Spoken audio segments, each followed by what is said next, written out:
We're about good to go.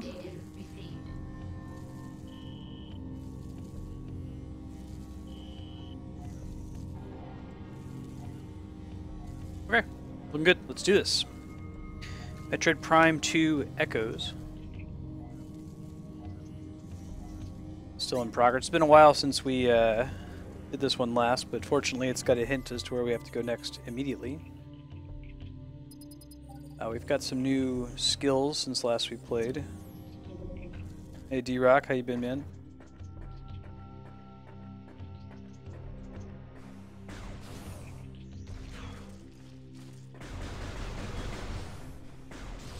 We'll see what we can find. Alright, so today we want to get in here, so we want to check all the different areas that lead there to see if there's a way in. We do not have purple doors yet, but we do have greens now. See if any of them have an obvious door that would be there. Or yellow, which we still don't have. Have to be one of these blue doors with an elevator. Possibly this door. But let's progress in that direction and see what happens. Go. I said, hope this goes up. Down we go. It's down. Game break. Don't want to go down. We're gonna ride this thing back up. Hey Leon, how you been, man? Congrats again on wrapping up the thesis.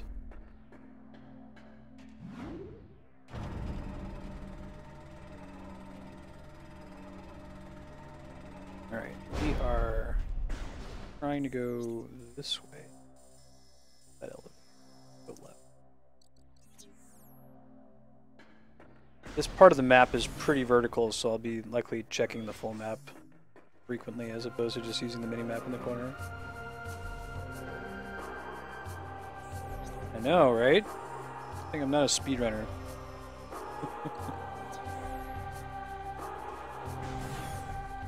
It's kind of tough to speedrun a blind playthrough of a game too, right?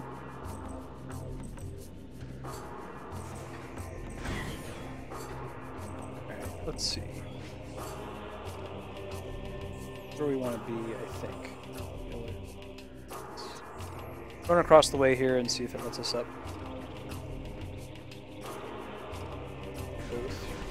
We had just recently opened. We'll see.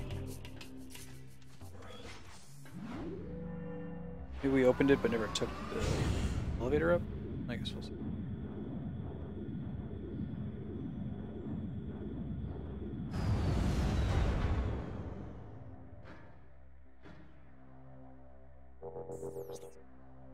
Now the elevator is confusing. It takes you back to the temple, which is not where you want to be. We're going to take it back down and see if we can find a way to climb up into that other area. It looks like the elevator would take you up into the part of the map we haven't explored yet, but that doesn't seem to be the case.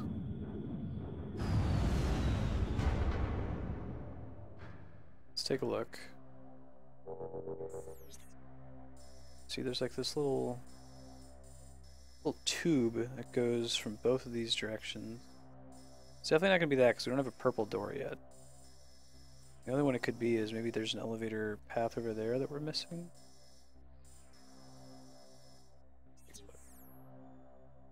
That's weird. The elevator looks like it goes exactly where we want it to. I don't really see any like secret paths around here that would take us up there instead. I'll go try the other entrance. T-Rock. I am trying to get to this central area here, which doesn't seem to be particularly obvious. There's 3 elevator pipes connected to it, but it's not the same as this thing. This thing is slightly different.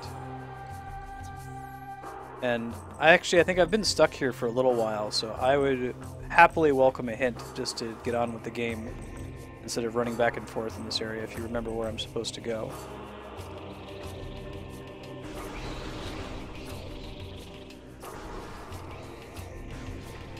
Got a few. I think last time we ran around and explored some areas we'd missed, but they all ended up leading to like missile upgrades and things like that. I'm trying to correct for that problem.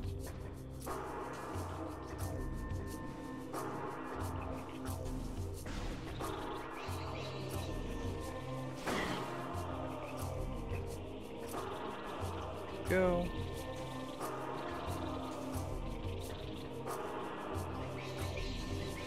Alright, let me try one more path, I guess. And if I still can't find it, I'll take your tip. I'm gonna go see if this leads there in a way that's obvious. I mean, I could try taking the portal too. There's a portal to the Dark World right there. So maybe it's... Here, you can just answer yes or no. Do I need to go to the Dark World in order to get up there, D-Rock?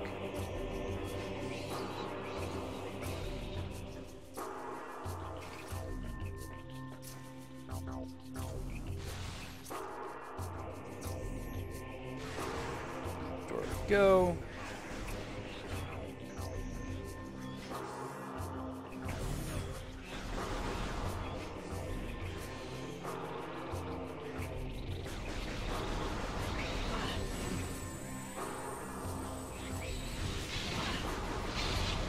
Let's see.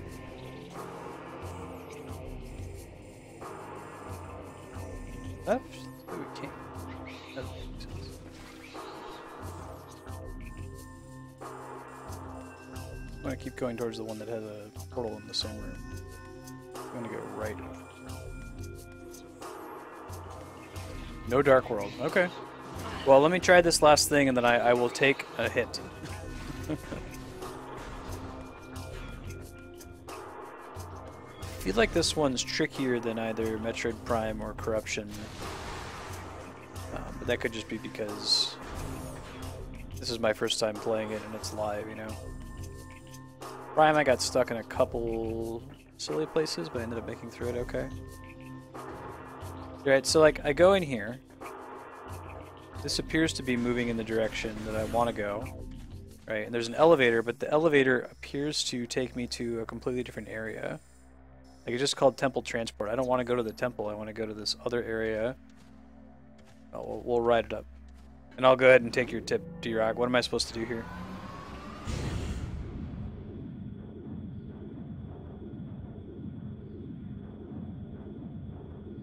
I'll just take the directed at this point. I think that a good third of the last session I was stuck in this part. If you can pull off Cryptic, that'd be cool too. That's up to you. Yeah, so all those elevators go back to the same places. Maybe there's another translator door that we haven't opened that goes down.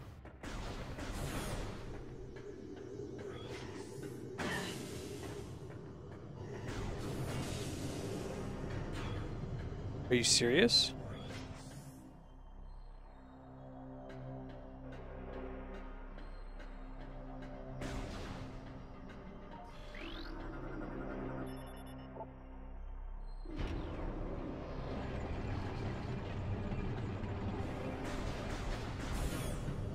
Oh, interesting. Hey Rusty, how you been, man?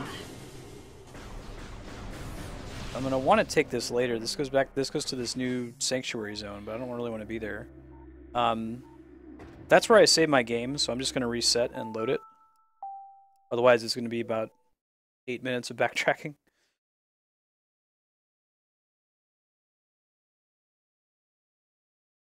Apparently, when I stopped playing last time, I was super close to finding it out and just stopped.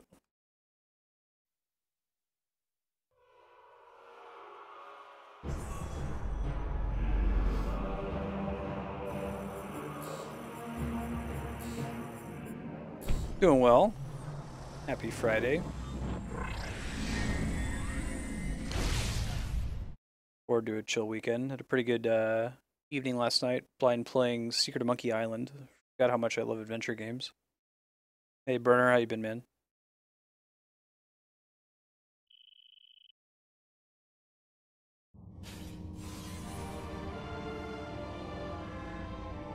Uh-oh. Unplug my nunchuck. Classic issue with analog sticks. Data received. That highlight here.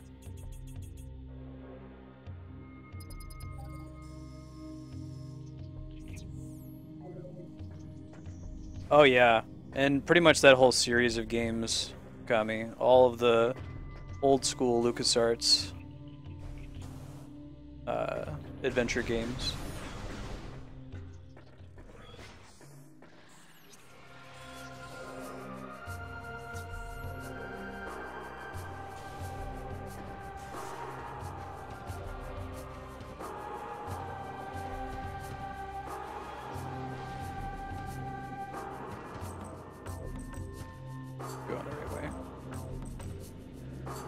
Hey, this might be the door that I've never opened.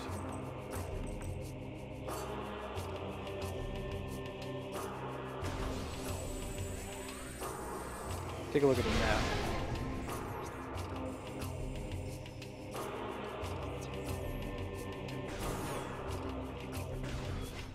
Back to scanning, see what we can find.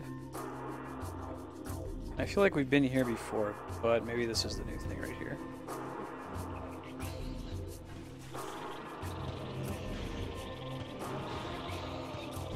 Half pipe. Okay. Maybe it's through there.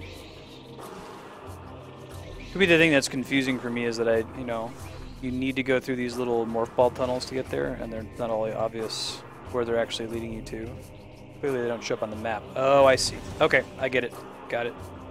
I think I went through this last time, like right before we saved, and went over the thing, and the blocks fell out from underneath me, and I was like, oh, okay, I guess I'll just come back to that. But this was like 2 weeks ago, so it's been a while. Good looking out, D-Rock. Thank you. All right, let's all go this way. And we're gonna speed boost over those blocks this time when we get to the end. We have to do something. There we go. Look at that. New area.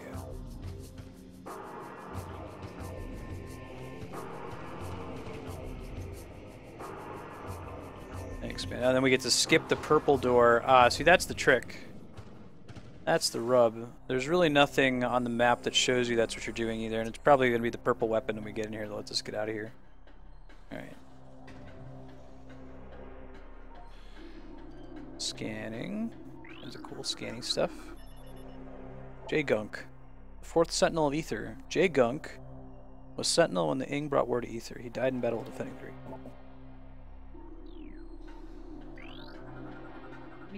Spinner, okay, yeah, we've seen these before. Previous game. There's a likely inaccessible. It's a portal. Cool. Statue of Cusis. 2nd Sentinel. They kind of have this, like, Pharaoh thing going on that I like. Pharaoh Cylons. Demos. 3rd Sentinel. Is that giving birth to her son? Yeah, I thought so, T-Rock. X-Car, I don't know how they actually want us to pronounce that. Chikar, maybe? X is pronounced as a SH sound in Chinese. It's the way that we've Romanized it. Pinyin.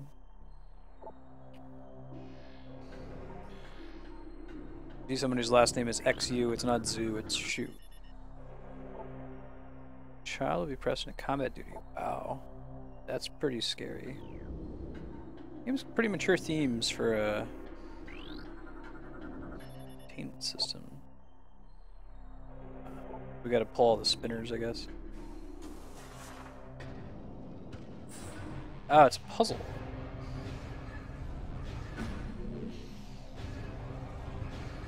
Interesting.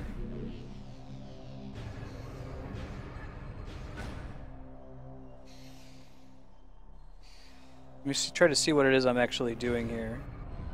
There's a few configurations I can land it in. I feel like that means good. Try this one here. Different colors too, I don't know if that is.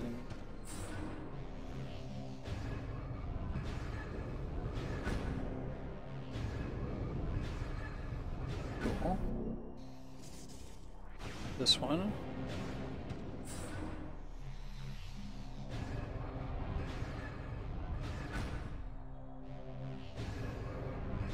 Hmm.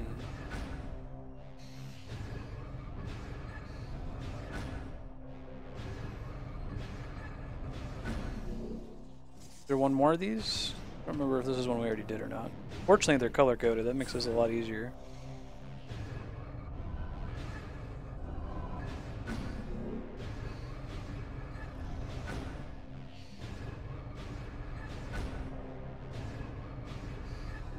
It's almost there. Gotta get the outside row though.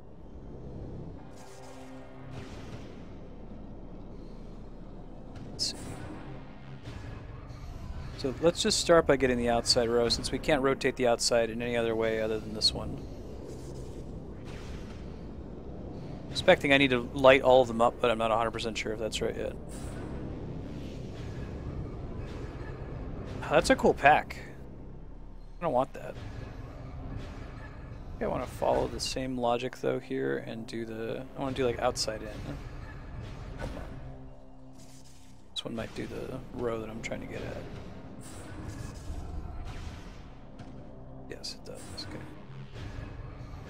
Cool. Getting there. So I think it's going to go back to yellow here. I think the hint is the order in which they were sentinels. I guess, anyway. But you can also just sort of brute force it the way that I did.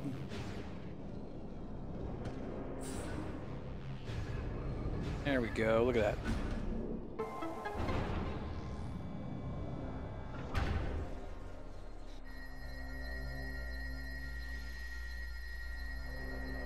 Yeah, I'm gonna want to try to get that pack. I like all three of those characters. Andrea's main is Mr. Game & Watch, so it would be kind of cool for her to have a Mr. Game & Watch on her desk.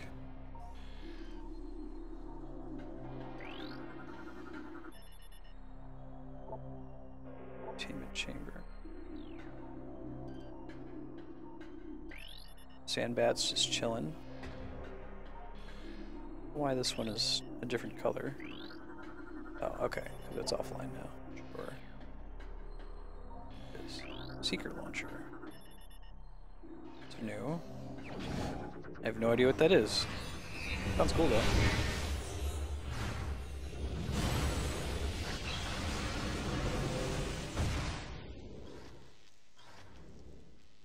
Seeker launcher acquired. What's the deal? Press and hold down to charge the seeker. Move the target. Oh, that's kind of cool. Seeking missiles. I can open purple doors, which is incredibly exciting. We want to be able to get up there eventually. I don't have that capability yet. Ah, that's why they're all here. Teach us the mechanic. That's smart. I like it. I could just use my regular missiles, it looks like. I'm suspicious about that portal, but I think it's something we're going to have to come back to a long time from now, because I do not have a way to get up there. Don't think. That doesn't count. And the bomb jump's not going to make it. No, not even close. Hey Burner, how you been, man? Good to see you.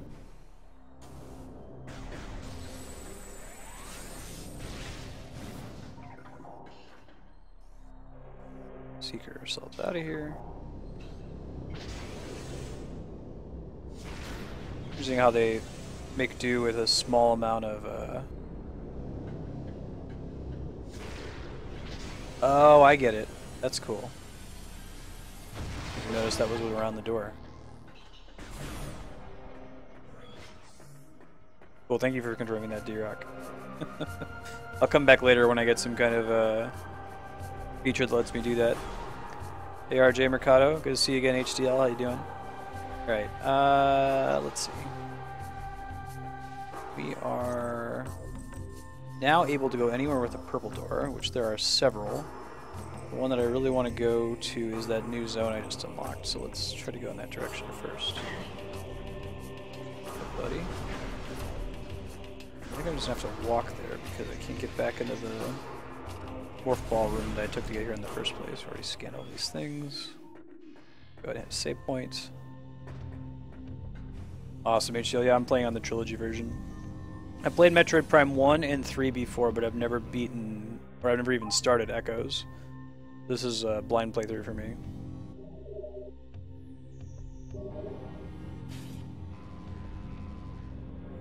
I have to wonder, Megman, if that's going to increase the competition for it, though, if it's much easier for people to sign on and try to pre-order it, you know?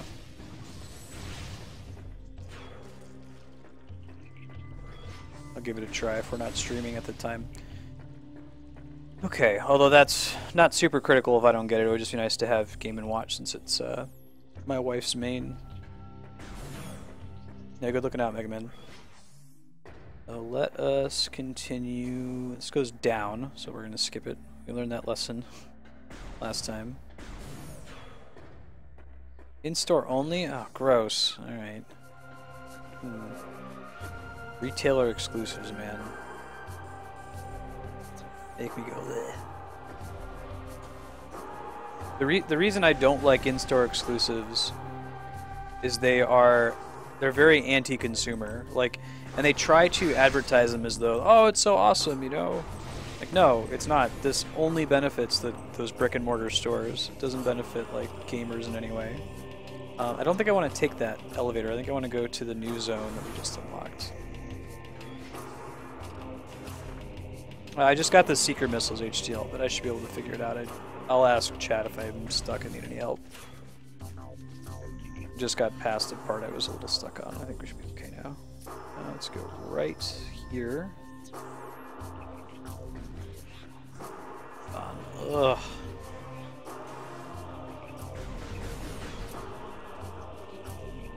Oh, Mega Man, that's interesting. I'm okay with that. I still don't like it, but I hate it slightly less if it's that, okay, you can find them in other means, but you can get them all three together at a discount. If you get them from GameStop, fine, do that. Yeah, I agree, Kami. They're just like holding on for dear life to survive, and it's frustrating.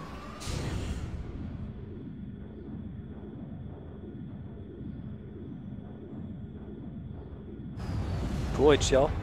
Thank you. I'll let you know. In the meantime, let me, like, spin my wheels and get stuck for a while. I'm sure I'll find another point where I'm stuck long enough that I'll ask for help. Glad I asked D-Rock back there, or I would have been lost for a long time. It was a thing that I had gotten close to doing last session, but didn't actually finish. Alright, we want to take the translator, this one. Let's go. Okie dokie. These dudes. Yep, will do.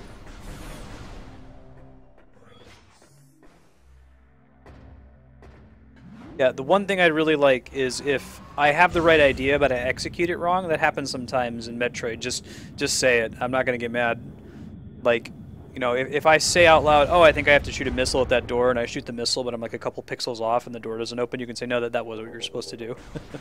I have this horrific memory, you can watch it if you go back to the Metroid Prime video, of doing that and then being stuck on this like very small map for 30 minutes, literally walking in circles, because I knew the answer. I just made a mistake when I executed it. Right, let's go to Dark. Never been here before, but why don't we start out by exploring in the dark?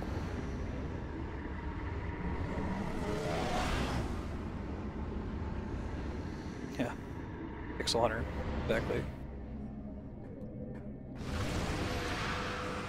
That's the worst kind of way to get stuck, I think. In any game is where you think you have the right idea and then you make a small mistake. But it's enough to make you think, oh, I'll just rule that out as a solution. Is that a Metroid? It's a gross, like, evil Metroid. Oh, we've seen these before. Dark Talon Metroid. Darkling possess energy parasites. Symbiote makes target stronger in battle. Vulnerable to concussive blast. Dislikes bright light.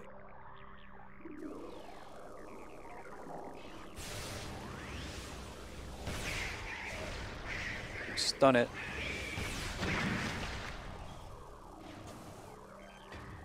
We do not have the grappling hook yet, so it might be that coming here in Dark World is pointless at this point. We will retreat and come back another time. I don't think there was anything else in here other than the portal, so yeah, we'll have to go get the grappling hook and return here for these dudes for a moment. Yeah. Not attacking me, butts. I might scan. Oh, I guess I already had them scanned. You know. The other guy? I guess they're both the same kind of mob.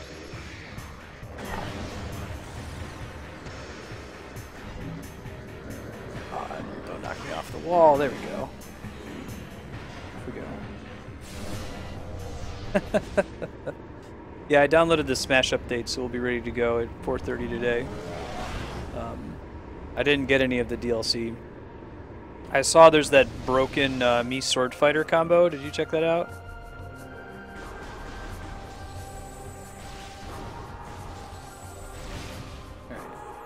Alright. Now, technically this is new to us, I think. We haven't been in that transit door. You just turn around and go through the door on the floor here. Yeah, I was reading through the patch list.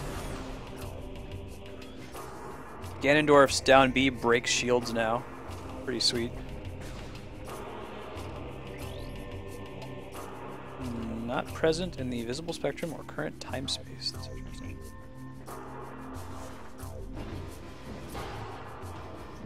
Maybe that's in the dark world and we'll be able to mess with that.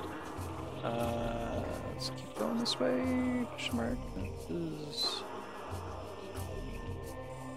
we can find other purple doors that we haven't interacted with yet. Just look ahead on that subject.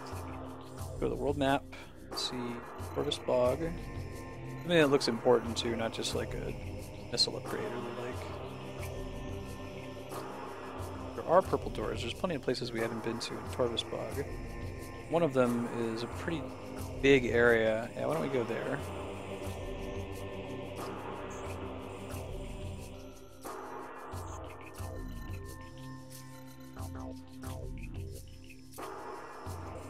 Alright, so let's find the path that goes to Corvus Bog. I think we just get there from the temple transport. No, it's all the way up there. Alright, that's cool. We can make that happen. What we want to do... don't really have a shortcut to get there quickly. We just kind of turn around and loop around. Try to hit that translator thing on the way. Oh, was that Robin's issue before?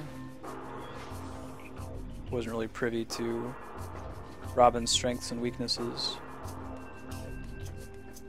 This thing is really just here in case you fall down at the bottom and you can't get up yet.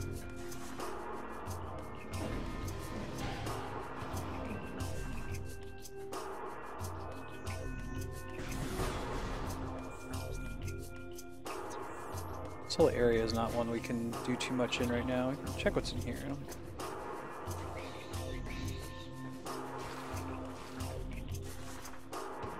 Too bad Robin's such a cool character in principle.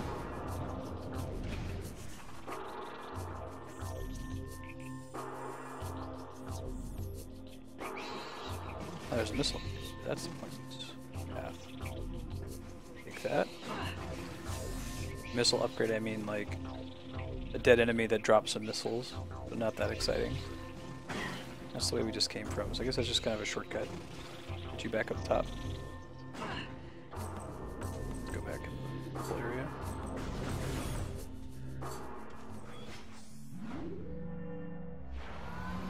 Yeah, I saw the Greninja's water shuriken has a much faster spin up time now. That's quite good.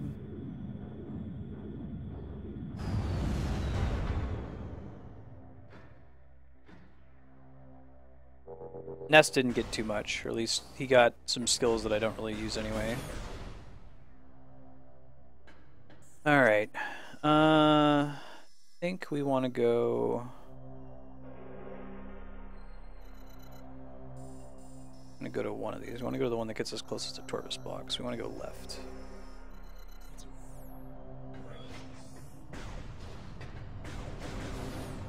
We gotta get that Flying Man costume, D-Rock. Should be guaranteed to have 5 stocks whenever you use the Flying Man costume. I'm sad that King K. Rool is just a costume, but it gives me hope that they're gonna officially add something in the future. I'm hoping they go with the Mii sword fighter costume for a lot of those anime swordsmen that I talk about. Like Lloyd Irving. Lloyd's a cool character. I don't know if he deserves his own like moveset in Smash. I thought I saw a bunch of Sheik changes.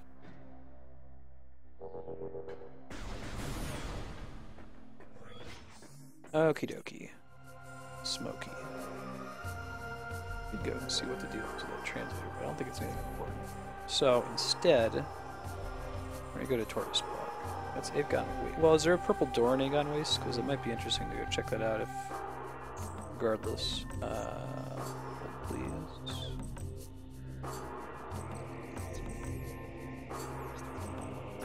Aegon Waste. Where's the purple door? There's one. But getting into it. Doesn't seem like there's anything super important that way. Another one that might just be like a one-off thing. So I really think Torvis Bog is where we're supposed to go, because all the other doors here go into like singleton rooms, which, yeah, occasionally they have a power-up in them. I guess I'll wait until the game calls that out to me. That said, is there an efficient way to Torvis Bog? Let's see. From where I am right here.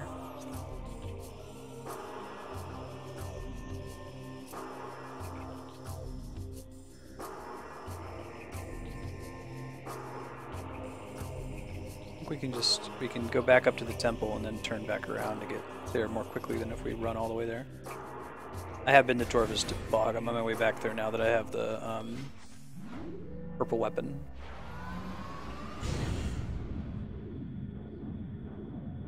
Waluigi needs his own game. Needs to stop being a bit player in all these Mario smorgasbord games.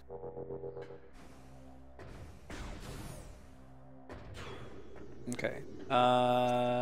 Just out of curiosity, it might be this one, but I need to check the world map to confirm. Yeah, that looks right.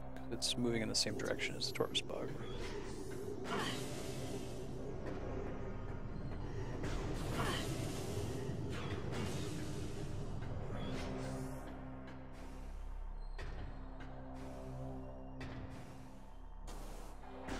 Toad would be a funny character, especially I feel like they could do a cool like intro video for Toad to address the fact that Toad is present as one of Peach's moves. In his weird like poison puking incarnation.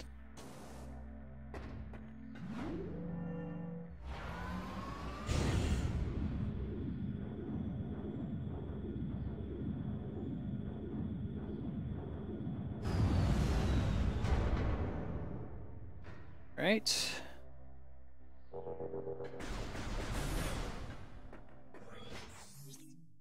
There's Torvis Bog. Okay, so we're gonna go to the right first. To the right, to the right.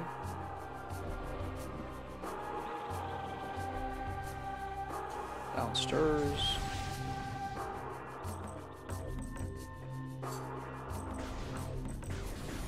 And y'all get to drink whenever I check the map. We get very, very drunk in a game. Any of the Metroid games, especially the 3D ones. I can go much longer in a 2D Metroid without checking the map. But these maps in particular are pretty vertical.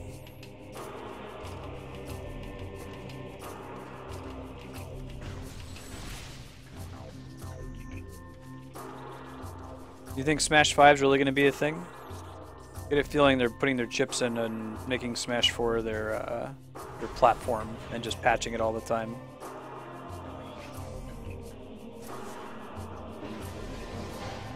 Sakurai has come close to killing himself. That's not right. Oh, we just turned the wrong way there. No problem. Fixable? It's fixable. Get to that? Oh, that's a grappling hook thing.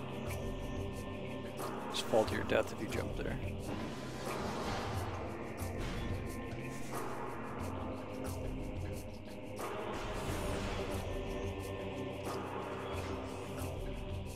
We want to go up and around.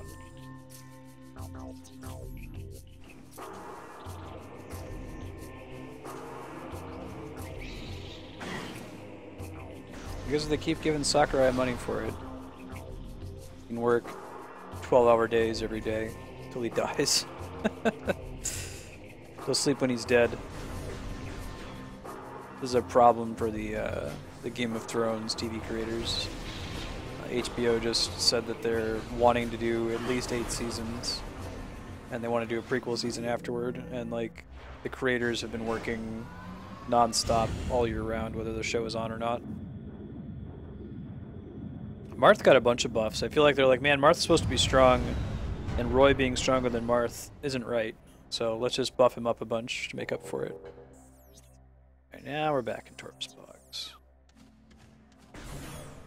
Yeah. Jumpy jump.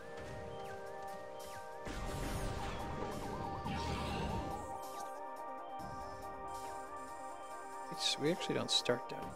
I feel like that's definitely where we want to go. Look at all the area down there that's as yet unexplored.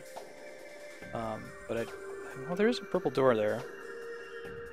Yeah, I think we visited here before. We just didn't have all the tools necessary to progress through it. Let's try to work our way in that direction. We can try to hit any purple doors on the way there. We saw a couple. Dark door. There's a purple door. That's on the way anyway, so...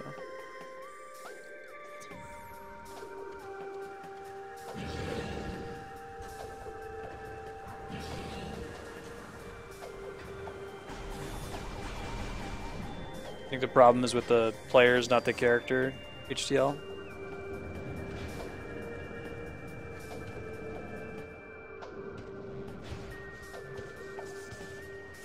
Hey Leon, how you doing? Okay, let's go straight. Zoom zoom.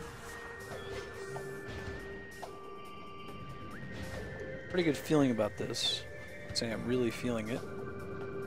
Going the right way here.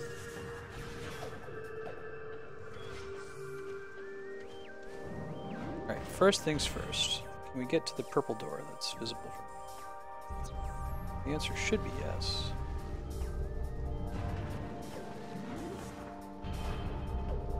Right? Should be... It might actually be down there. Come here, may have been incorrect. Well, I don't know if it's gonna let us go back down now. Maybe this thing will. Looks like a up elevator though.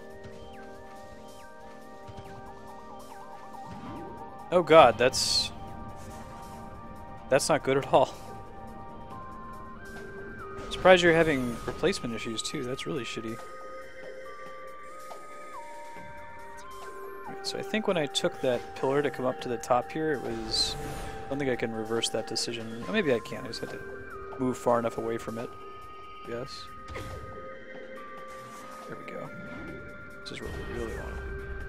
There should be a purple door down one of these paths here. There it is. Look at that.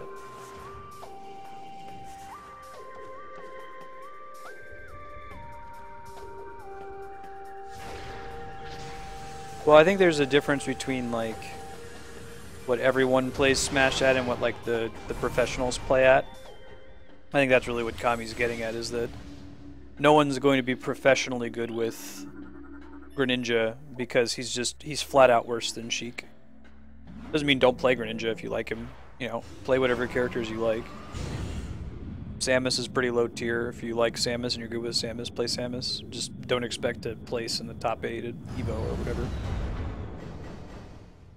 Really, that's only a concern for like the top, you know, 0.01% of the community anyway. So it's not really something you need to worry about in practice, what characters tier as. It's a little frustrating. You'll see sometimes in chat when we're playing Smash that people will be playing each other and they'll complain about, oh, you're playing, you know, Diddy or whatever, he's a broken character. You're playing Sheik, he's broken. It's like, well, he places higher in tournaments, but I don't think any of us are tournament level good at Smash Brothers.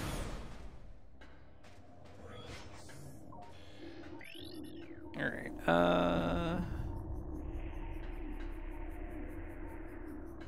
They mentioned this in the Smash documentary. If you haven't seen it, I definitely recommend it. It's quite good. Like, the gigantic skill gap between people at the top and people who are just kind of enthusiasts and enjoy it and play it for fun every now and then. I zoom in. Can. I'll be able to access that. I don't know why I wasn't already accessing it before, but I kind of want to get to it from there first. Like the one that's more likely to pay off for me. So, see if we can use this, if there's any point to this half pipe here.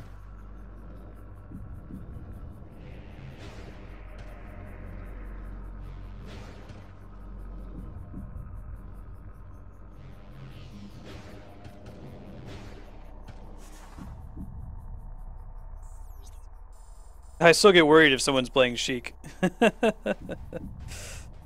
Oh, there's a portal up there. Can I get to that yet? I don't know if I'm supposed to, but I kind of want to just to see what's over there.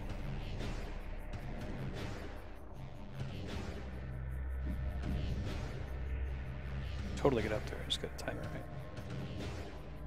There we go. I don't think we've been here before. About to find out.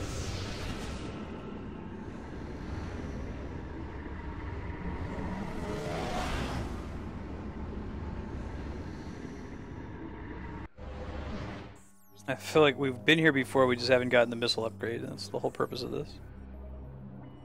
Jumping down here, it's probably pointless, because we've already been in this room. Yeah, so let's just save ourselves the trouble and walk back. But hey, we got a missile expansion. Cool. Oh, is there not a portal to return?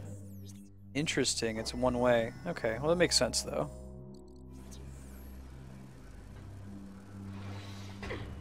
Then there's probably not an easy way to get there from this universe. Yeah, it's only a one-way portal. Cool. Alright, so we've been here a bajillion times. No.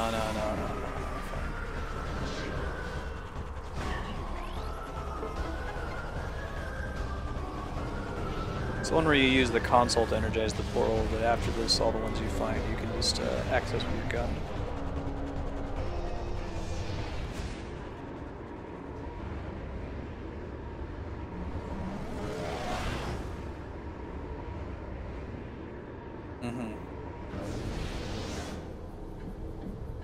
Okie dokie. Back to business. That could work, but I don't think we want to do that. I think we want to find the path that goes down.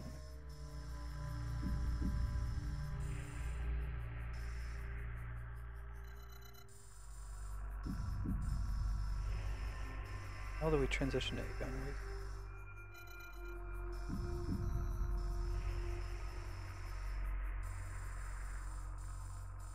We must be on top of each other.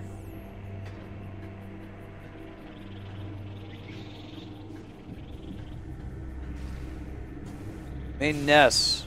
Ness is the best. Go quit your job. Quit everything you're doing. Play more Earthbound.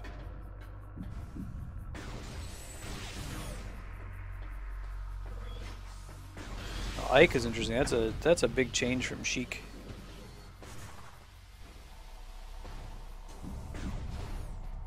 I've seen some pretty good Ike players playing on Twitch lately. Not super common, but maybe like 4 or 5. I don't think I've beaten a good Ike player. A well-practiced Ike player, I should say. Let's see. There's a purple door. Oh, there's a blue door that we haven't been through, so we can try getting into that. I'm gonna get the pity pop up soon enough, so. Aha, right. Now we can actually get through there. But we may as well. Was that one match versus me? Let's go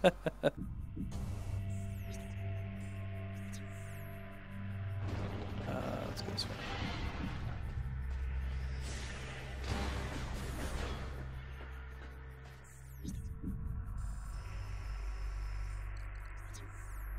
It's very different from Sheik. I'm surprised that you're even driven to a character that's so radically different. Alright, so this is not the door we want. We want to go through the other door. Go right. Should be one over here? Question mark? Maybe. No, maybe so. So I think I gotta climb up here. Jump. Boom. Definitely not it. It's gonna be up top here somewhere though. We just need to not get impatient and jump down like last time.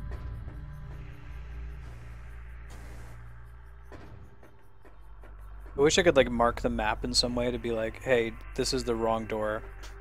Don't even mess with this door. You've been to this door checking it out several times. Trust me, there's nothing there. For reals, no fooling.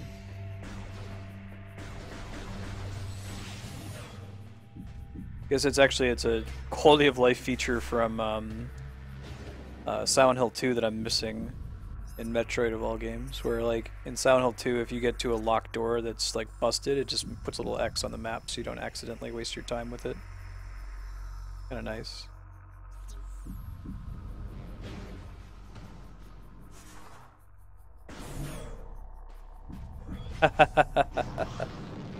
No. It's not something necessary. The Metroid Prime games are some of the most polished games of all time. It's a very mild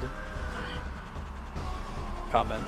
I keep saying, oh man, there's this door I haven't been through. I wonder why I haven't been through that door. And like, Occam's Razor should assume that the reason that I haven't been through that door is because I'm an idiot and I missed it, right? But it tends to be the reason I haven't been through that door is because it's actually not accessible, not because I'm an idiot. Alright. Left. Probably hear me talk about Occam's Razor a bit on stream. One of those things that I assume everyone's familiar with, but if you're not, you can wiki it. This idea that typically the solution that requires the fewest assumptions is the best one. Or it's the best one to take provisionally to start with. So like if you see a tree that is like, you see like a burning stump in the ground and all of the grass around the tree is been turned to black soot. Like, you know, what explanation for that requires the least assumptions? Probably that it was struck by lightning or something. Not that like aliens showed up in a UFO and like zapped the tree with a laser. Like maybe that's true. Aliens could have shown up and zapped the tree with the laser, but it's better to assume the one that, you know, requires fewer additional assumptions to be true.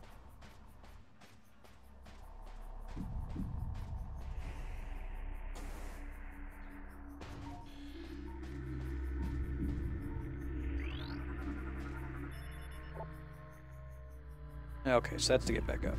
Sure. It's definitely a new area. I don't know if there's anything here. What's this guy? I disappeared before I could find out who he was. Industrial grade mining drill. Trying to convert it into a weapon. Interesting. Hey, what's up? Teleporting dude. Probably. Dimension warping bioform. Able to phase out a level time space. Phase between dimensions is a defense. Crystalline scarabase gathers energy to fuel the creation of a warp portal. Huh, that's kinda cool.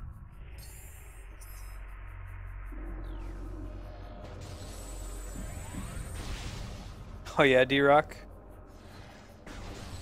Are they just a bad like newbie Smash player, or they're particularly a bad Link?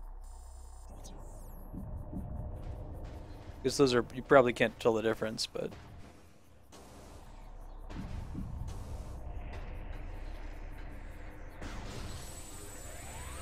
seen a lot of predictably spammy Links. Link is meant to spam.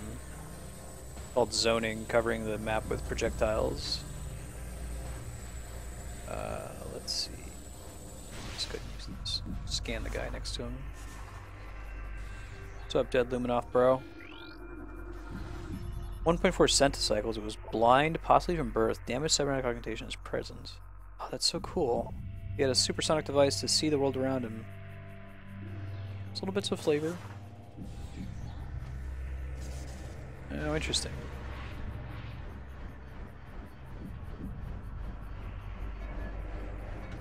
It's a beeping.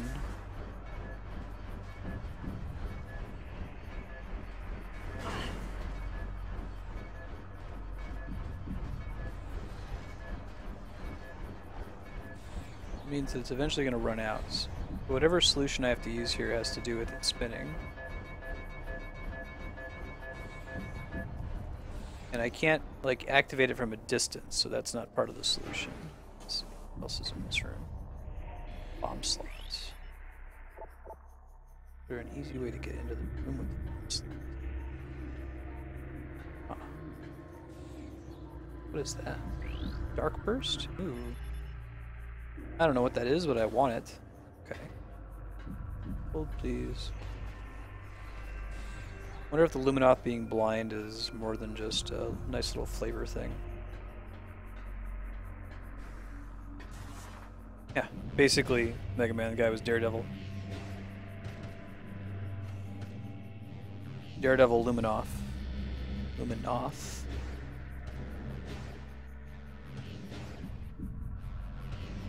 Why bother having a half pipe? Oh, there is a thing. Let's see. Easily missable. Oh. Awesome. Rad. Radical. Hey, Ice Beam. How you doing? Ah, I get it. I get it. Now, still haven't solved the problem because I know I can get on this thing while it's spinning, but why do I care? Well, maybe I need to solve for that once I actually get up there. Alright. So just to clarify one more time here.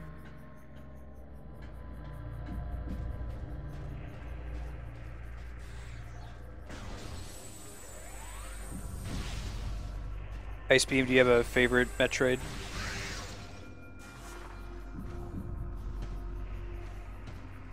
Let's go.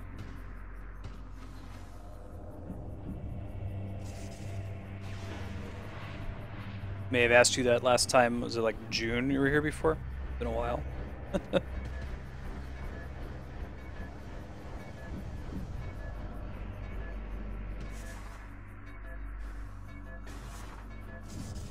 Give you just enough time. Oh, please don't give me any hints, guys. I'll try to figure it out. I'll ask chat if I never need some help.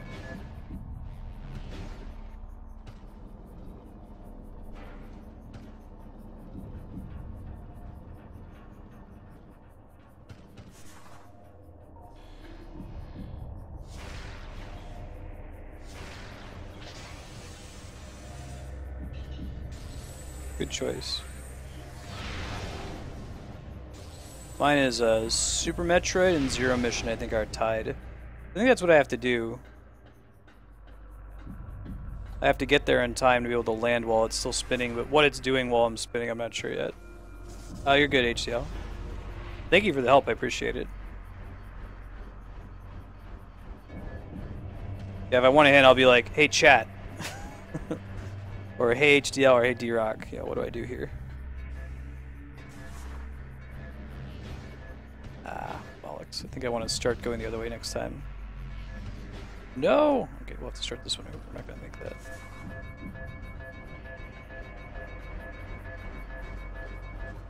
Boo! Do not love other M. Oh yeah. I remember being super stressed out when they first announced the Prime games were going to be first-person shooters. Like, oh god, they're going to ruin Metroid. It's going to be awful. But it was perfect.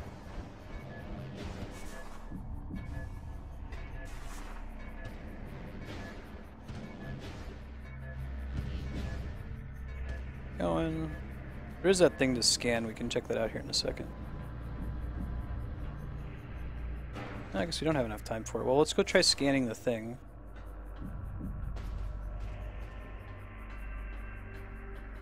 What is the deal with that? Just lore. Our studies of the Ing revealed the source of their attacks as dark energy. We built weapons to use this energy, thinking it could overload enemy targets and eliminate them. We soon learned our error, as the dark beam was not of great effect on the Ing. We then began to develop what uses light energy. It's not the same as like the dark energy that's causing the expansion of the universe.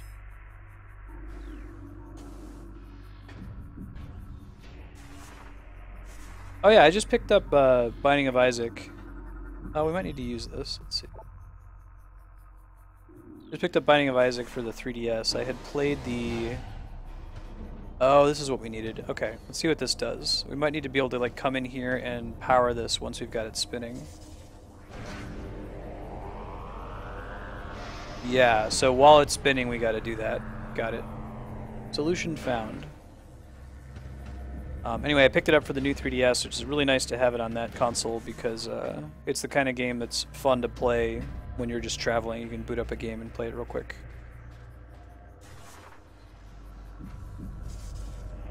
That's not too bad, D-Rock. I'm very far from a 1.0 ADR myself. Win-loss ratio. Go.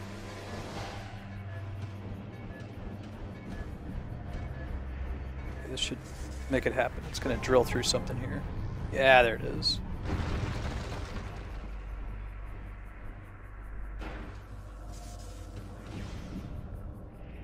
I haven't played in For Glory in a while. Like all my competitive Smash I'm getting out of playing on stream now. Schedule update, we're going to be playing this game for another... Oh, interesting. Is there a different way for me to get up there now? Oh, wait, no, now I need to use the thing that lets me drop down. Got it. We'll be playing Metroid Prime 2 for another 30 minutes. Then we're switching games to, I want to say Final Fantasy 9, maybe? Question mark? Yeah, Final Fantasy 9 from 1:30 until 3 Pacific. And then from 3 to 4:30 Pacific, it's Mass Effect 2. And from 4:30 to 6, give or take 15 minutes or so, it'll be Smash Brothers for the 3DS with viewers.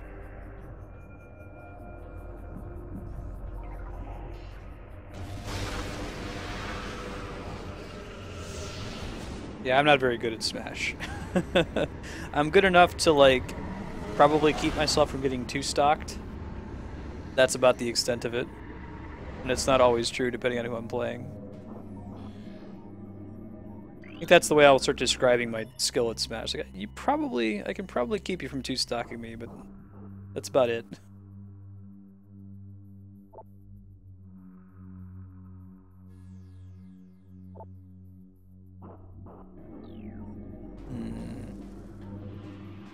Cool beans. There's that Dark Burst that's the other universe. Might be what we're here for.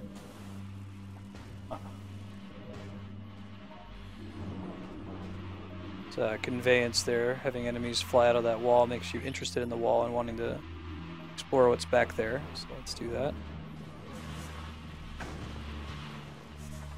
I don't think that existed in the Light World version of this room.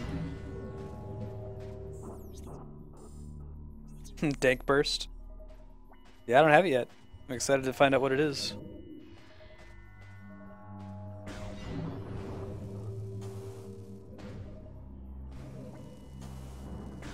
Is there an easy way to punish people who spam counter?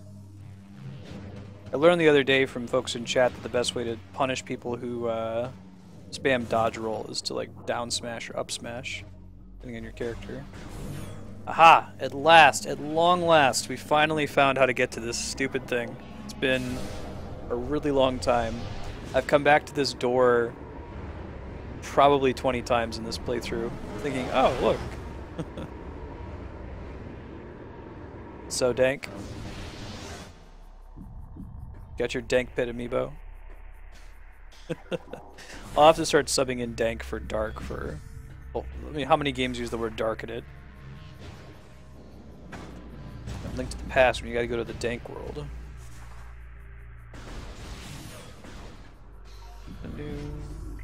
Oh man.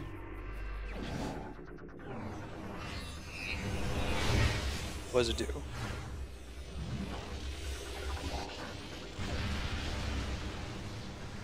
Dark Burst acquired.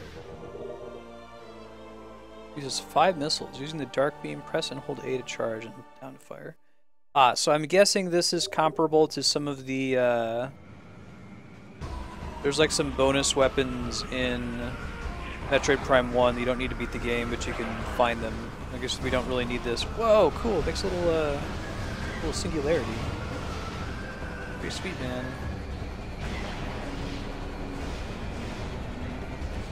Be that I can't summon multiples. Same map or something. I made one and then didn't respawn after that. There'd be no purpose in coming up there here in the light world, so. Okay, got it. There's still a light door in here. Maybe get to.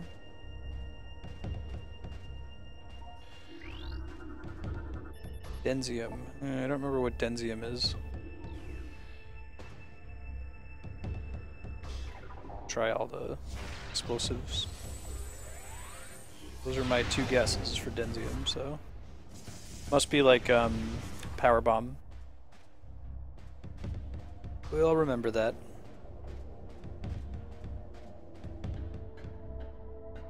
Yeah, singularities. Hey Haunted Shadows, how's it going?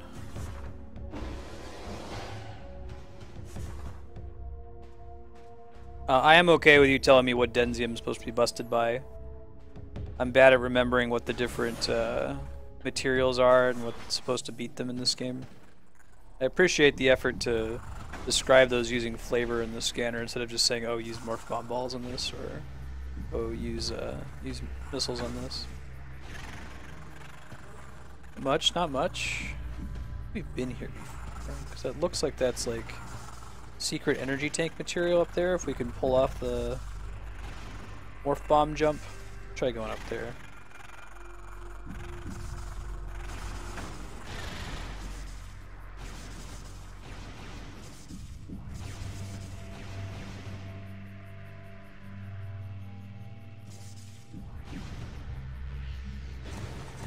Whatever was up here, I'm pretty sure we already got it. Yeah, I think it was like right here, maybe. No, maybe not. Let's see what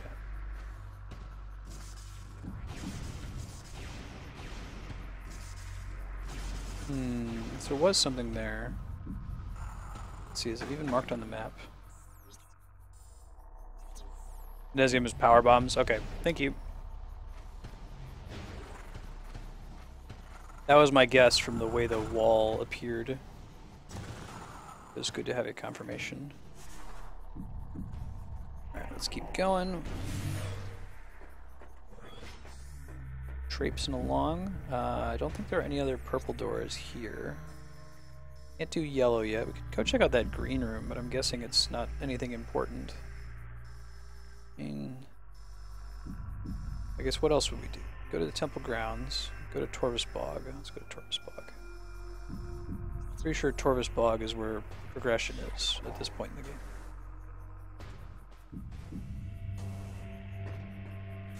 The power dank. Hey, thanks. Watch, it's gonna say...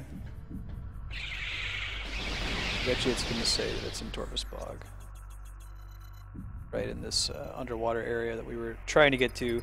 Somehow ended up here. I don't know what I did. But just walking through Torvus Bog, I was like, wait a minute, this seems like this is the temple area? What'd I do?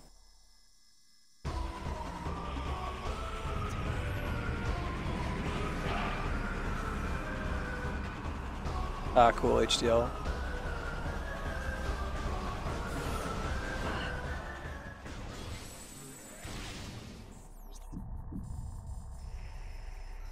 This is decidedly the wrong way, so let's not do this. Let's go up and through the other, more different door. First, draw an S, then draw a more different S.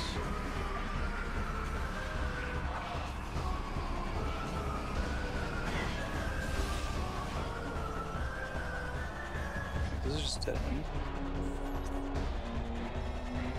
I'm gonna go. Oh, please. You wanna go through the bottom door? Yes. Alright, see Ice Beam.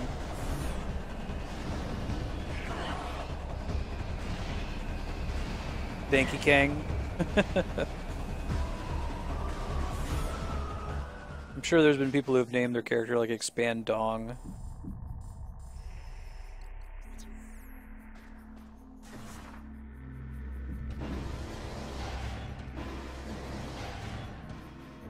Go. Good. Okay. Just wanted to make sure I didn't like turn in a circle there. Once you're in a morph ball, it's kind of hard to tell.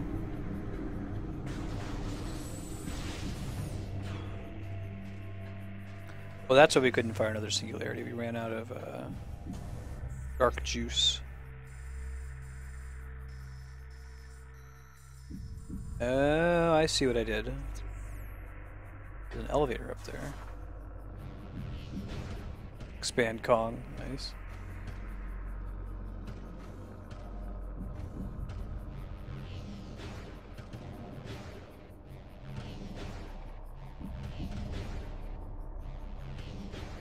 Come on!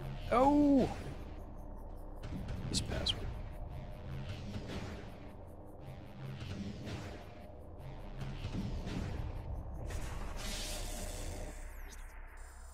Actually, we don't want to take that because there's not a way back. We want to take the elevator that's through here.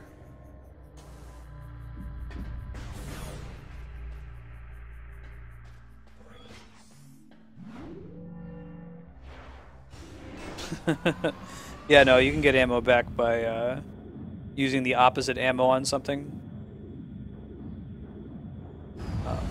I didn't realize that I was low, and that's why I couldn't fire singularities before. I think that firing a singularity probably depletes a lot of what you have. Next time I find a little container, I'll try to shoot him and refill, because we are quite low. Alright, so all of that was to get a couple new power-ups, but not the end of day thing that we're going for. We want to go left to progress. Since we got the pity pop-up telling us where to go next.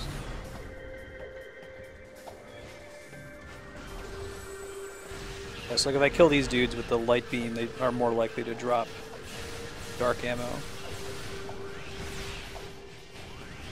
And if I kill them with the dark ammo, they're more likely to drop light. Neat system.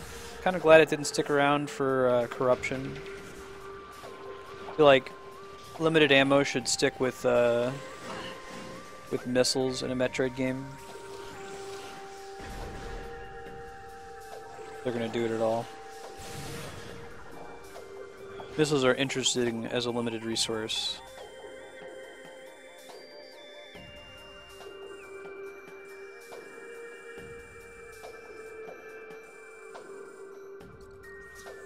Have I really not been through here before?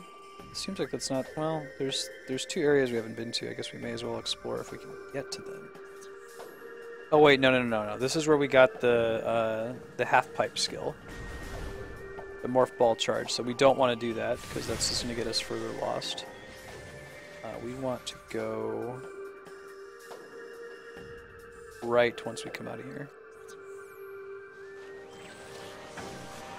Power bombs, yeah, power bombs are fine too. I don't like them as something you have to shoot. I feel like I shouldn't feel pressured to conserve. I think the reason they added it is they wanted you to have a reason to use the regular, like, power beam shot.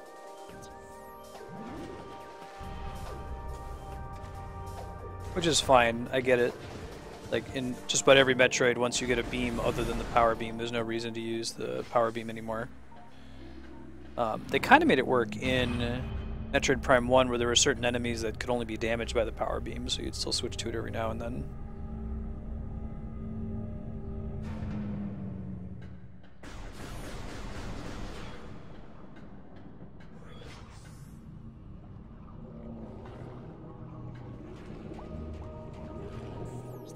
Yep, makes sense. Alright, let's see. There's a purple door we can open now that we could not open before. Very exciting.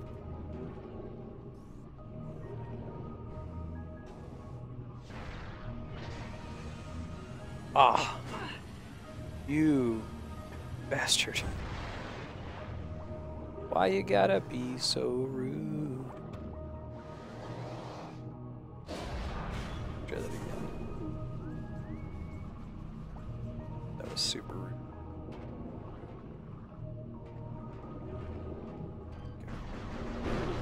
Okay. Ahem.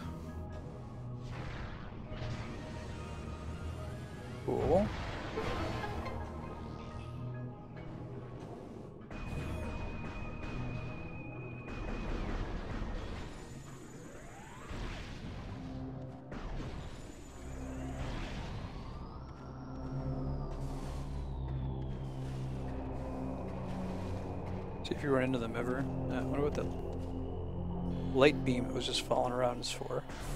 Actually, this is a boss fight. I don't know what makes me think that.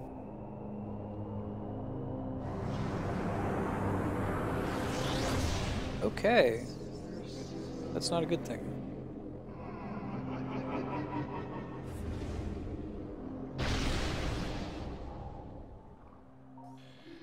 No boss music though, so... Fighting it ultimately, not fighting it yet. Functional motivator, you're currently offline. Bomb set detected. Yep. It. Spinner, sure. Whoa, bro, these things are nasty.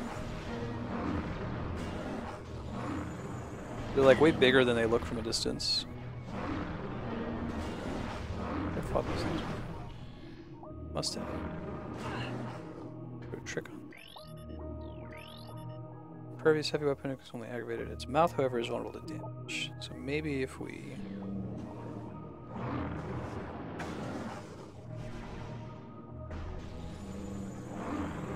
There we go.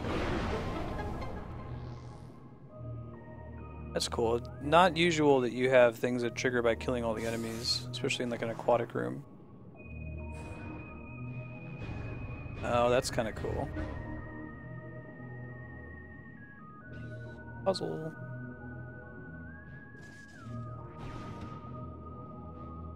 There's a charger in here, right?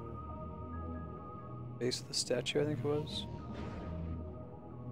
Maybe this is what we need to use to get there.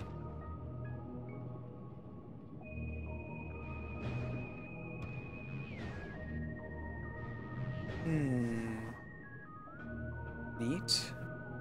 Scanning thing over here.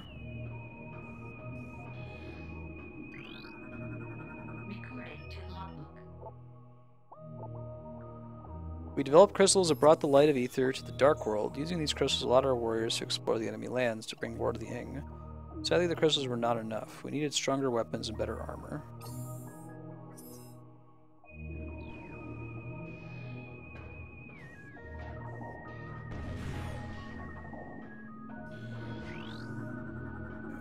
Orb cannon.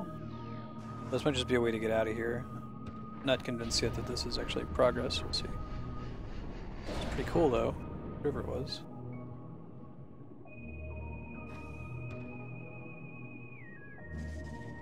Whatever we can eventually use here, we'll have to unlock.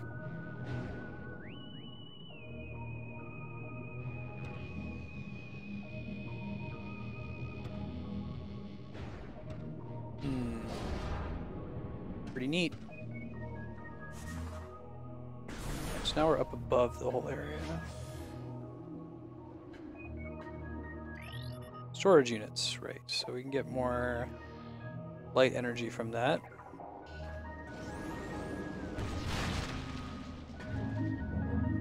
Yeah, me too. I've talked about that before, that I really enjoy the method of storytelling in Metroid Prime games is very passive.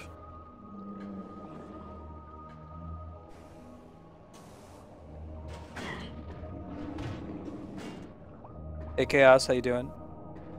See you. Ah!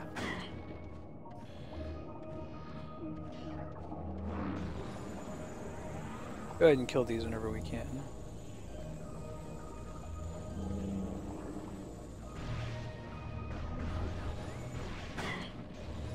And hit them to get them pissed, and then try to shoot them from there.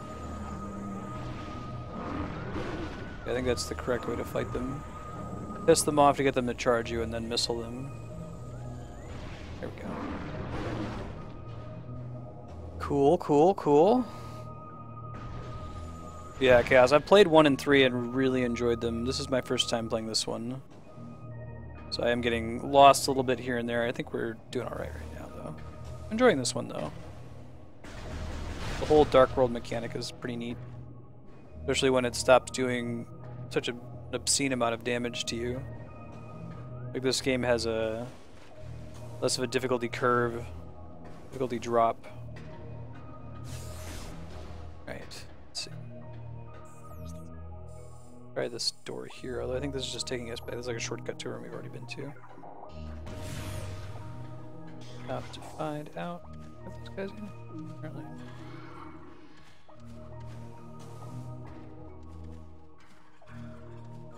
Interesting.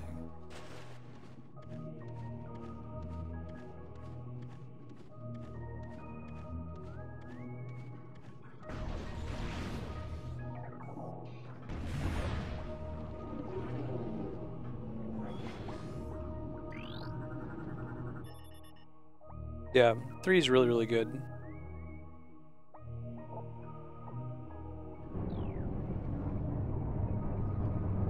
It's the second of a few locks in here. This is the main progress point.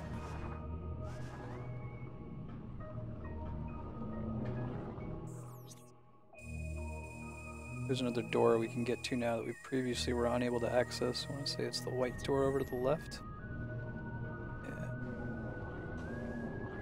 We want to come out of there. We have to find out how to get there from elsewhere.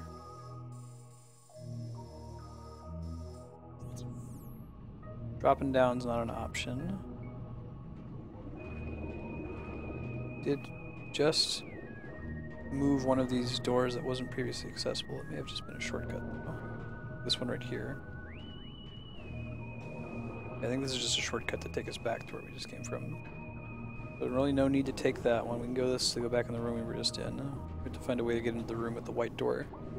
Schedule update, we're playing Metroid Prime 2 for another 13 minutes and then switching to Final Fantasy 9. Final Fantasy 9 will play for an hour and a half.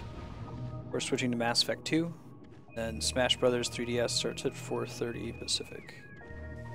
May play a little over 6 to clear out the queue.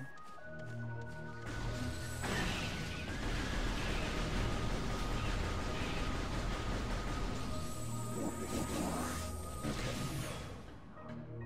Have we ever actually powered that thing? Quick. Ouch. Ouch. Yeah, we did, okay.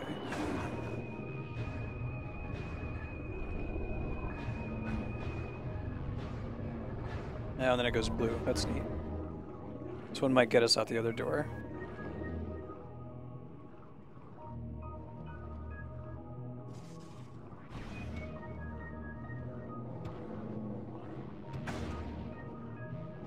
It's been a really long time. Well, now it's been the longest as I've played Prime 3. Picked it up when it came out. Better to do that one again.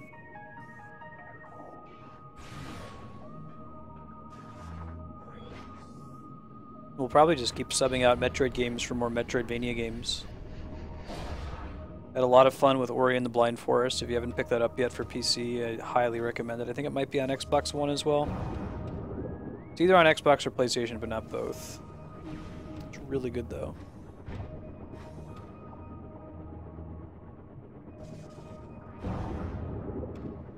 Like Metroidvania style games. The other way is just wait me to get back. Got it. In theory, this will take me out the other side of that door. Maybe not yet. Soon. Concealed movement pad. Trying to confuse the ing. Shoot light crystal on the lower surface. Flip the pad over. Cool. Benzium. That's what we need the power bomb for. Laser emitter. Aimed with a spinner system. Okay, cool.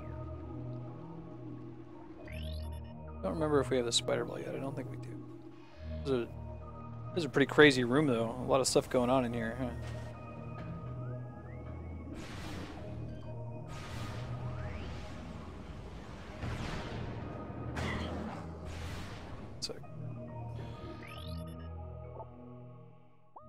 Maybe it just needs to be a regular, like...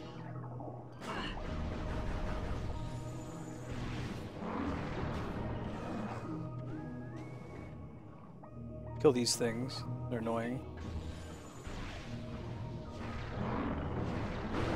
Gotta focus on what we're doing.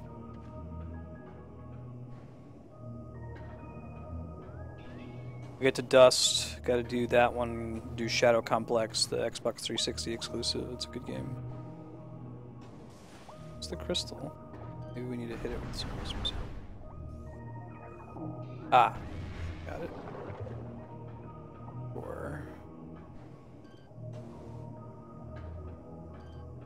Usually I don't expect you to use the dark beam very much for puzzle solving, but it makes sense where they used it.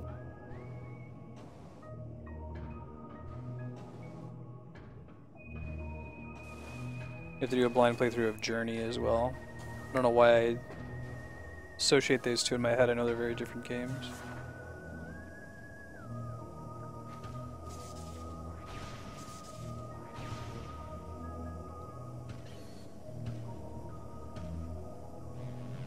Oh, I see. The spinner is in the dark world. I can't do that part yet to move the laser. If I scan it, it probably says that.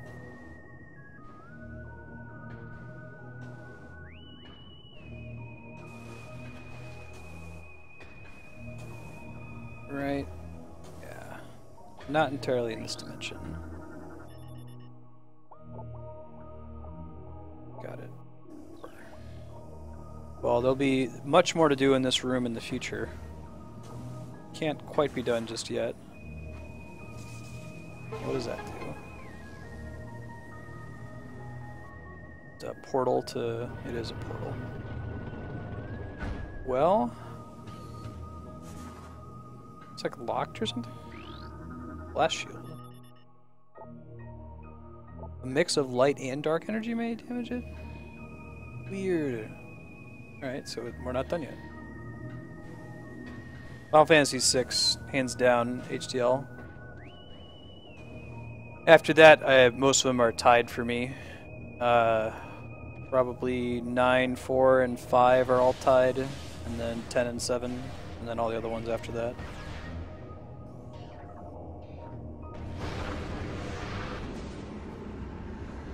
I don't know. It's not on me.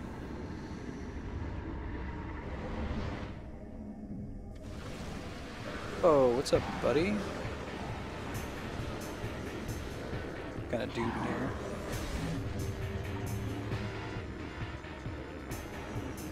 Where'd you go, bro?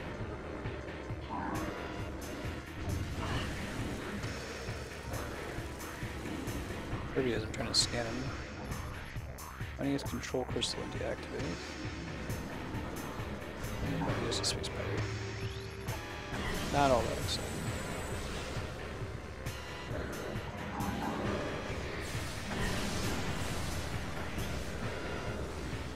Fortunately, it doesn't give you the damage screen too much when you have the new suit. You're still passively taking damage if you don't hit one of those crystals, but not in a way that's irritating. I don't know if they had those "you got shot from this direction" indicators in Metroid Prime 1. I don't think they did. Definitely a helpful feature though. Still another one. Porting around. Gotta get a new visor so we can see him when he ports around. That would be helpful.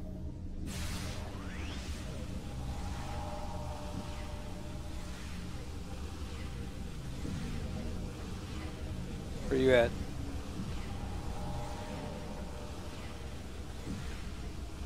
Come on out. Don't be shy.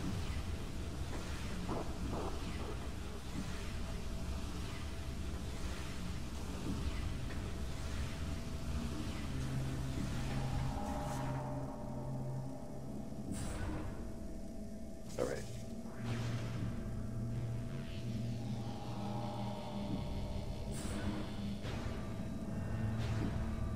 I think that's going to be an effect in the other world as well. Yeah, that's what they're trying to show us there.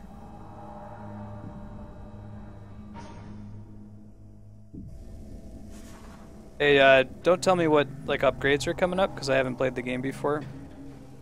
I'm trying to avoid spoilers for stuff like that. I know you're just trying to be helpful, but for future reference, that's the kind of thing I don't want to know about. You can help it. I don't think we need anything else in this area. There's a Chaos Beam, Mega Man.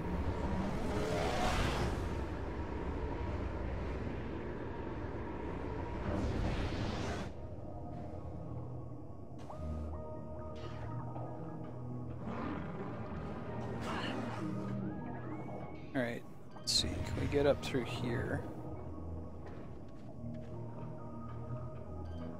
Because then it'll be a surprise when I find the item and I have no idea what it's going to be.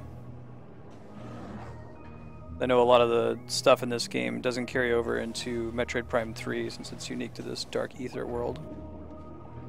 Alright, let's see. Let's go climb back over.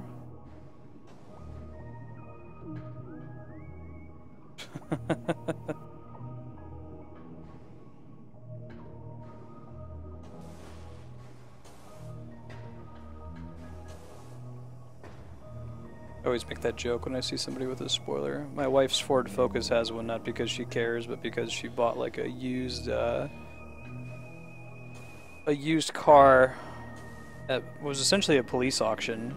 Probably like some drug dealer's car, like kitted out as Ford Focus with a racing stripe and a spoiler on the back to make it go faster. Alright.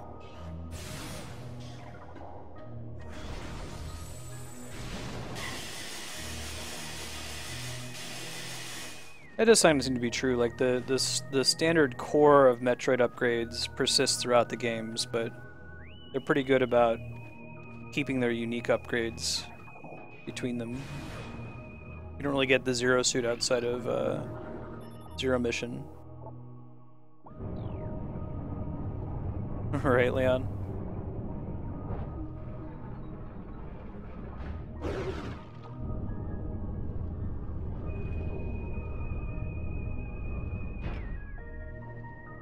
Alright, we only have 2 minutes left. That's the thing that we needed, though. There's a save point that's conveniently placed here.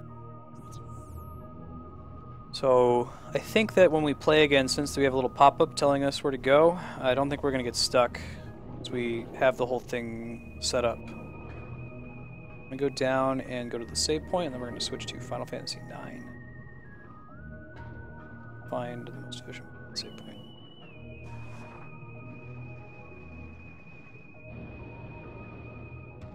I have never played 40K.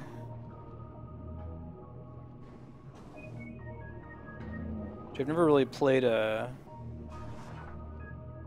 40K demand miniatures? I had friends who were into War Machine, which is similar as I understand it. Like, wow, that's a lot of work for the hobby. That's my new door that's down there, but I want to go up to my save point first. If it'll let me. I might need to progress before I can get to the save point. If that's so, it's okay. We can live with it. Yeah, I'm guessing the upgrade we're gonna get down here lets us move through water more quickly, but don't confirm or deny that. Would make sense to explain how we get out of here. So we're gonna run over a few minutes with Metroid Prime before switching to Final Fantasy IX. It'll be okay though.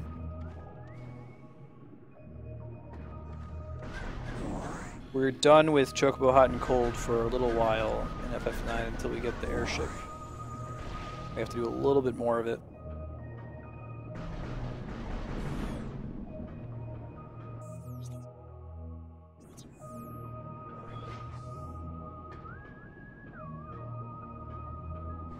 Are you serious, Leon? It works because they think it does? That's awesome.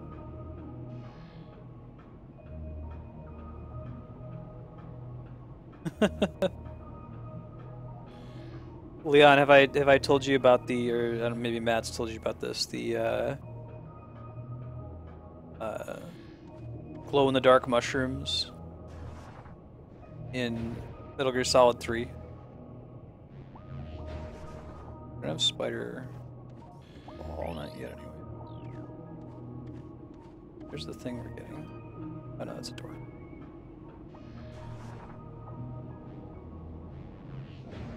Phosphorescent mushrooms, that was what it was. Yeah, so there's this funny part. Oh, what's it gonna be? What's it gonna be? Gravity boost, alright. There's this really funny part in Metal Gear Solid 3. The whole game is like you can gather food, you know, like you have to kill your own animals and hunt and eat to stay alive and survive. But in this one random cave, you find these phosphorescent mushrooms, and one of the people you can call on your codec tells you what the food you do. You know, she tells you whether the food is poisonous, whether it's safe to eat. You call her about these like glow in the dark mushrooms, and Snake's like, "Hey, these mushrooms glow in the dark. They can probably recharge my batteries, right?" And Paramedic on the line's like, "What? No. Why would you think that? Absolutely not." He's like, "No, I think they're gonna recharge my batteries." He's like, "Well, okay, if you think so." And when you eat them, they do because he believes that they do. They make fun of him for it.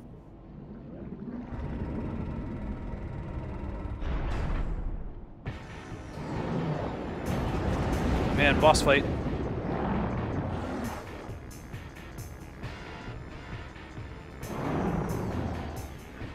I actually learned how to fight this guy.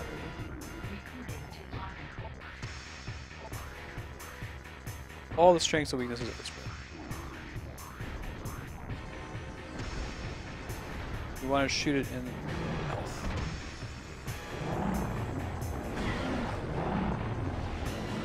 Now we can actually like navigate around while we're fighting it though.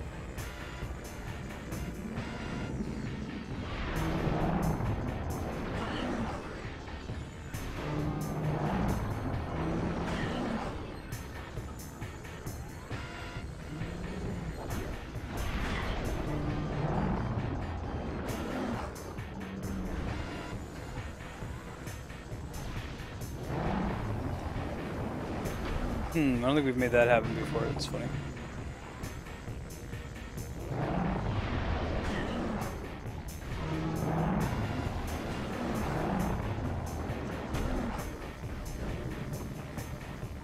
Can't really... Gotta do the most damage to him in the mouth, so we gotta be careful. We can try hitting him behind where he does that, I guess. Doesn't do a lot, though.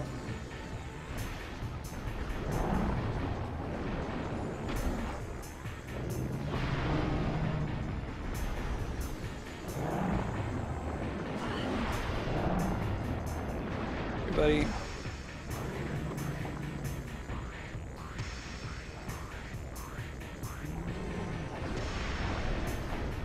Finish this guy off.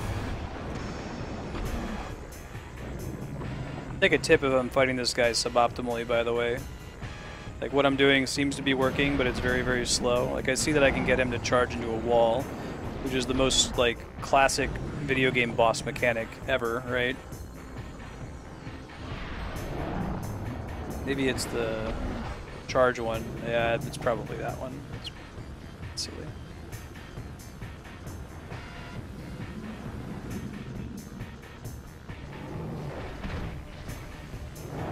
Yeah, that was it. Disregard, I got it. Use the spread missile. Seekers, rather.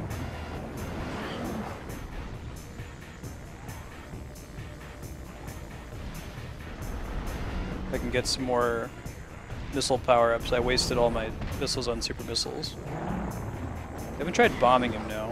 I don't know if I can get to him, though, with the bombs. Yeah, he just kind of runs through me and damages me when I try that.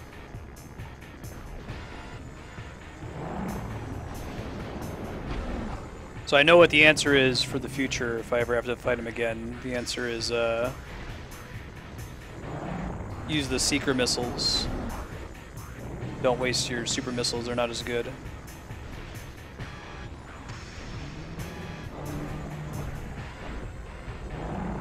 We'll finish him off this way though. No, it's a fair point.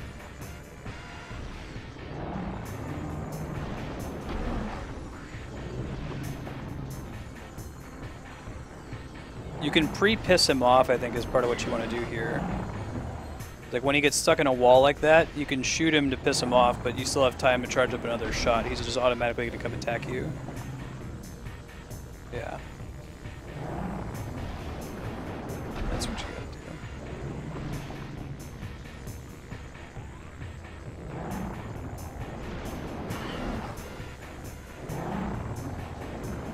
Right, so he's already pissed. Now I've got plenty of time to charge up another shot. If I had the seeking missiles, I could do a whole bunch of damage to him with that. Thanks, Justin. I really gotta get him in the mouth.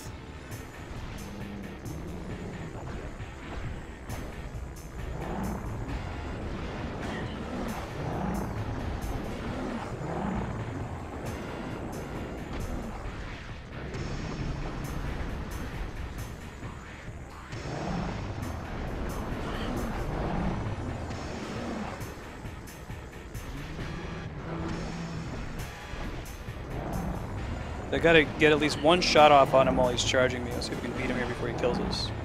Just barely. Good looking out, Justin.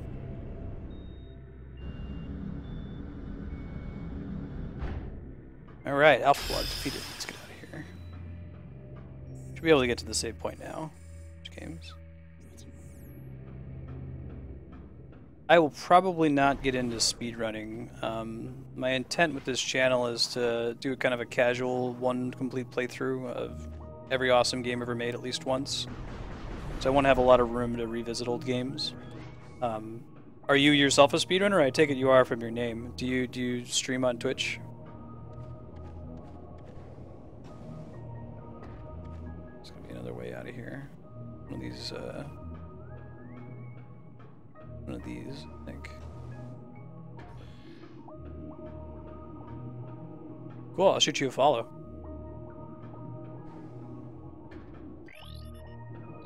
Don't have the spider ball yet, don't think.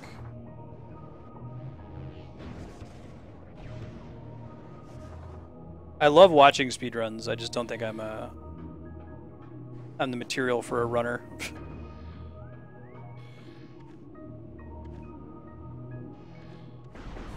Great.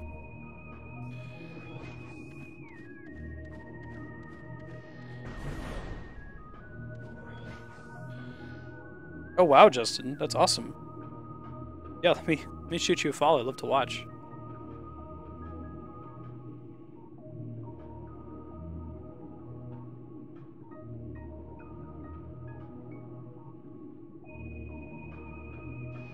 All right, I gotta find a way to get out of here.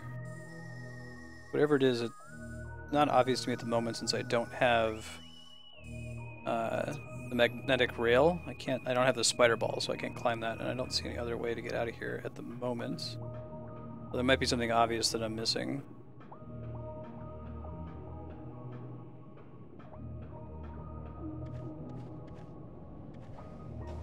I will take a hint on this one if you guys would help me out. I feel like I've searched this whole room. I have the ability to move more quickly through water now, but I can't get up any higher. Progress hindered by liquid environment. Yeah, but how do I get back up is the question.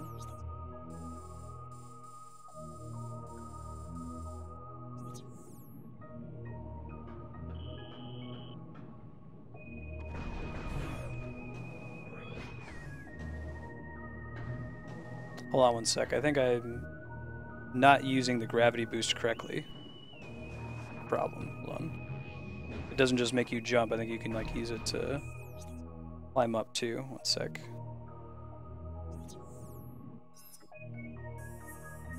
Movement system. It's gravity boost.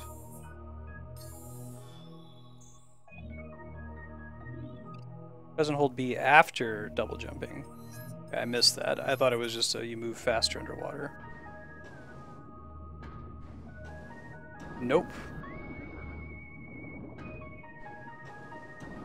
It's like a kind of an underwater triple jump, or maybe just a triple jump in general. I get it now.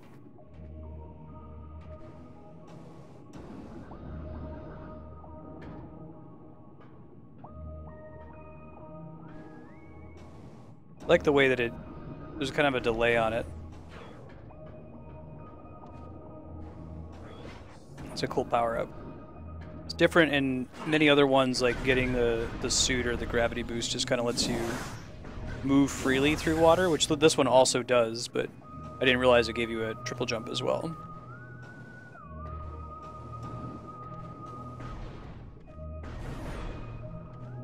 So now I should be able to get up to the save point, no problem. The schedule update here, as soon as I get to the save point, I'm switching to Final Fantasy IX. We're going to be playing that until 3 o'clock Pacific, followed by Mass Effect 2 from 3 o'clock until 4:30 Pacific. And then from 4:30 to 6, we're doing some Smash Brothers 3DS free play. Viewers are welcome to join for that. If you're just here for Metroid, that's no problem. We will be playing Metroid again. You can try to tune in. If you check the schedule below the channel, I'll update the next time we play Metroid. Typically it's going to be Mondays and Tuesdays. It's a special session today on a on a Friday. Had some room for it. Oh my god, I just want to get to the save point, but it's above me.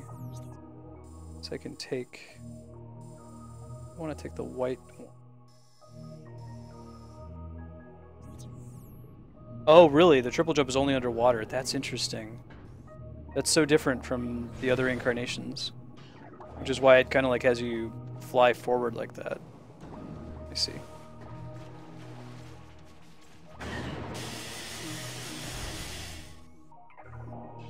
Just gotta find a way to get back up to the top now. Try seeing if this is like an exit. Take me out there.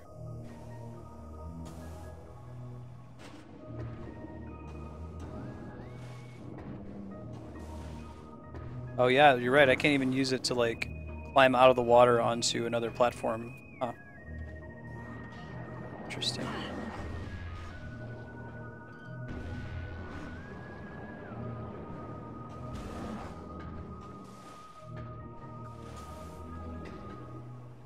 What's up, Kami?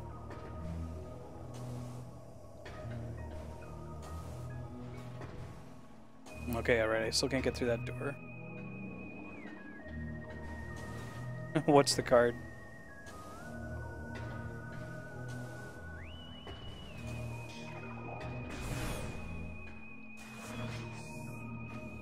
People will get me back. Hey Cam-Man, how you doing?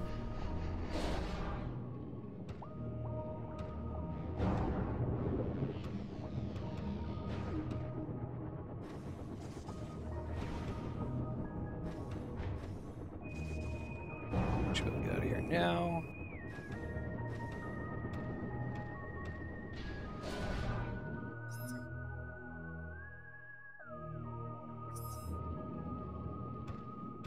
That's a pretty horrible card. I mean, unless if they come out with some upcoming Warlock card that says you do more damage the more mana crystals your opponent has. Why would you want that?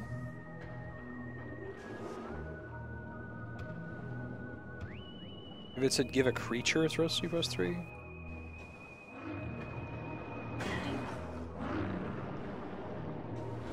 Those like stop trying to make tribal buffs happen. They're not going to happen.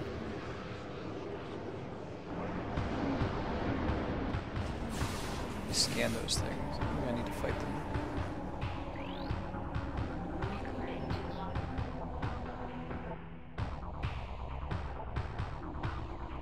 Same weakness.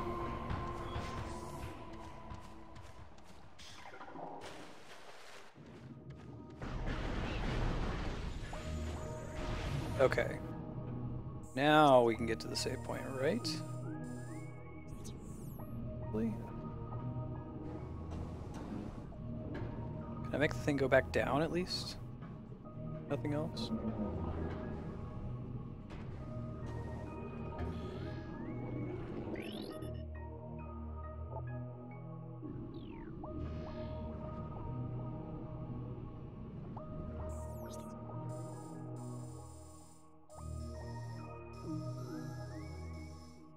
How the heck do I get back up to where I want?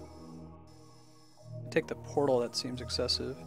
Hey D-Rock, do you know how I get back up to where the save point is to get out of here? Because like, what changed was it used to be there was a little morph ball portal you could take that was right here, and it's gone now that the whole thing has moved up. And I'm not able to get back up to where I came from, or at least if I am, I haven't figured out how to do it. This thing got pulled up before.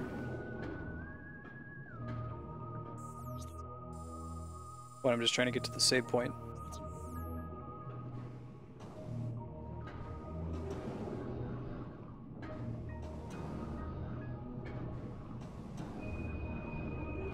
Think I could just use this up here?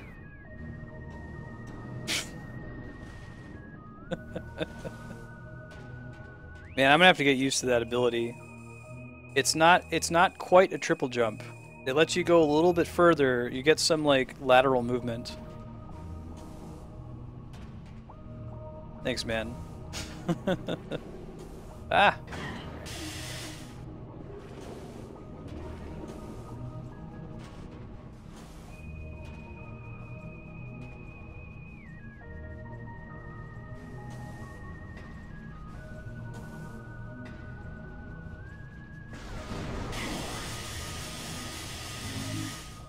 There we go.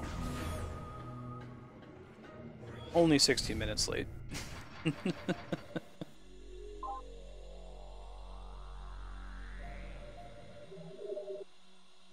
Alright, I'm gonna throw up the BRB. I'll be back in a couple minutes as I switch to OSC9.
Alright, and we're back. Final Fantasy 9, we did a whole bunch of Chocobo Hot and Cold yesterday. Took care of most of it. That's what needed to be done anyway. Able to do with that battery thing here, 1 second.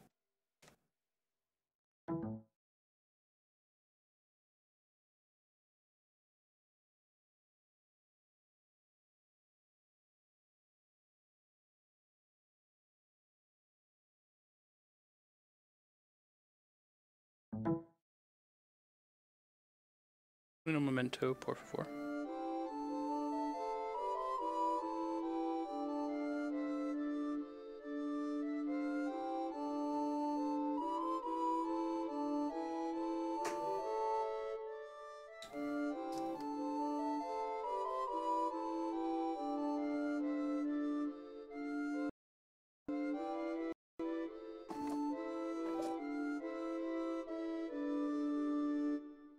Need to plug in my PlayStation 3 controller, which, as you might know, does not use micro USB, it uses mini USB. I gotta find one of my mini USB cables that's floating around here.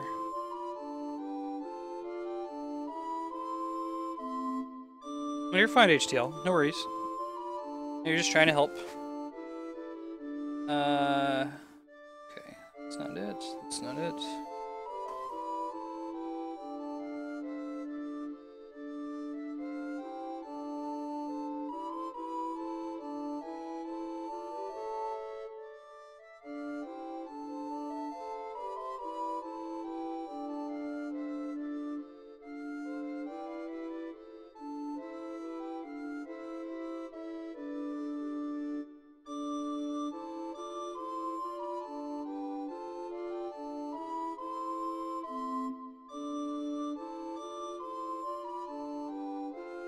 One sec, guys. I don't want my controller to die while we're playing. I'm gonna throw up the BRB again so I can go find this thing.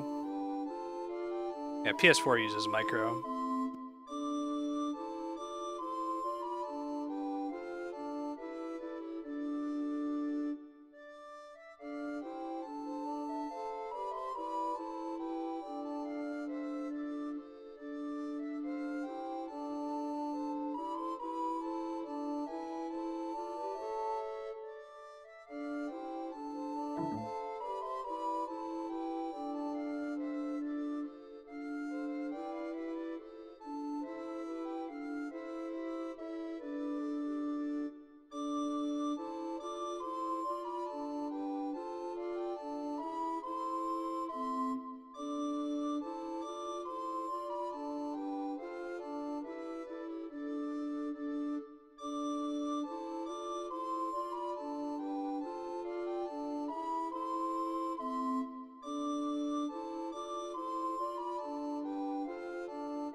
Yeah, really don't worry about it. It happens.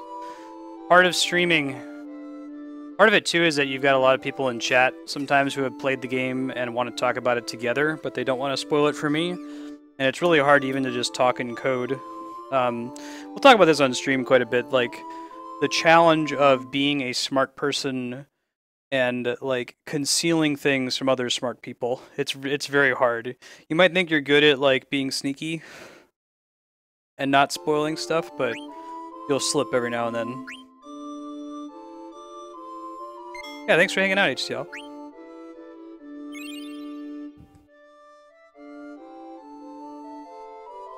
Thanks for your patience there. We're only,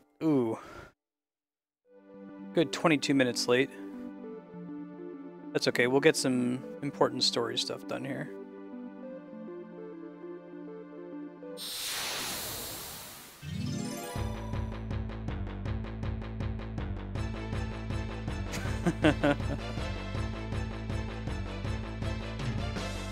Yeah, it just happens. Oh man, sandworm.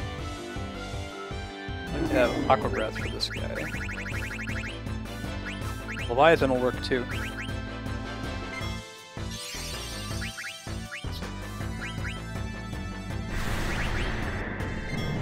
Yeah, one pretty big one at the end if I remember, but it wasn't like, it wasn't too bad given the circumstances.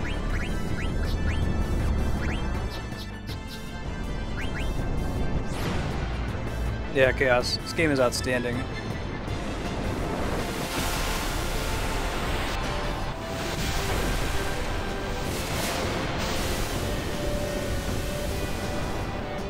Really? The sandworm absorbs water? Are you serious, game?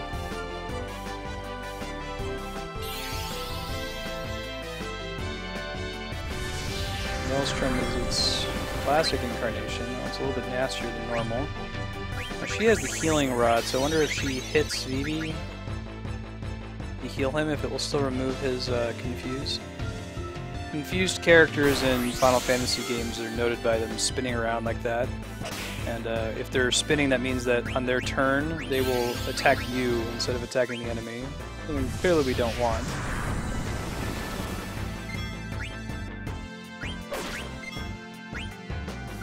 Ow. We really don't want him attacking us specifically because he's very strong. Alright, Chaos. Dagger can't concentrate. I think we don't really want to have Dagger in our party. Like, I feel like she's a very incorrect character to have with us right now. Let's see if we can finish this guy off and then we move our party members around. This is a part of the game where Dagger is, like, for plot reasons, she's very upset. Her kingdom has just been destroyed. So she becomes less effective in combat as a result.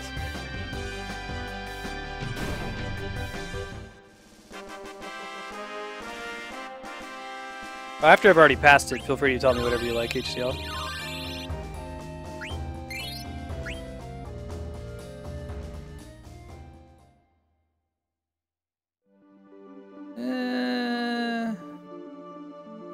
Block. There is no main character in 9. That's the whole point of 9.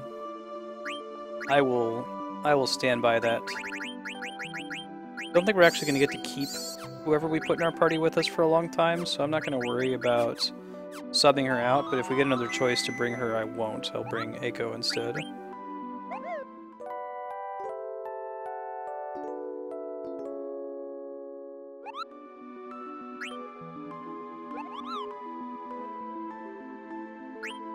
The 12 shouldn't be Vaughn.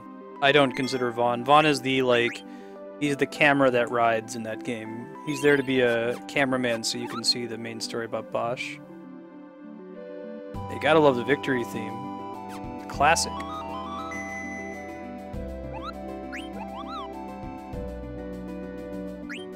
Chaos, and yet you don't need either character to beat the game, right?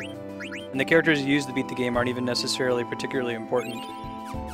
I talked about this a lot when we actually did the Final Fantasy VI playthrough. I love 6 because it's an ensemble cast, and it's probably unique among RPGs in that way, that there's no discernible main character. Terra's the closest thing, but Even she's not that important in the long run.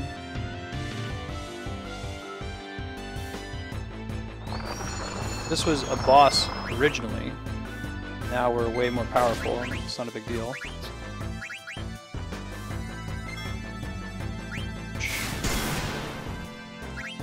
Using Comet, I think, is pretty good.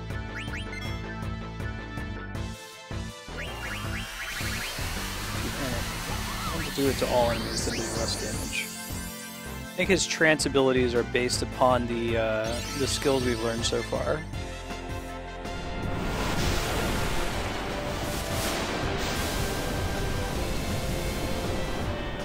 Man, this game might be unique among Final Fantasies in that sand monsters absorb water. It's almost always up there, very, very weak against water. Interesting. I thought maybe it was just that earlier enemy, but apparently not.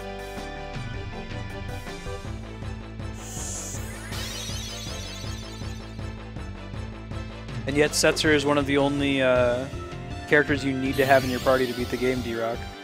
But yeah, I agree. Setzer, Realm, Strago, go critical for the overall story.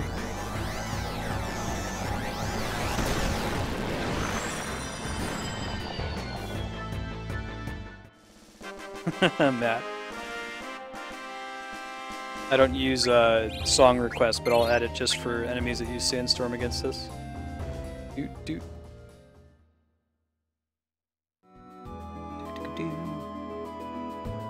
It's the one we want, I think. E-Tent again.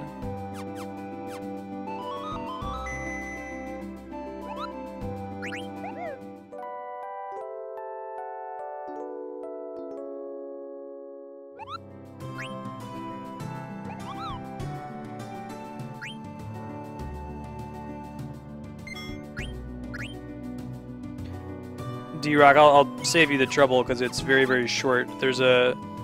Okay, this is the wrong entrance. Whenever we talk to it, we get an antlion fight. There's a random character who's a dragoon, and he mentions that he wishes, you know, the Mughals were telling him that they remind him of their great hero Mog, who, you know, like jumped in the air with a lance.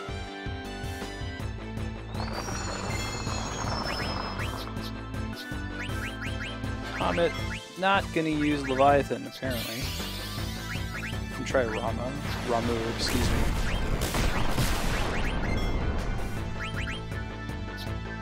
You wanna just go ahead and institute that, by the way?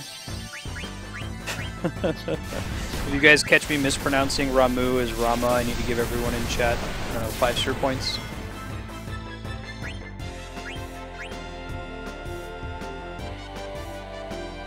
It'll be up to people in chat to catch it.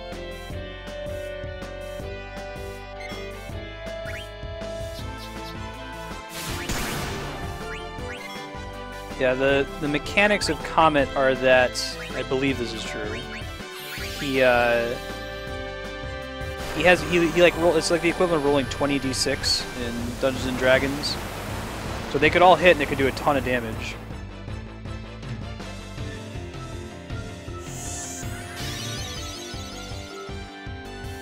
Try the next one and see what happens.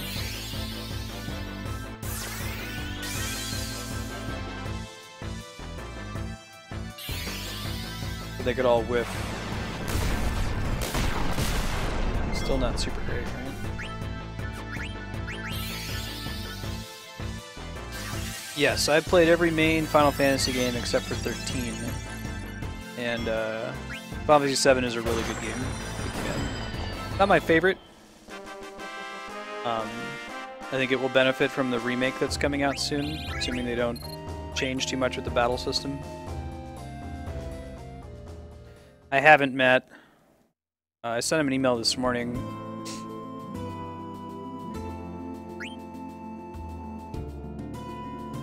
Yeah, so there's a chance we might not be doing Final Fantasy 14 tomorrow morning. It might be Sunday morning instead. Apex is going to be out. Either way, you know, if we play it on Sunday, we'll be doing main story. If we play on Saturday, I'll just be doing the Hildebrand questline. We're waiting to hear back from Apex on a confirmation at the moment.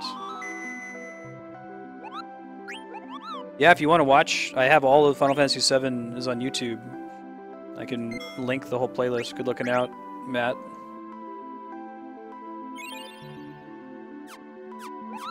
Oh, so you're not stuck, unable to attack when you get a limit break, Mega Man?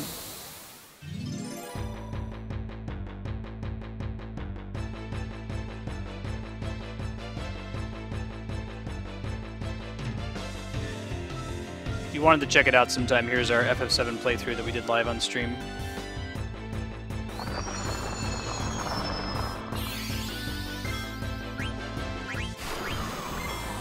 Blind everybody again. Which I'm guessing Blizzard this time.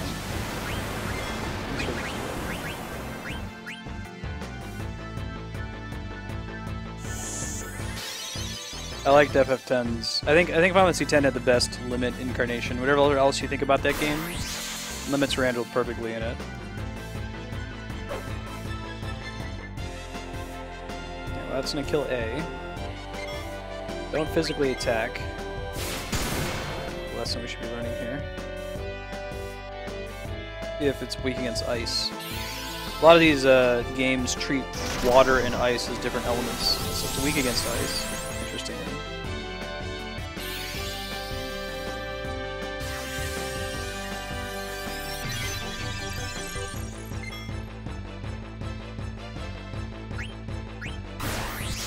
Cool, HDL. I don't have a playlist for Smash right now. I can show you the live stream list that'll have any time we've played Smash Brothers before. Usually just reserve playlists for individual games that we're actually like playing through to beat. But you can like search through this list and see if you can find just like Control F Smash. Find times we played it. Hey again, Matthew, how you been? Alright, let me res the Dane here. This is not a speedrun. My intent with this channel is to casually play through every awesome game ever made at least once, complete all the playthroughs and record them on YouTube, and build a trophy case. Because I believe there's so many of them you can't play them all in one lifetime. I do like watching speedruns though. If there's anyone in chat who's familiar with Final Fantasy IX speedrunning strats, this is the only Final Fantasy I know of that has speedrun requirements built into it, and that there's a special sword you can only get if you beat the game in a very aggressive timeline. It's something like 12 hours. I've never watched somebody complete it, but I know that there's some crazy tricks you can do. One of them is like opening the disc tray during a cutscene to get the cutscene to stop.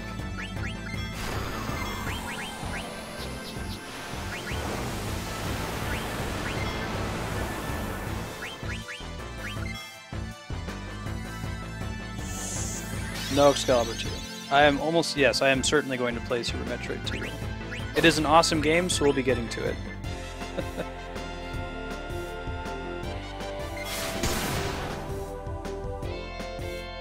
That's gotta be only this game that works that way. Just about every other Final Fantasy sand creatures will, like, there's one in Final Fantasy V that takes like 6,000 damage. It's like quadruple weak or something. Yeah, Super Metroid's one we'll probably get to sooner than later. That's my favorite Metroid game, maybe tied with Zero Mission. Yeah, I can probably unequip it now, Matt. It was useful a while ago. It was a good point. Are you serious, Mega Man? I didn't know that. I feel like that's the correct way to do it then. I've never seen it. Like I said, I love watching speedruns, but they stress me out. If I'm doing a speedrun, I'm not having fun playing the game. Alright, let's see. And I am so happy that there are people out there that's just what they want to do, because then I get to watch them.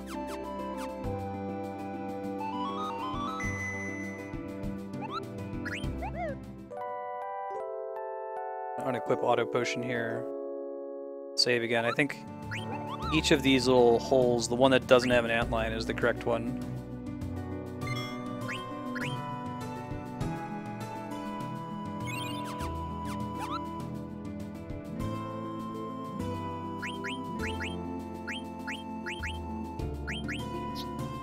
Pretty sure when I played this game for the first time, I probably ran over 100 hours. I don't remember being able to get it. Okay, auto potion, goodbye. I'm gonna take anything else, I guess. Something that keeps him from dying is probably more important than something that keeps him from having an inconvenient status effect. That's a good one, HDL. It's definitely one of the best games. I think I like that one. 5 and 9 are in second place for me. Okay, my anointments and my eye drops, which I have plenty of because we did lots of Chocobo Hot and Cold. 4 is an outstanding game.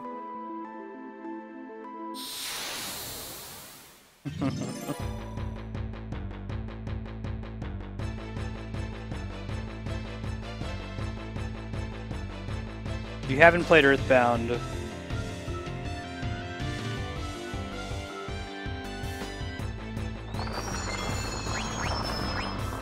oh, right in with the sandstorm.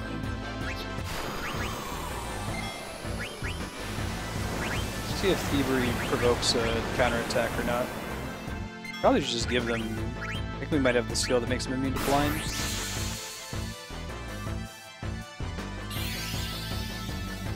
Earthbound's my all-time favorite game. Not for any particular reason, just it's particularly nostalgic for me. It was the first RPG I ever played.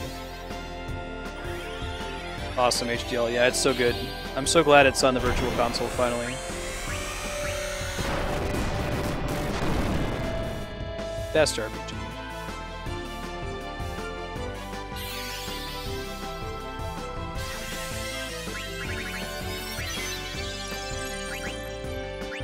Yeah, I was like, I already own this game in several, I got the original cartridge. I have many other ways I could play it, but I want to throw money at Nintendo. Tell them I want more Earthbound in my life.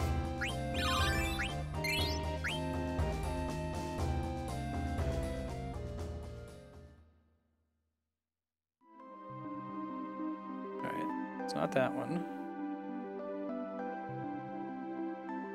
Must have been this one. That was the first one we went to, but I think we just happened to get into like a sandworm fight right as we walked up to it. It was a complete coincidence with the antlion fights, which actually trigger when you talk to it.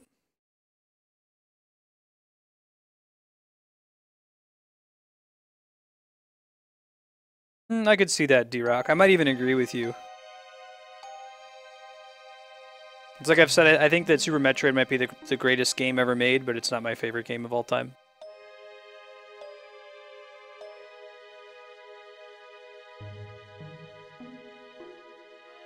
Because when we talk about video games, though, there's really no such thing as greatest of all time. You can kind of compare within its own genre, within its own series, but at some point, everything is apples and oranges.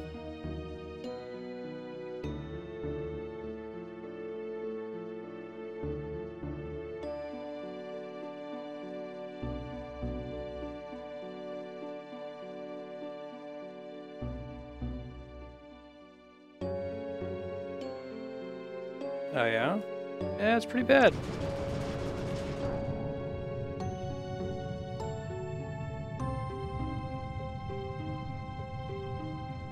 Taco's real nasty.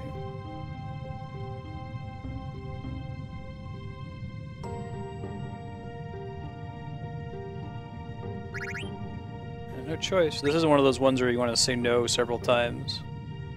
This might actually be a place where you get a game over. Someone in chat can correct me on this, but I feel like there's at least one point where you can game over in this desert palace area based on a decision that you make.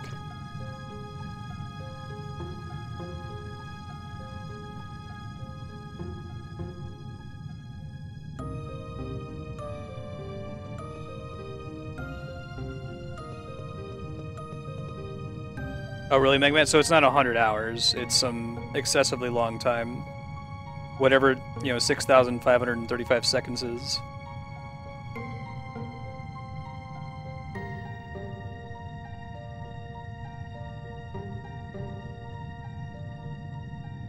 Or even more than that, it'd have to be the next bit limit after 6555. That's only like 22 hours.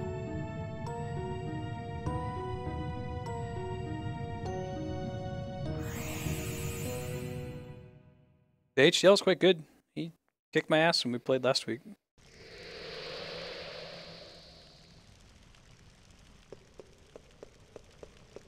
What's up, Cooj?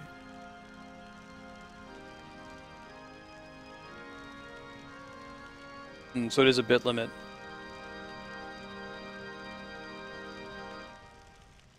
So not happening. Speedrun it. Gotcha, Big Man. You weren't making it up.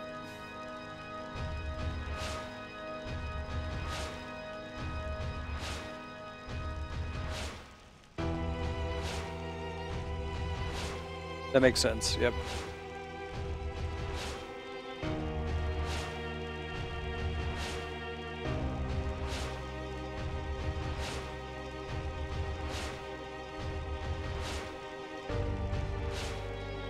So the 32-bit limit, which makes sense. Because the 16-bit limit, 2 to the 16, is 65,536. Which is why you see that as the maximum value in a lot of these games. Actually, they kept the 16-bit limit in this game as a kind of nostalgia point. You'd already played Final Fantasy 8 and 7, where enemies have upwards of 1 million hit points. But the secret boss in this game only has 65,535, not because of an actual bit limit, but it was just going to be nostalgic about the old days. It tended to be like the highest XP value that you could reach. 255 or 256 was the 8-bit limit.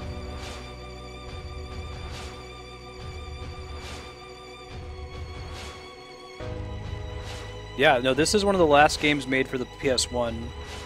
FF7 does not look good. As much as I love that game, time has not smiled on it, unfortunately.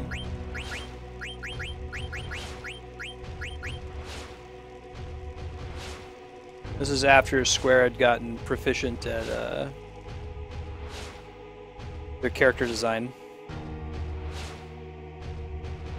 and environment design.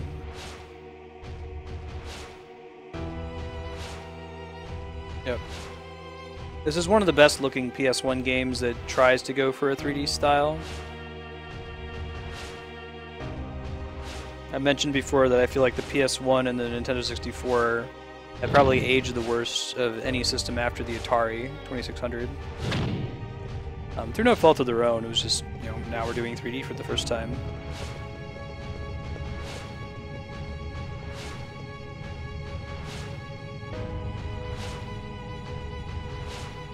Yeah, I'll probably do Ozma League. Have to make my, like, 3.5 hours of Chocobo Hot and Cold grinding on stream pay off in some way, right? Remember Ozma not being that hard as far as secret bosses go? Probably easier than, like, Ruby Weapon and Emerald Weapon. Especially if we have all of the sweet loot from all of the Chocobo caches around the world.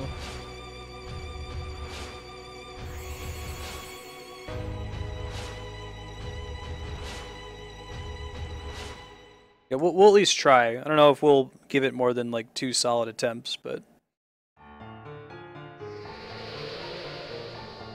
part of these playthroughs I try not to do too much grinding on stream. Chocobo Hot and Cold is my one exception. As a kid Marstead always 100%ed every game he ever played, and is disgusted with the modern Marstead for just kind of playing through these games that are brisk pace. So I think the way these dudes work...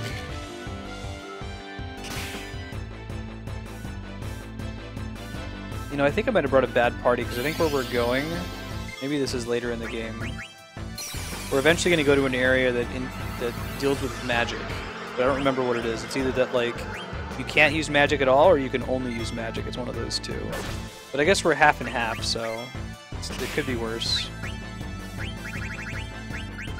The guy with the red on the top is weak against magic, I believe. The guy with the blue on the top is weak against physical. The hardest Final Fantasy series boss. I'm trying to think of it. Realistically, is it one of the ones in Final Fantasy 12 called hit points, maybe?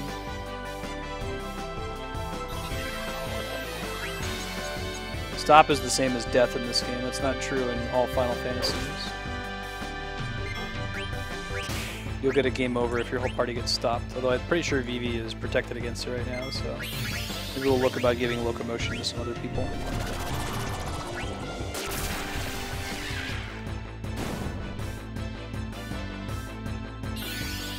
They might give me another chance.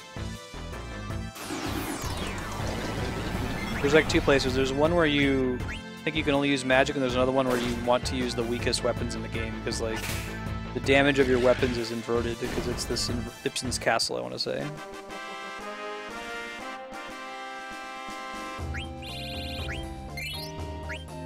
Emerald was pretty hard. You get an easy cheese strategy. That's Final Fantasy VII. I never did the extra bosses they added in 6 in the special edition. The remakes, that is. Take a look at Eiko, make sure she's got stuff that makes sense. Unfortunately, a lot of the good stuff is on Dagger right now.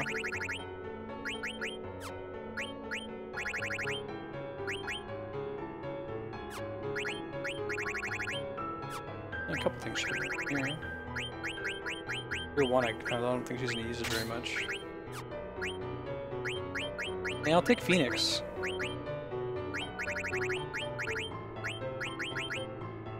Whole party res is pretty strong. PC load letter? What does that mean?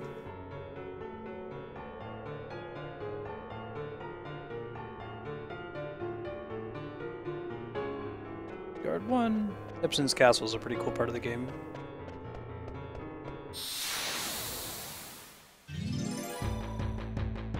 Some of the secret bosses in 10 are pretty brutal. Was it Nemesis? I haven't played 10 International, so when we play 10 HD, it'll be my first time seeing some of that content.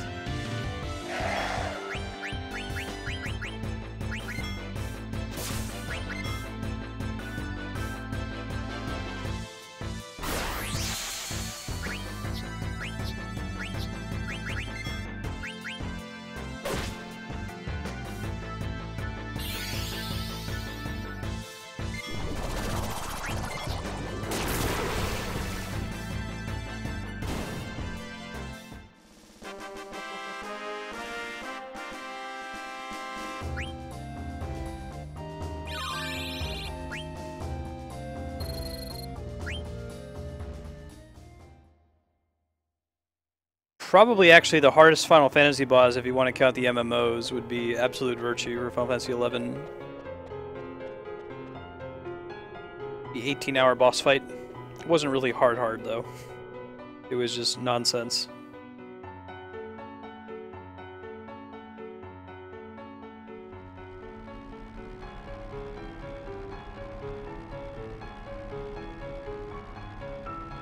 He is a monk, basically, which is a recurring character. His original name is Amarant. All the party members are named by Stream Vote. Whenever we play a game that lets you name characters, we'll try to let Stream pick the names by spending sphere points. But yeah, he's a monk, so he does a lot of melee damage. He can throw things. He's kind of a combination monk-ninja. Ninjas tend to have the throw ability. He can heal himself.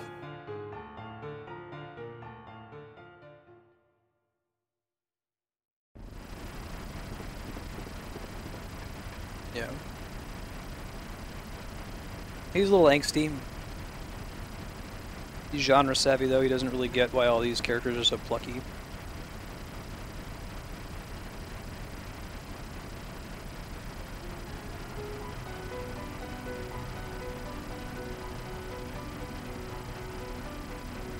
Backstabbing poses.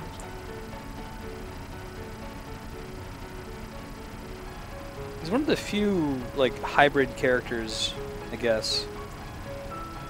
A lot of characters are very clearly in one camp or the other if they have a job. Because you get White Mage Summoner is a pretty common combo. Probably not, actually. I think I just use him because he's cool. Like, I don't know what the correct Final Fantasy IX endgame party would be. You have to have Zidane. It's probably all physical attackers. Damn it, coming.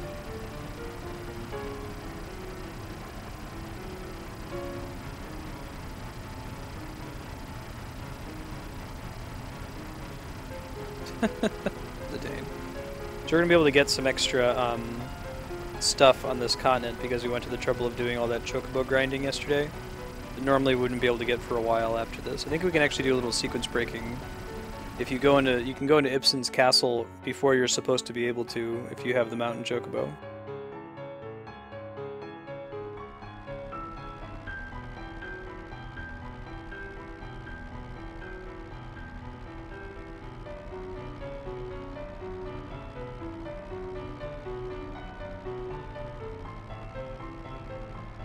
What's what, Kami? What? We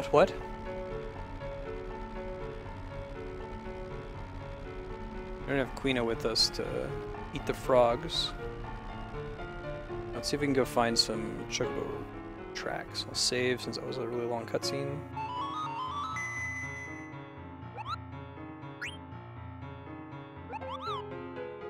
Is there a game that's done that?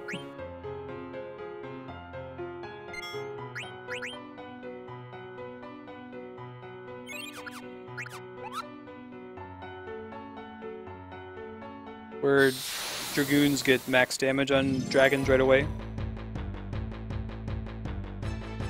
Oh, I didn't know that about FF3. Is that FF3 NES, or is that still true in the DS remake? I did not know that. This guy can petrify. We probably want to equip Jelly. Petrification protection. You're kind to say so, HDL. I'm working on it. It's tougher, right? With a variety stream. You know, if you just play one game all the time, it's easy to pull in all the people who watch that game. But if someone really wants to see Final Fantasy IX, maybe they were searching for Final Fantasy IX 3 months ago, or 2 months from now. Not when I happen to be playing. Just the way that Twitch is set up right now makes it kind of hard to find gamers that are into the sort of the games you would like to play, as opposed to the games that you want to watch right now. My fingers are crossed. I'm in it for the long run. Total booty butts. Maximum booty butts.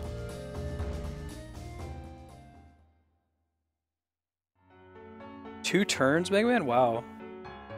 That's cool. I'm looking forward to playing that again. I really enjoyed that.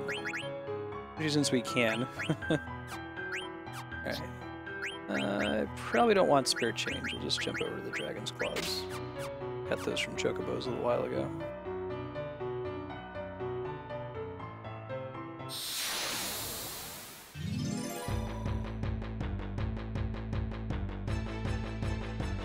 Absolute maximum booty butts.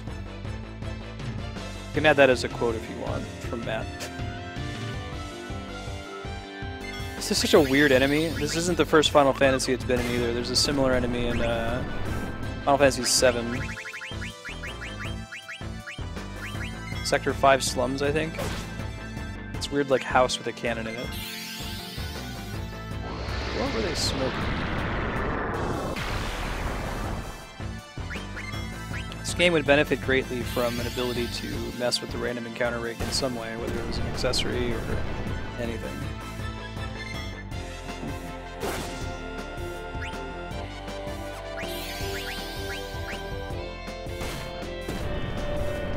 It does kind of look like Howl's Moving Castle, doesn't it?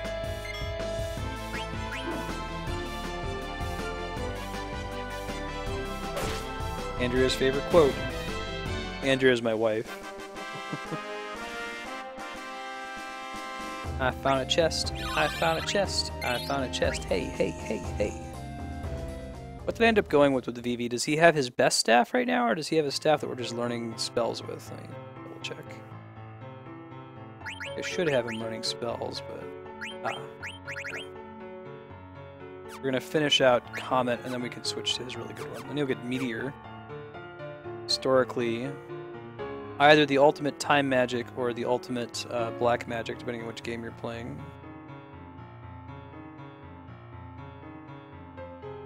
Don't know, I have no idea where the Chocobo tracks are, so I guess we'll just get into a bunch of random battles when we try to find them.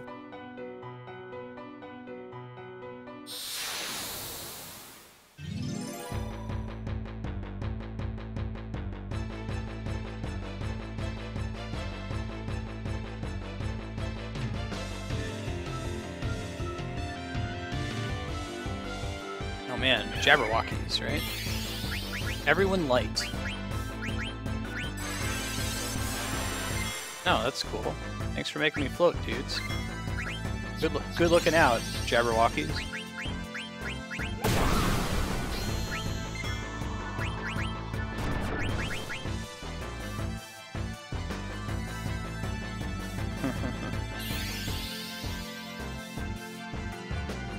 Ah, I see what you're saying. Jump counts as wind elemental in that game? That's so weird. I would not have guessed that.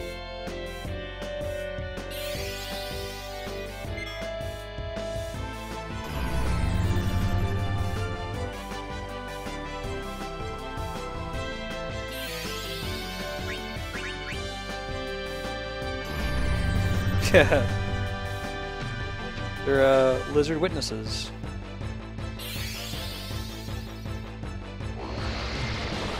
Spears are the ones that are wind elemental. That's interesting. That comes up in later Final Fantasies. Like Gungnir is usually wind elemental. Huh.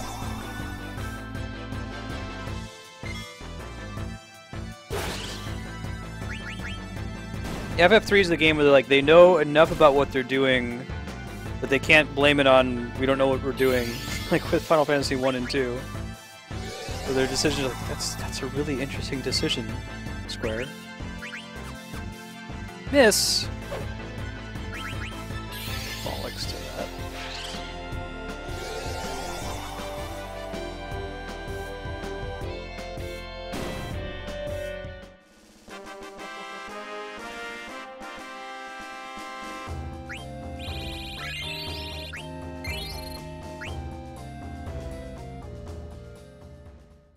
Heck yeah. If you have any questions about Final Fantasy, let me know. Got a ton of people in here who are big fans of the series.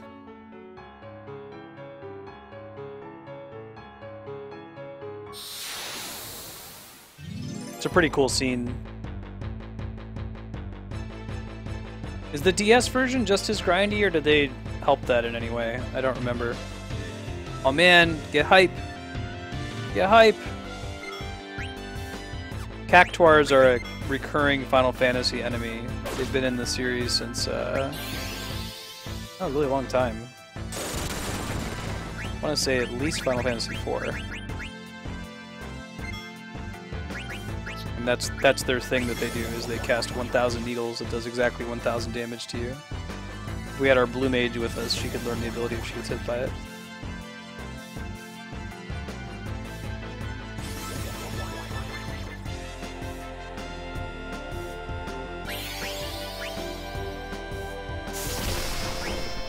These guys, it would make sense to be weak against water, you know?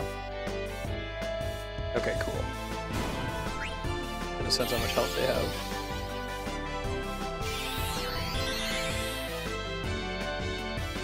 Yeah, man, I like games where the bosses are a puzzle. Like, okay, how do I need to orient my party to survive this?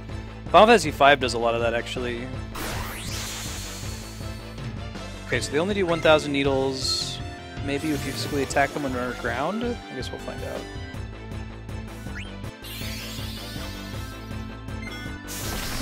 Next up is Final Fantasy V. We're playing through that one now, HDL. Guess he's also technically a secret boss in Final Fantasy 12. Look at that auto life. Zidane's gonna die. Oh, maybe not. Nice.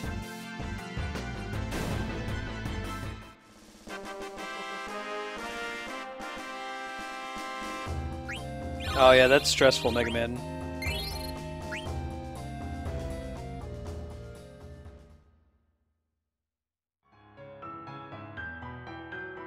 Two shields, man. It's the future. You're not... The year is 20XX. Everyone uses two shields.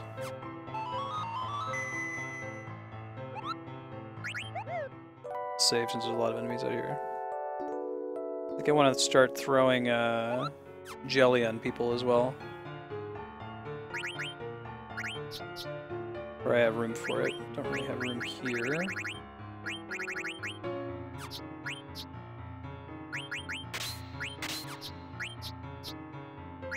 Turn magic is too cool to not use, so... bite me in the butt. Does he have a status on his Dragon's Claws? Elemental attack, but not status attack.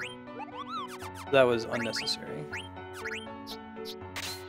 She doesn't even have jelly. Can she learn it, though, is the question.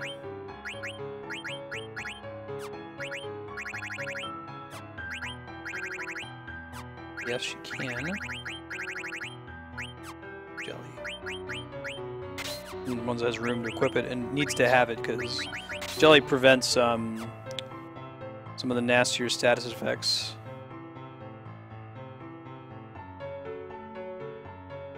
Nastiest petrification, which is the same as being killed if you remain petrified and everyone else is dead.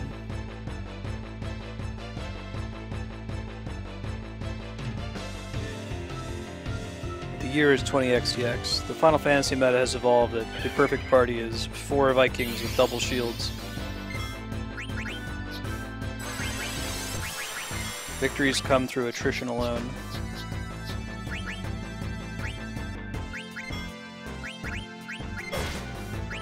Try using Phoenix, why not? Got some extra MP.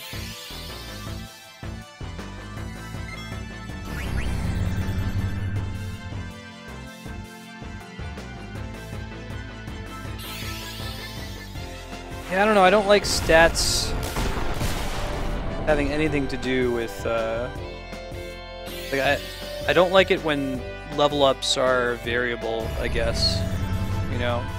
I get it, it's a cool idea in principle, because I just don't like it in practice.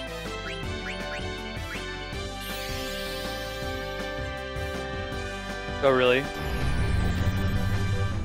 I don't think there's a best one, it depends on what game you're playing.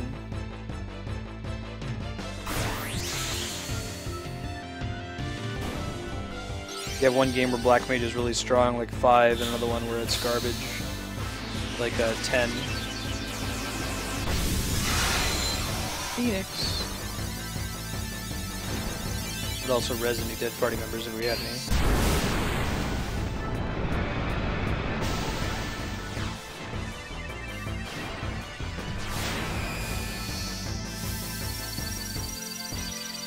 Made the enemies harder?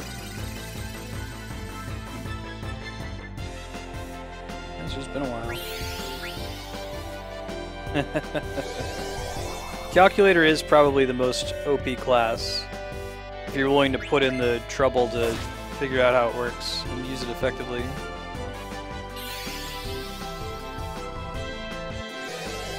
Also known as the arithmetician in the retranslation.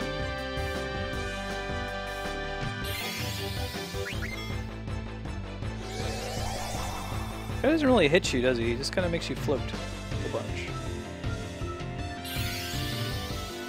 Maybe turn to stone? Nope. Oh, he can be. Cool. Yeah, man. Summon graphics have always been something awesome. This game solved the problem that Final Fantasy VII introduced with summons. In 7, the summon animations were really, really cool, but they just got longer and longer. Until they were really, really frustratingly long.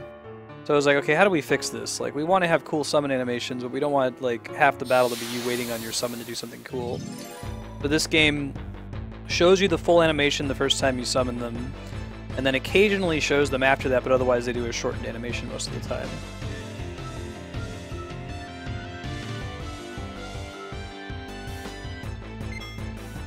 Oh, really? That's weird. I wouldn't have guessed that, Mega Man.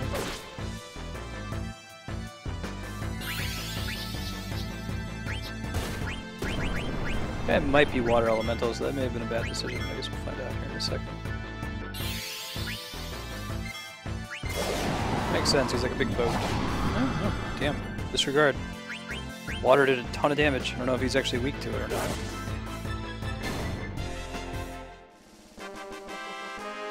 Duel of Planeswalkers, you mean?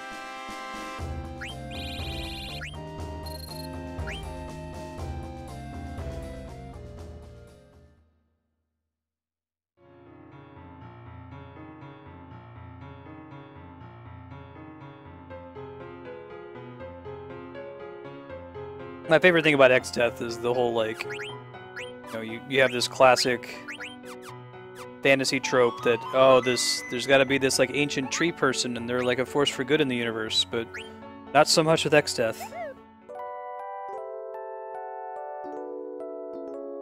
Free to play? Are they finally getting on it? Oh my god. Is Wizards finally turning that over to somebody else? I feel like there's been this untapped potential for Magic for the longest time. I feel like Hearthstone is finally getting them to get their butts in gear. Yeah, that'd be really cool. Good call. Is it being, can you see if anyone else on Twitch is streaming it right now? Just out of curiosity.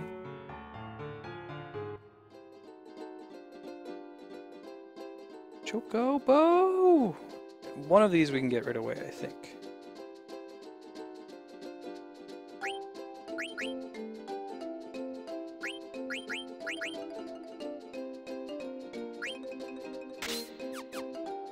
Oops.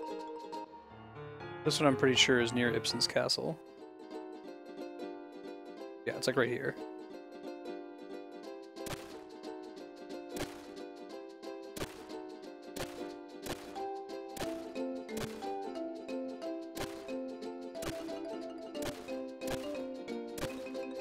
Ah, that's pretty cool. Is it like up on the mountain maybe?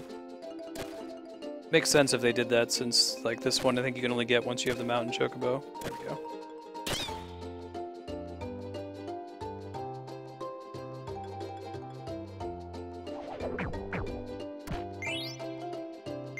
Demon mail.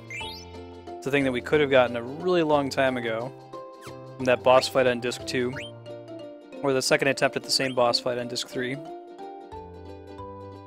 Okay, you can get Sea at Dusk. Ocean is somewhere completely different. Cold Lagoon is somewhere completely different. We do Ocean at Dusk and Dusk Plain.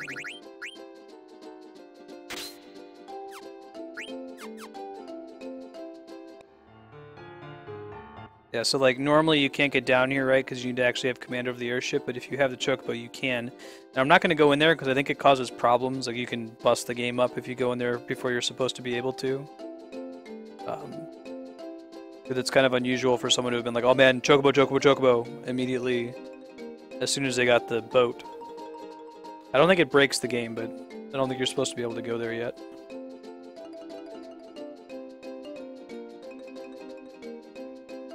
These Dusk Plain. Ah. Here's where it's dusk.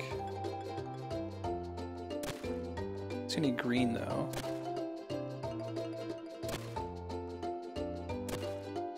It's further south. You get to skip a lot of BS by having the chocobo here, especially the mountain chocobo. Because it's a really long walk to the dungeon you're supposed to be going to. And it removes all of that. Kind of a pain.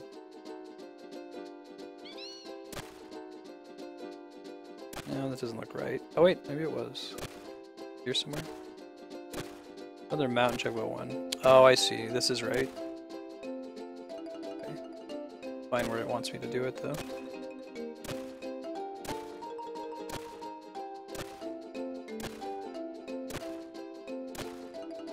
Right on, man. Maybe I'll do that next week, Wednesday. Hey, Pax, how you been? I heard the news that you're good to go for Sunday, so we're gonna move Final Fantasy XIV. I have it scheduled for tomorrow morning. I'm gonna bump that to Sunday morning. We need to be on the mountain to get it. You can kind of try to take advantage of the hot and cold aspect. Just find it. It's got to be on the mountain, right? It's a mountain chocobo chocograph.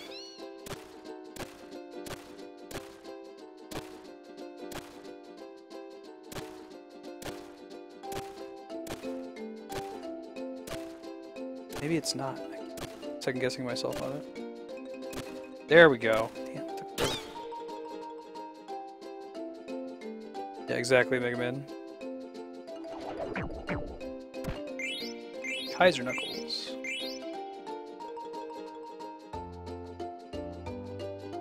I know your physics department friend Matt is really big into and good at magic. Is the fact that I'm kind of a magic noob going to be a problem, do you think?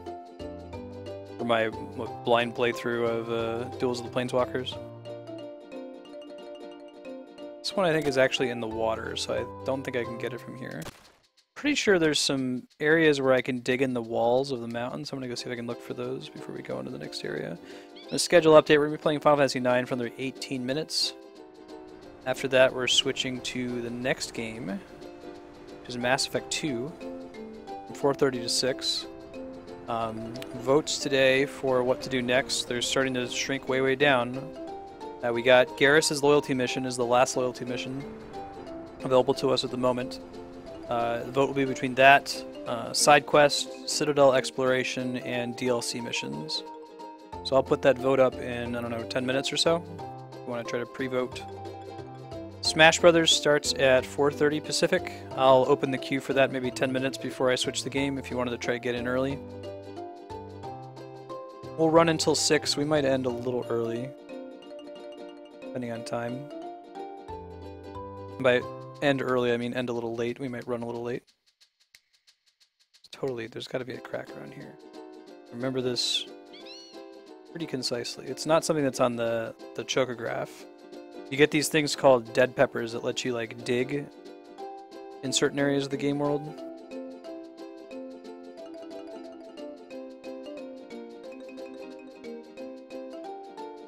Might be one and there's like a little nook and cranny in this mountain over here.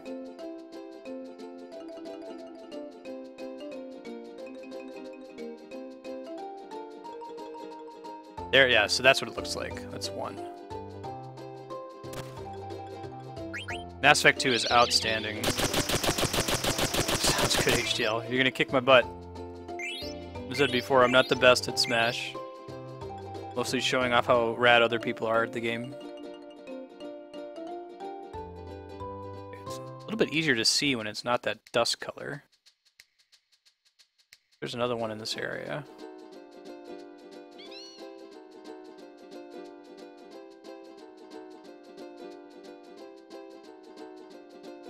Making it go free to play is very smart. I feel like they should have been doing that a while ago. Is this gonna be like, so I think Duels of the Planeswalkers, the way that series has worked for the longest time has been they just release a new one once a year. But are they intending this to be more like a platform like Hearthstone is, where they'll just keep releasing new content for it and you don't have to keep buying a new game? Or how are they, you know, is that even evident already or not? If that question makes any sense at all.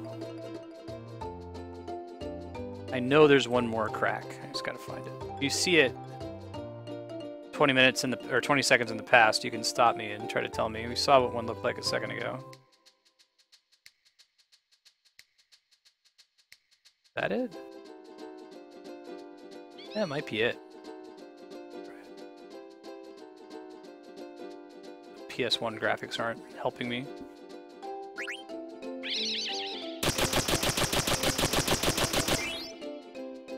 Oh, perfect, Leon. That's exciting then.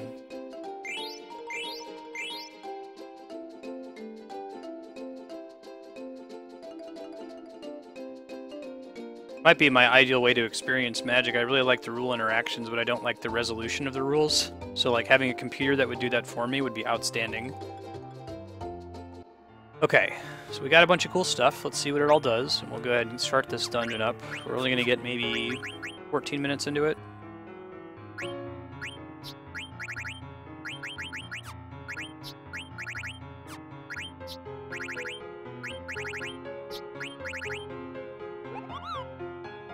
Already got ability up, yeah.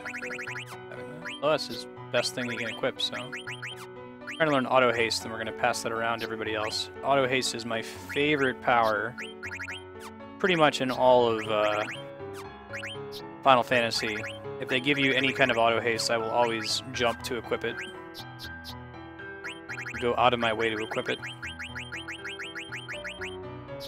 He's got auto life, so if we can teach somebody else auto life. Probably be her after she learns Phoenix, so he can get started working on it, I guess. Oh, then he gets revive, that's good. Then 2 people can res without needing to use Phoenix Downs. Okay, everybody's learning something. I'm happy. Most of the cool stuff we got just now, though, was For our tank characters, which we don't have with us. So it would be Freya and Steiner, the heavy armor characters.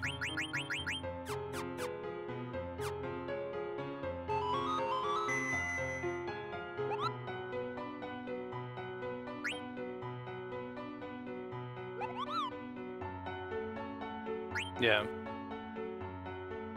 Yeah, that's always been a problem with just Magic in general, as far as converting is. Like, yeah, in order to account for instance, you have to pause constantly to see if you're okay. I don't know a way to do that automatically. Maybe if you had a system that would only pause if you had a play, but I guess that reduces the skill cap of Magic, you know? If the game is telling you, hey, intent, there's something you can do, you're not figuring that out yourself anymore. Yeah, no, it makes sense in Hearthstone. It reduces the complexity of the game.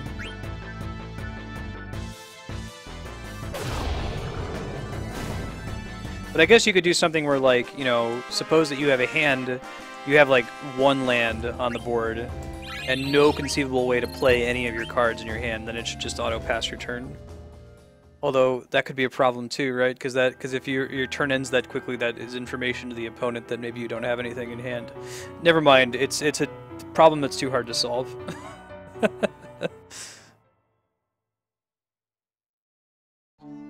Right, Matt.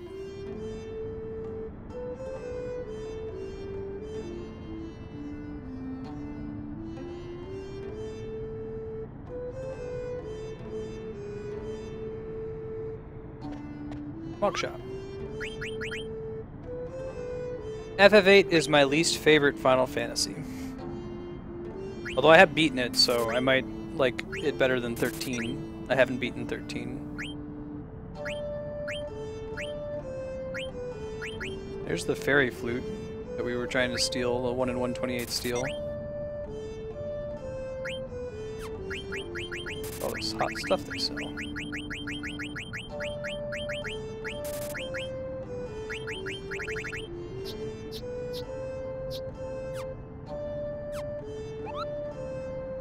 Sure.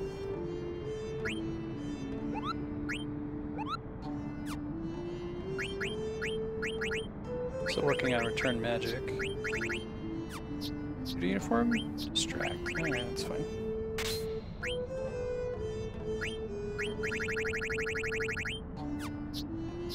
There's the fairy flute. Asuna, haste, and regen.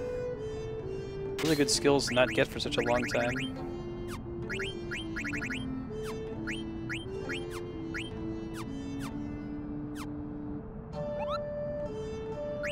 Hey Griever, how you doing? I have HCL. If you want to see everything I've played already, I'll send you a link. Here, one sec.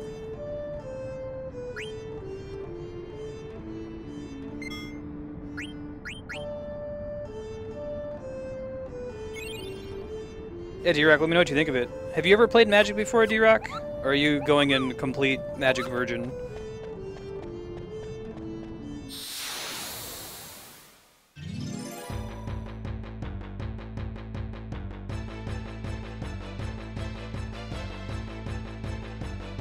Kind of like the pseudo pre-rendered background there of Oilvert.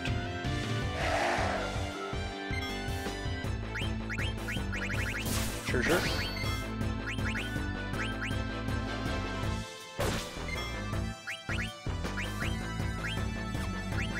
Yeah. Good spells? Gotcha.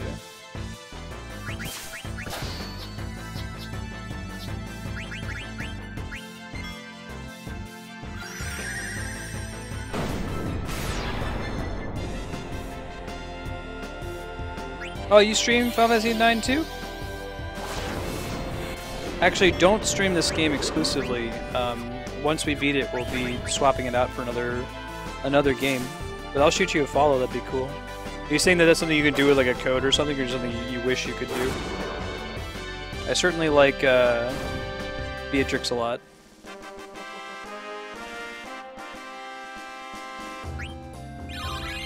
Alright, I think we can finally change out Vivi's weapon.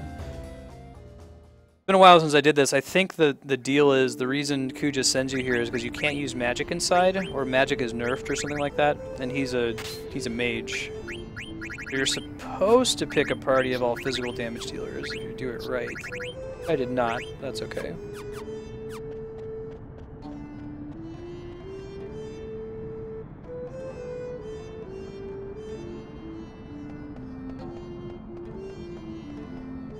That's cool. Oh, the mod changes their abilities?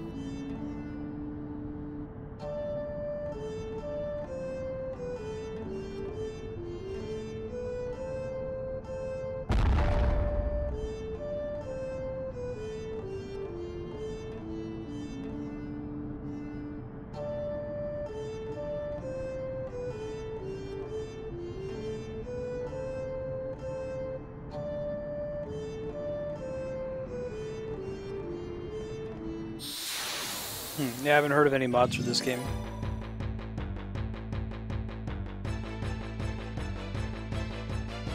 Oh, I see. Gotcha.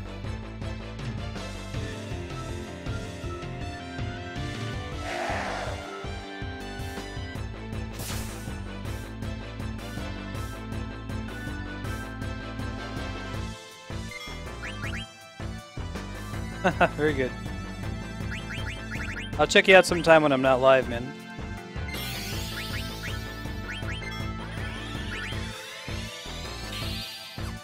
I'm the protagonist. The standard party HDL, like the classic, goes back to Dungeons and Dragons party is a fighter, a tank, a healer, a magical damage character, and a melee damage character, usually like a rogue, skill monkey. So we don't really have that at this point. If I switched out Amarant, Flamo for Steiner, then we'd have that. White mage, black mage, thief. Oh no, D-Rock.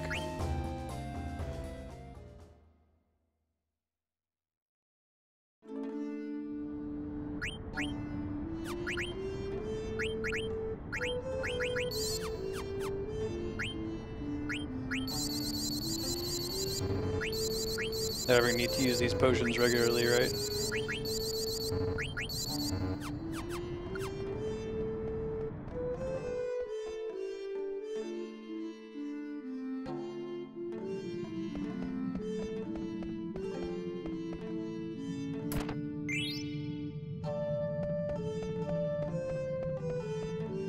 Rising Sun. Got so many of those, but I feel like I'm going to be afraid to use them. Hey, thanks for the follow, Zo. Appreciate it.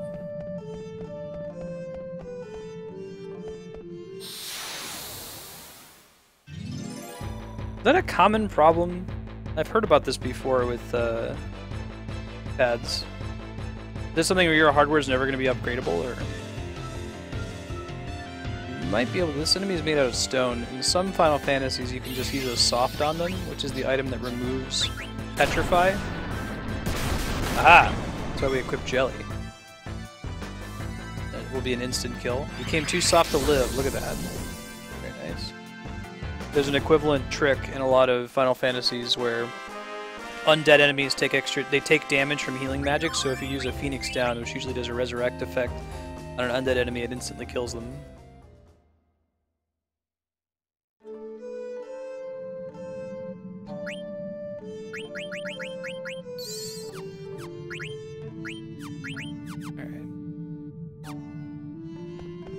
I just hope that whatever is up with that game, Wizards didn't develop it in-house.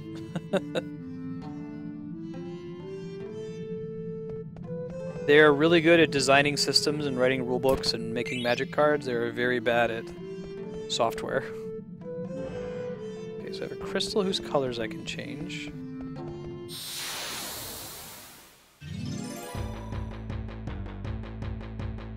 I'm glad they actually have this. Might be the one that I'm thinking of when I think you can use softs on stone enemies. This might be the only one where that actually works. And I have a whole bunch of them from doing the Chocobo game, so.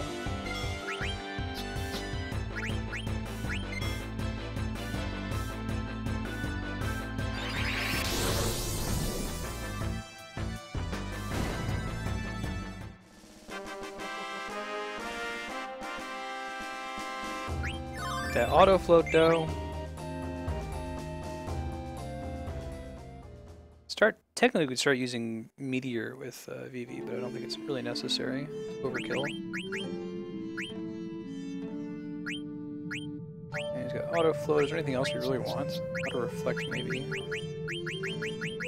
Reflect's the only option. I'm not going to equip it, but it would be nice to have as an option.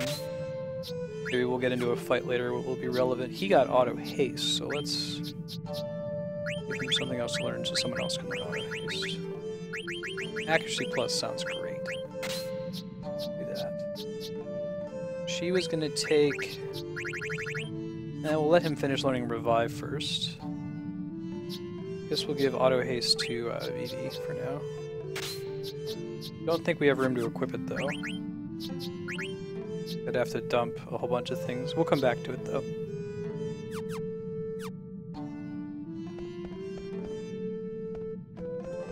Okay, so this isn't like a switch between red and blue thing. Once it goes red, it stays red. Precisely.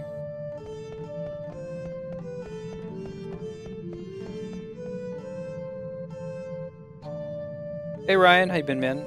See you again.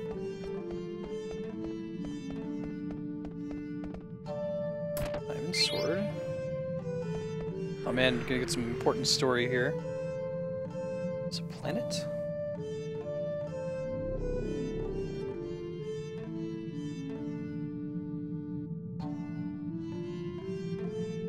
There's a cup.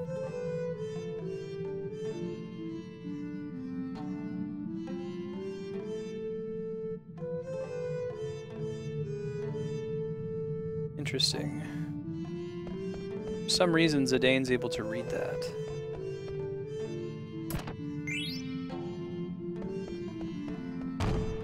Does he even go somewhere?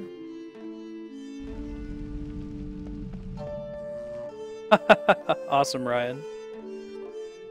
If you want to, you can hop here. Let me just turn on the Smash queue now. Give you guys a chance if you're in to join early if you want to.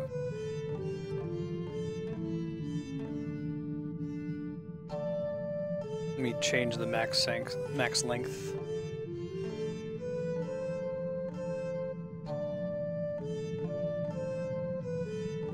Okay. We're not going to be playing for another hour and a half or so, but if you want to pop in now, you can.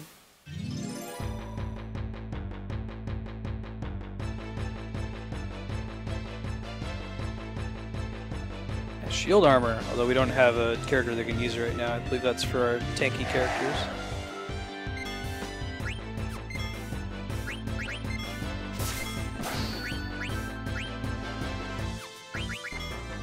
Yeah, no magic here. It's too bad. Can't even use summons, so they're gonna be like my item users, I guess.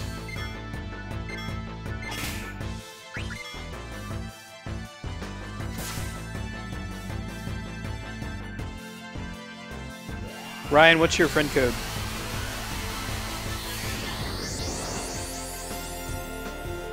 Can't even double white.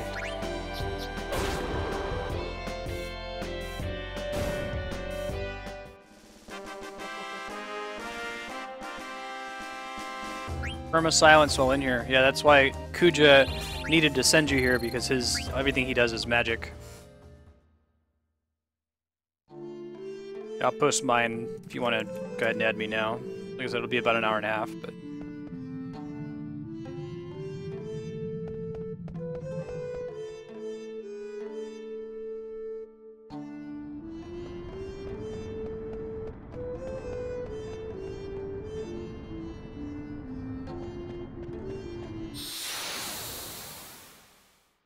Alright, so while I'm getting to the save point, let me throw out the queue, or the poll here for Mass Effect.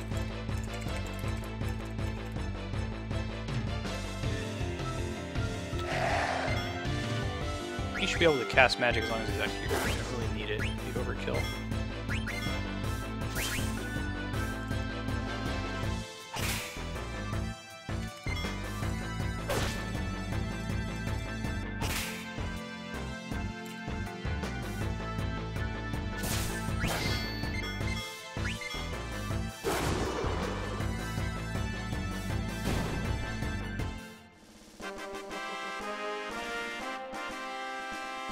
That could have been a smart way to handle it. Exactly, Matt. Do that with a doom doom cha. Doom doom cha. Oh, Ryan, I missed your comment. Go to your home screen, press the home button, and then look on the very top. There's a little orange square you can press on. That should show you both your friend code, and then you can hit register in the top right corner and put in the friend code I just added.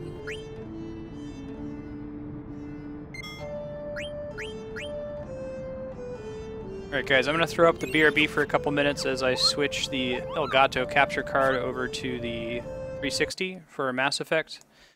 And while I feed the cats, as they're hungry and trying to sabotage the stream. So I'll be back very shortly.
Yeah, man, Chrono Trigger, pick it up for the DS.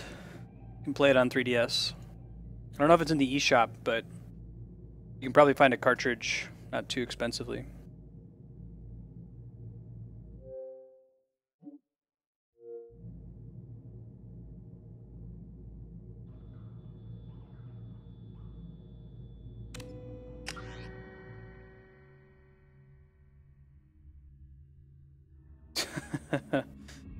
Yeah, Matt, I didn't play very many games on the 360. Usually if I could play it on PC, I tried to.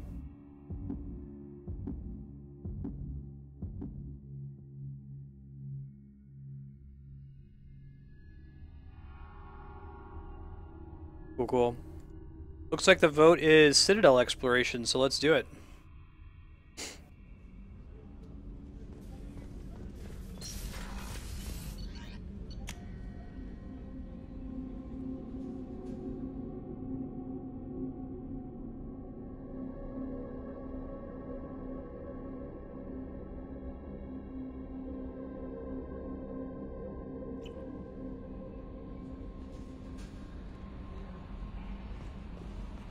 No messages. Second, I'm just gonna bring the classic crew here, but I'll put up a vote for the next actual major mission that we do. I don't think there's gonna be a lot or any combat at all out here.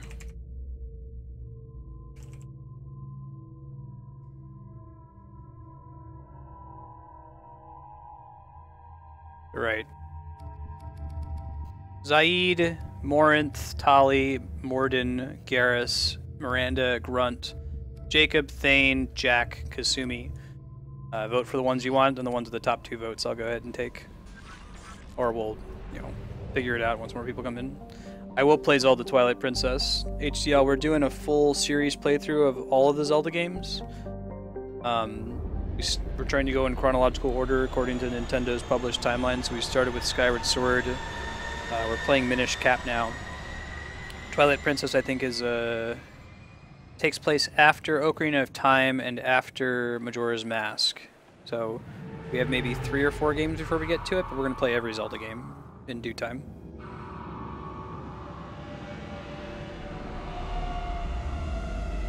Yeah, good looking out, D-Rock. You beat me to it.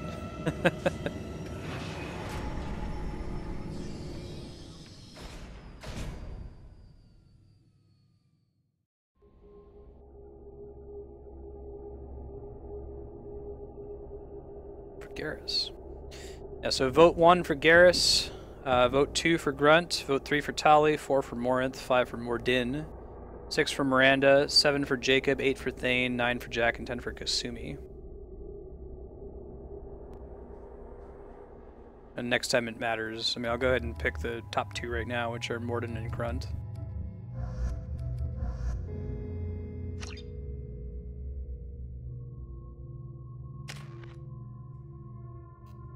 But if we get into a combat mission later, I'll take whoever the top 2 are at the end. Neural Shock. All being pretty good. A Dragon Tank is the second major boss in Chrono Trigger. They're the bosses in Chrono Trigger, starting with the lowest level boss. The highest rank is the secret boss at the end of the game. Specchio's final form. No one is anywhere near that yet, I don't think. I'm sorry, but I can't let you board the shuttle with that. Alright, so as part of the Citadel exploration, we're just going to talk to everybody. Do all the little side quests.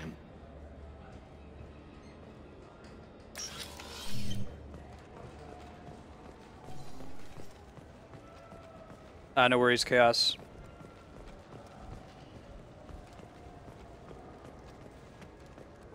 I hear this is the best place for food on Zakara. Buy some sweet food.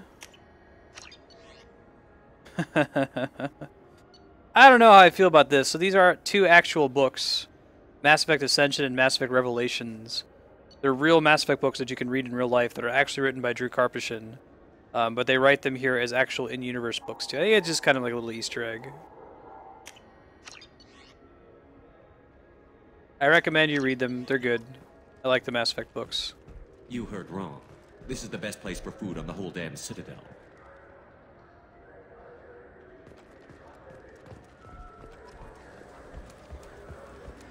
Yes, Chaos. Lavos is rank 2. Specchio's final form is rank 1. I think he's technically harder than Lavos. Space Hamster. Oh my god. Let's do it. Not even going to hesitate. You can buy these fish, but I don't really have anyone to take care of them. These like go into your house. I should probably try to get my discount before I do any of that shit.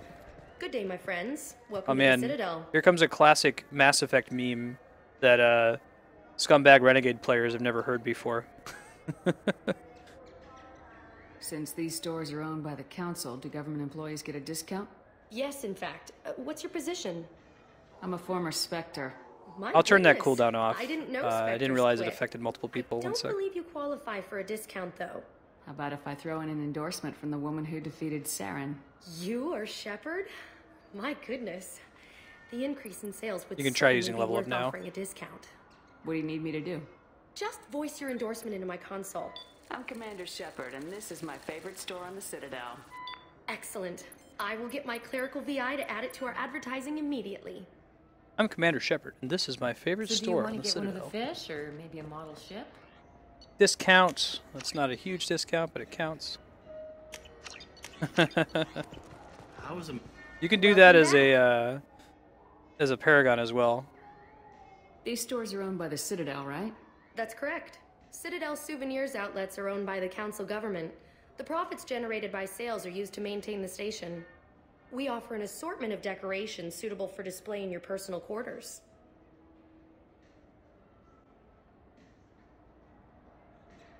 I'd like to buy something. My apologies. I do not make sales. I'm here to answer questions and process returns and exchanges. To make a purchase, browse our electronic catalog over there. Already done. See Thanks you later. for your time. Of course, citizen. Maybe a fish, then? Wait. Oh man, we missed a Shepard, and funny. This is my favorite store on the Citadel. All I'm saying is that these mementos will help me remember the happy times. This we've Asari shared and this together. Turian are married. Because remember, the Asari live to be about 1,000. They can mate with any other race. Because they kind of have a sort of asexual reproduction thing going on. But they live much longer than other races, so they know that they're going to outlive their mates. You're gone. fine, whatever. I don't care anymore. You've ruined the Citadel for me. Fish it is.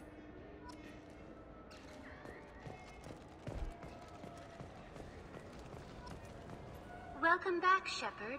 It Actually, has you been just 2 got your years, custom badge, 3 D-Rock. months, and 17 Did you want to days Twitch since message the me what Citadel last icon you want? welcomed you. If you could make it This is the an icon from an Superior existing game, that was the Transportation Hub. easiest for me to add. Public shuttles and shopping are available through the CSEC security cordon.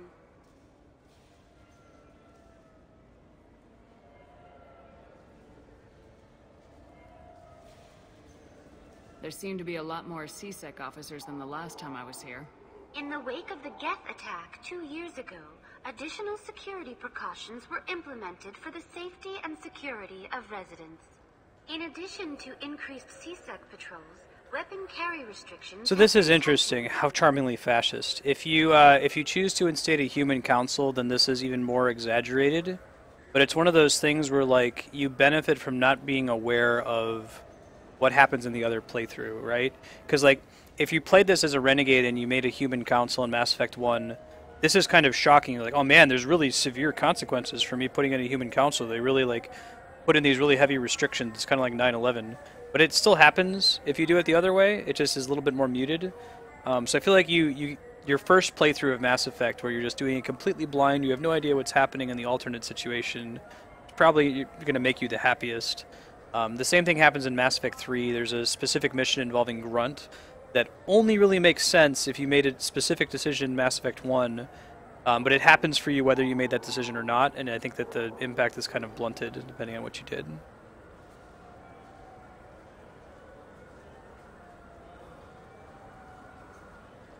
Custom badge is 18 by 18 pixels, so extremely small. About the size of the, you can see in chat there, the little mirror shield from Zelda. So you go by that as an example. It looks like this place has recovered from Sovereign's attack. Repair of the damage from the Geth attack is ongoing. There is still extensive damage on Tasery Ward.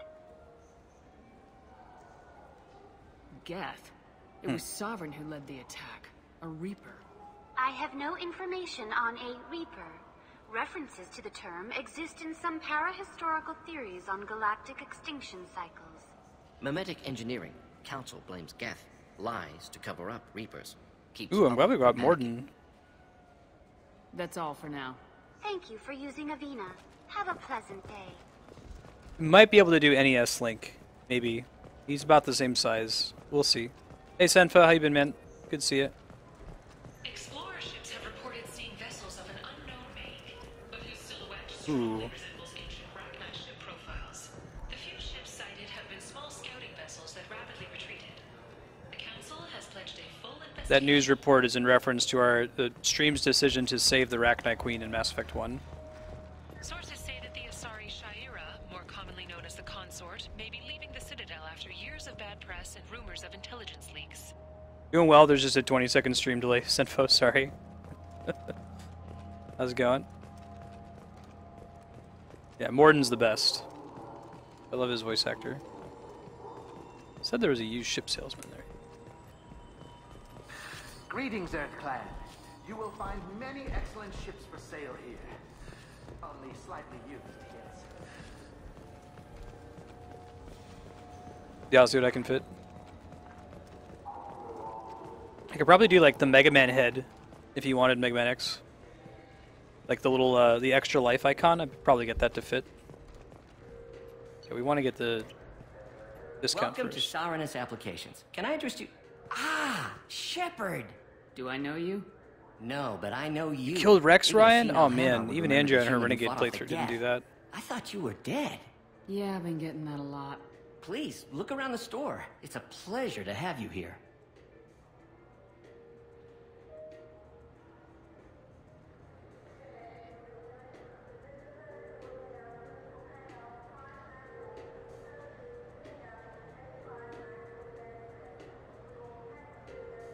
You know, I use quite a bit of software in my line of work. It's a shame so few understand their own equipment.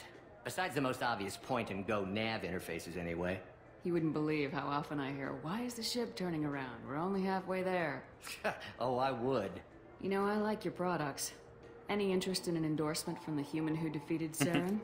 I'd be thrilled. But I don't think I could afford to pay you for it. Don't worry about it. What if we just work out a discount? Absolutely. Just speaking to my console here. I'm Commander Shepard, and this is my favorite store in the Citadel. That will be splendid. I can edit that and have it working right away. Thank you so much.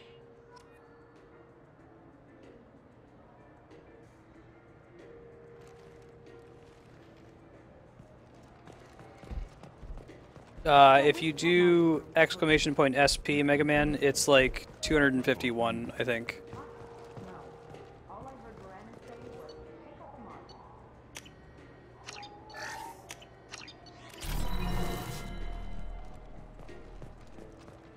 Oh, try typing it again. I just changed it while people were doing it. This is a public notice that Citadel Security will hold an auction of confiscated property in this ward on Earth date, August 4th, 2185 at 0830 Zulu time. Items to be sold include jewelry, personal electronics, private starships, cargo, and sport-related purchases. Yeah, I just made a change on my end. I love the atmosphere of the Citadel in this one. Lots of cool information on the sides here. You ever had ramen? It's a delicacy I back on Earth. think Grunt. This what passes for food out here. My tastes run more along Man, the Grunt, lines you of leave ramen alone. It's a staple. worms, dead ones. This a you. I felt her hand go into my pocket. When I checked, Oh, my I hear a credit chip racist was Volus. I'm sorry, I'm trying to take a statement here. There's nothing to talk about.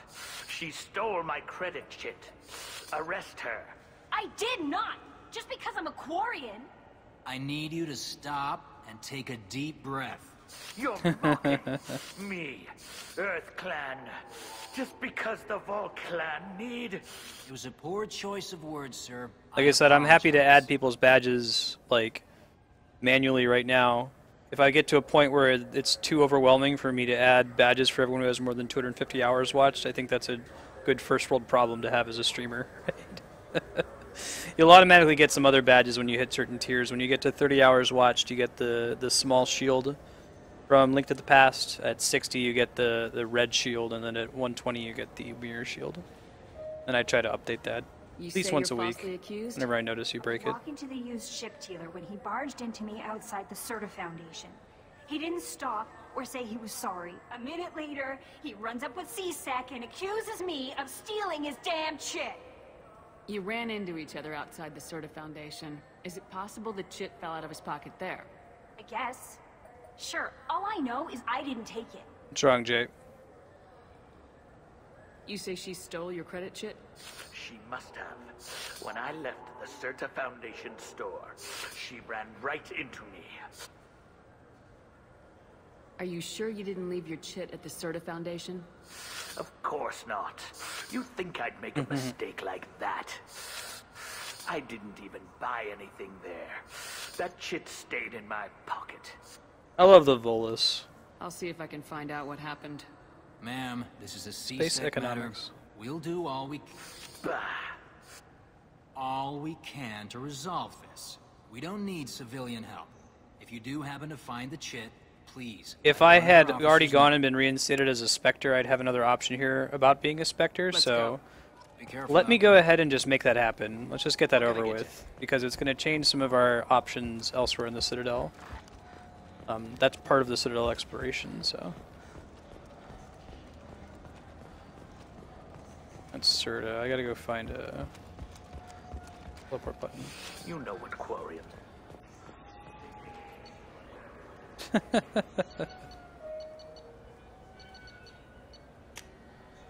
Right. Presidium, home of the human embassy. Way to go, like, Mass Effect menu system, being so human-centric.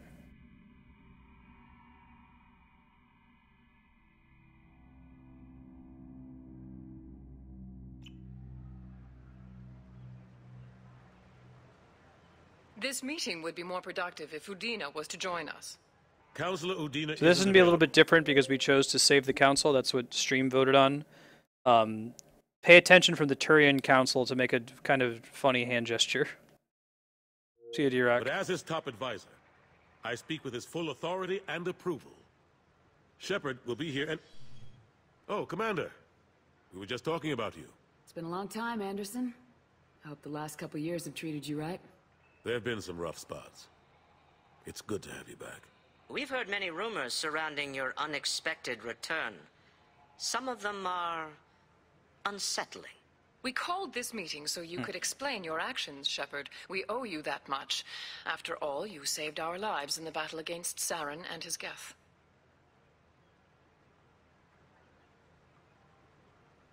The Collectors are abducting human colonists in the Terminus systems. Worse, we think they're working for the Reapers. The Terminus systems are beyond our jurisdiction. Your colonists knew this when they left Council space. You're missing the important part, Counselor. The Reapers are involved.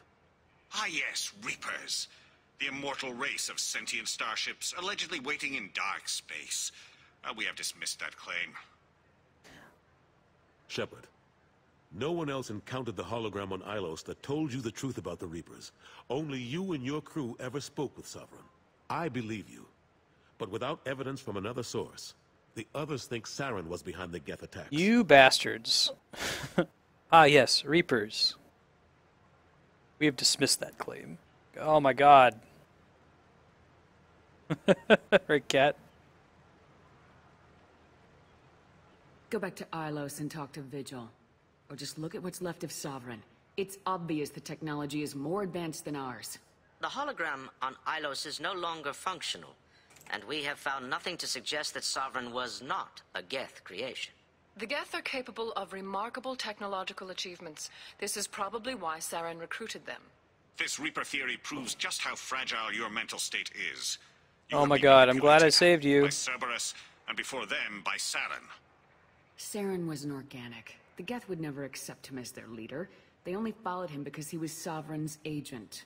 Saren was a compelling and charismatic individual. He convinced the Geth the Reapers were real, just as he convinced you. It was part of his plan to attack the Citadel. The Reapers are just a myth, one you insist on perpetuating. We believe that you believe it, but that doesn't make it true. I deserve better than this. I kept Saren from conquering the Citadel. I sacrificed human lives to save this council. We are in a difficult position, Shepard. You are working for Cerberus, an avowed enemy of the Council. This is treason, a capital offense. That's too far. Shepard is a hero. If Councilor Udina were here, he wouldn't let this whitewash continue. Maybe there is a compromise. Not a public acknowledgement given your ties, but something to show peripheral support. Shepard, if you keep a low profile and restrict your operations to the Terminus systems, the Council is willing to offer you reinstatement as a Spectre. What does that mean? Will I need to start filing reports? That won't be necessary. This is a show of good faith on our part. We cannot become involved in an investigation regarding the missing colonies in the Terminus systems. But Spectre reinstatement shows our support. So Mega Man, that one, the point is that an AI is a sapient life form, right? An AI is exactly the same and should be treated exactly the same as an organic life form. If it thinks the same way, there's no reason why it wouldn't develop something comparable to emotion or the ability to be swayed by charisma.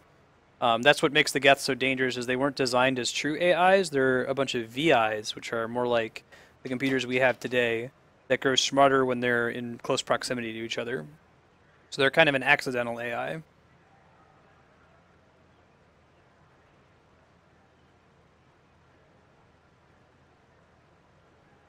Cat is Jaden's dad, for reference. I accept your offer. It's good to have the Council on my side. Good luck with your investigation, Shepard. We hope for a quick resolution and a quick end to your relationship with Cerberus. Well, that went better than expected. You realize the Council's offer is just symbolic. They won't actually do anything.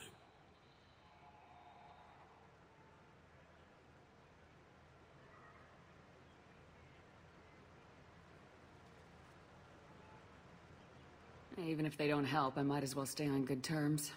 True enough. Don't worry about the Council or the Alliance. I'll find some way to keep them off your back. Shouldn't be too hard. As long as you keep to the Terminus systems. Hey, Zudina. Anderson, we need to talk about... Eyes are all glitching out. Shepard, what are you doing here? Surprise! Udina. So this is one where, again, Udina seems to be making all the decisions, even though we elected Stop by Anderson, and see how Anderson was doing. As you a don't have to counselor. cover for me. I invited Shepard here to speak with the Council. We just finished our meeting. You went to the Council behind my back. Do the words political shitstorm mean anything Yeah, it's to perfect you? size, Ryan. I recommend it.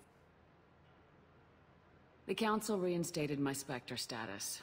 They're just happy I'm staying out in the Terminus systems. Yes, I could see how that arrangement works best for both sides. But you still had no right to do this without my knowledge. Maybe it's time the Alliance found me a new advisor. Anderson took an impossible situation and turned it into a win for both sides. You can say you knew all along, or you can explain to the Alliance how you want to replace me for doing your job. You don't leave me much choice, but I know this game. I'll tell the other counselors I'm on board. Yeah, go steal the credit. Better hurry. Fickle bunch. Quick to forget their friends. Goodbye, Shepard. I hope you'll go back to the Terminus systems soon. It would be better for all concerned. What an ass. As bad as Udina was before, he's 10 times worse now that he's part Right, of the okay, so we did vote. Now, this is important. There's a bug in Mass Effect 1. At the end, they ask you to pick who you want to be on the Council. But the save file that they create to determine who's actually going to be on the Council happens like 10 minutes before that. So they fix it. They fix it in Mass Effect 2 with a question early in the game. It's like, oh, okay, we need to test to make sure that you remember everything. Who did you pick again? And when you make that decision, that's actually when you pick the person for the Council. And I believe that Stream picked Udina, just to play it silly since nobody picks Udina. But you'll notice that if you've seen the Anderson playthrough, the Udina playthrough is almost exactly the same. There's basically nothing different about it. Better him than me, though. And he's done a good job promoting Alliance interests with the Citadel. You haven't forgotten how you got here. The rest of them, they're buried in procedure. Yeah, I got better. Some of that is necessary. This place, the scale of it, doesn't hit you even when you're standing in it. But crack the files on interspecies relations, there's no end. We don't need an outside threat, Shepard. The balance here seems like it's fragile. I was saying Budina. Yeah, I enjoy the resurrected Shepard idea. It's really cool. I don't think they just do it and let it go. I think they explore the ramifications of it both in this game and in Mass Effect 3. I wish they would have changed it if that was their plan from the beginning, that Shepard would have been dead at the end of Mass Effect 1. Because it's really cool. She climbs out of the rubble. Everything's awesome.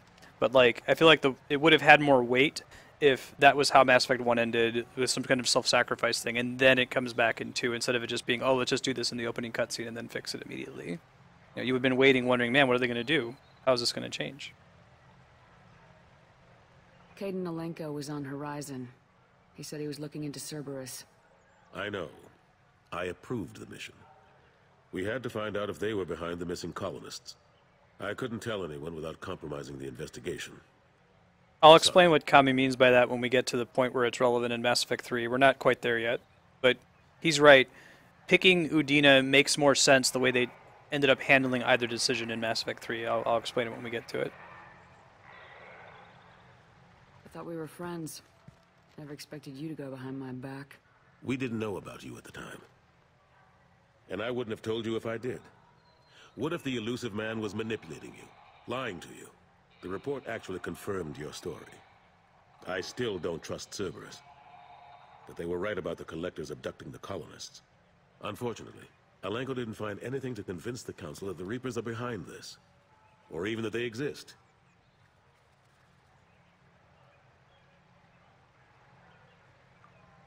Last I knew, we were still fighting holdouts. Here and there.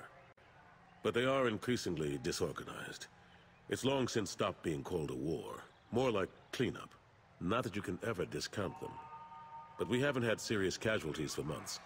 A civilian ship will spot an enclave and we send in a squad to clear it. They're not quite the boogeymen they used to be. How've the last couple years treated you? Working for Udina isn't how I plan to spend my twilight years. Sometimes it feels like I'm just beating my head against a wall. Knowing the truth about Sovereign is brutal. It's nightmare stuff. I can't blame others for not wanting to believe it, but I know how important it is. So I keep trying. Fighting the good fight, right? Come with me. Forget Udina and the Council. Join my crew and help me stop the Collectors. I'm too old to go racing across the galaxy. Much as I complain, I've got an important job to do here. The front line. That's got to be yours. I better go. I have to go. Of course, Shepard, I understand. I wish I could do more to help you. But if you ever want to talk, I'll be here. Just do me a favor and be careful. You can't trust Cerberus.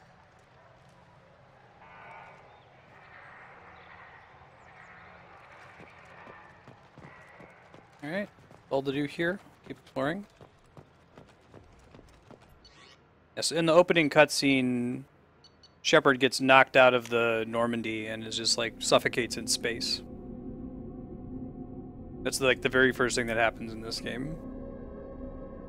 So the rest of it is them addressing this idea that, oh, this happened to Shepard in the opening of Mass Effect 2, and this Cerberus organization brought her back.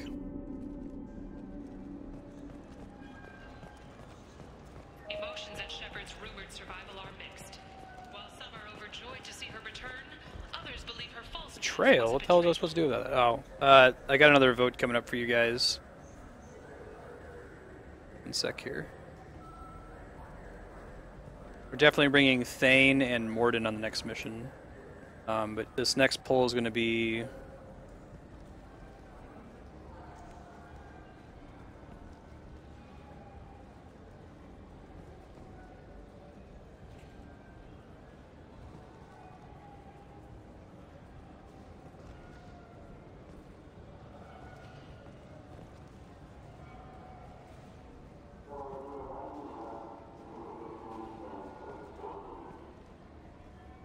You'll remember in Mass Effect 1, there is a character named Kalisa bint Sinan al-Jalani, Westerland News.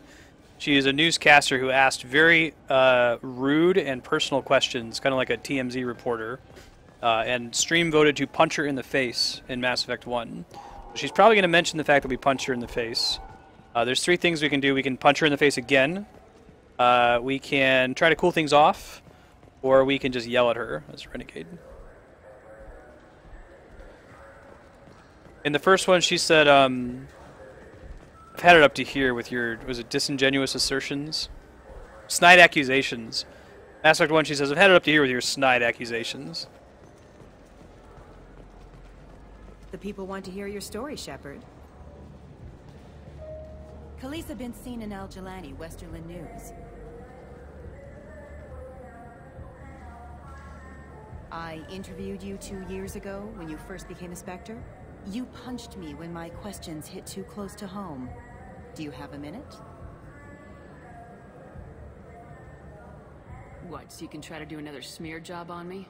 Your thuggish response and the facts did the job, Shepard, not me. You're back, your news. I just want to give your story its due. The bright light again. There's a little face she made. Sources claim you were at the heart of the Presidium during the Battle of the Citadel. It's fair to say the course of the battle hinged Did on you your see? words. Grunt ducks out of the way. If true, you told Admiral Hackett to assist the Destiny Ascension, costing hundreds of... I've had enough of your disingenuous assertions. I knew this was a mistake. Grunt's all happy in the background. I love him moving out of the way back you there. Can keep treating the press like this and get away with it? Check vid. Did we get it? Nice. Yeah, snide accusations is Mass Effect 1, disingenuous assertions is Mass Effect 2. I think she says something else that's basically a synonym for that in Mass Effect 3, if you punch her again. Spoiler alert, you could punch Khaleesa in all 3 games. Yeah, Grunt's pretty awesome. Big fan. Oh man, we get to see Shepard dance? Look, it's dance with a question mark?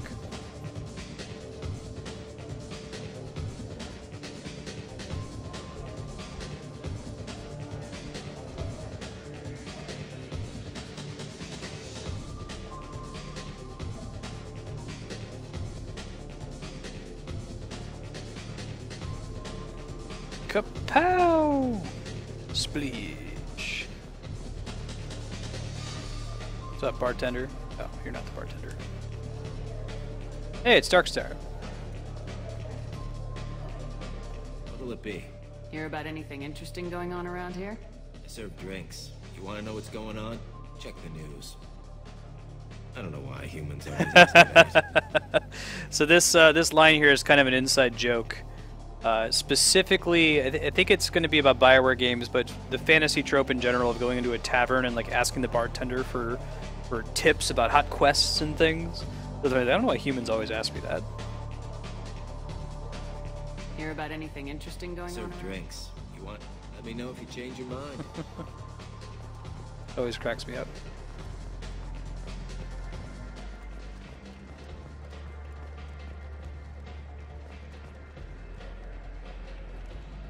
Bathroom, I think. Yep.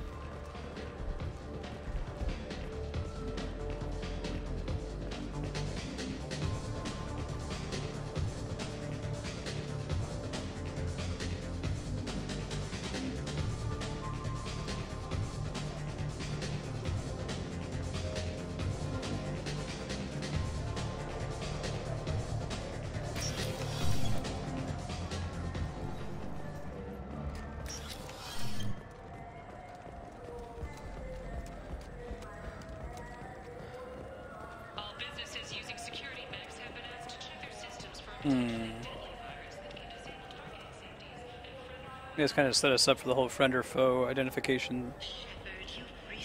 Shepard, you've recently been dead. Don't you deserve the quality and distinction of a traditional Asari burial robe? Anata's mortuary offers the finest quality burial robes, hand-spun by skilled Asari artisans. Anata's will help you leave a good-looking corpse.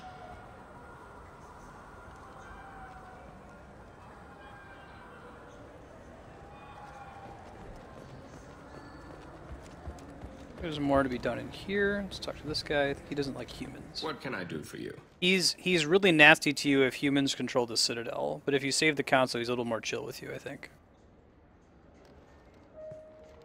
Your expeditions might be a little tame for me. Tame? A human can hardly take down a Thero Varen, let alone a Shatha. Who do you think you are? Well, my name's Shepard, and The Shepard? The one that put down Saren Arterius? oh, you do know me. By the spirits, Shepard, in my store. I don't suppose I could convince you to. Oh, he's so happy about Shepard. Sure you could. Can we work out a discount? A discount? I'd name my firstborn after you if you ask. Can we record it now? Just speak towards my console. I'm Commander Shepard, and this is my favorite store on the Citadel. Ha ha! No other gun shop has that kind of endorsement. Nice. So what do you think? Maybe a shotgun? I like the assault rifle. It's like a non-stop barrage of death. If you can hit anything. I'm Commander Shepard, and this is my favorite Every store is my favorite store on the Citadel. I like how, you know, it is pretty different here, depending on your decision, because we don't have a human council. He's much more friendly. What can I do for you? Tell me about your services. We sell quality hunting supplies, which you'll need when you purchase one of our adventure travel packages. Imagine it, human. The break of day. You and your team have been stalking a Shafa for 5 days. In that time, it's killed 4 men. You see it? Line it up. Take the shot. Blam! It's down. You're the hero. That's what we offer. Not a vacation, but an experience. I love, I've mentioned this before, Mass Effect 1, a lot of the conversation is like talking heads, like, here's one head, here's the other head, let's alternate which one we're looking at, but great cinematography there with his little, like, pantomiming a hunt. Part of what makes Mass Effect 2 so great. Good hunting, Shepard. Alright, let's see. Buy all the stuff. Get the things. Gotta get the things, right? This might be useful. We're starting to run low on credits, so I'll wait to pick up those until later. I'm Commander. Zoo's Hope is the Pharos colony that we helped in Mass Effect 1.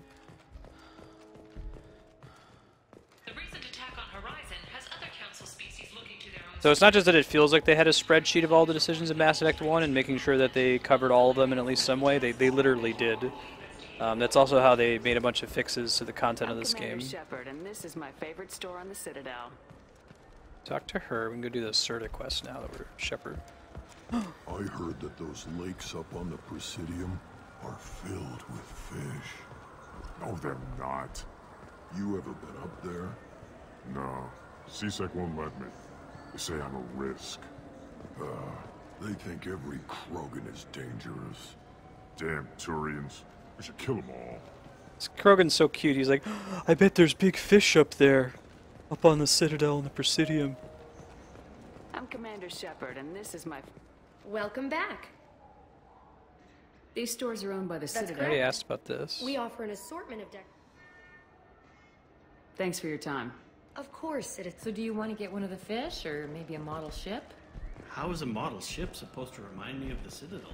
It's festive. All right, okay, I think I know. We have to talk to someone who knows about the ship, the fish on the Presidium. I think it's actually the bartender. So I'll run back and talk to him real quick. Gunnery Chief Ashley Williams, who died fighting Saren on Vermeer, was posthumously awarded the Solarian Silver Dagger and the Turian Nobelist. Or Ashley. For 10 credits, we offer data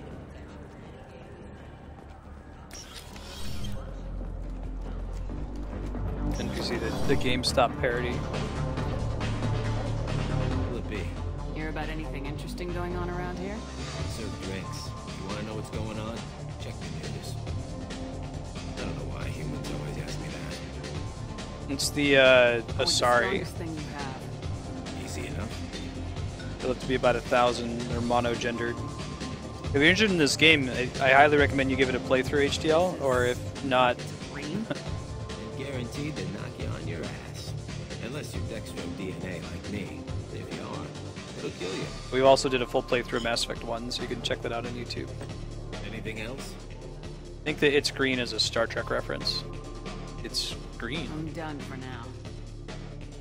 I thought he was the one that talked about the fish. Maybe it's somebody else that's in the bar. Let me look around. I feel like I'm not making that up. There's like a Turian or something in here. Presidium groundskeeper. That I can do for you? I noticed you're one of the groundskeepers from Presidium.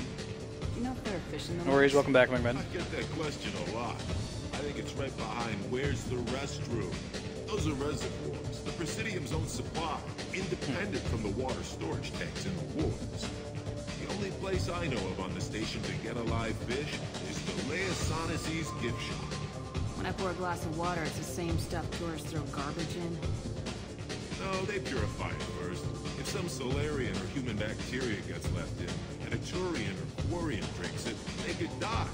Everything would be so Because the Turians and the Quarians are dextro amino acid based.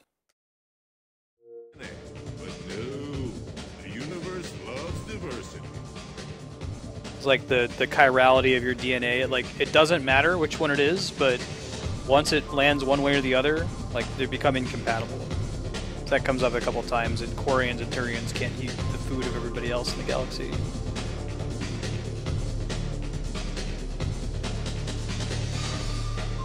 Where is that gift shop? In the market downstairs from the bar. Delea sells aquariums. Fish are the largest pets most station residents can get a permit for. Thanks for your time. No problem. If you get up to the Presidium... Oh man, we gotta make a decision here.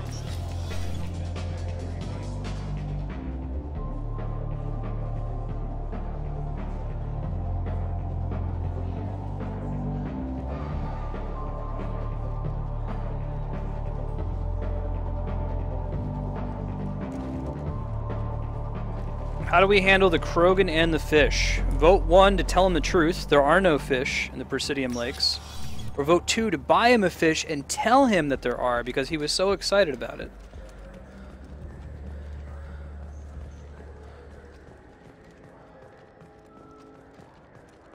I could honestly go either way.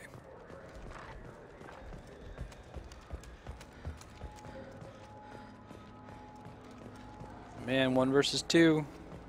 Gonna do. I'm Commander Shepard, and this is my... Welcome back. I'm just browsing. Of course. Take your I time. already have a fish from there. So.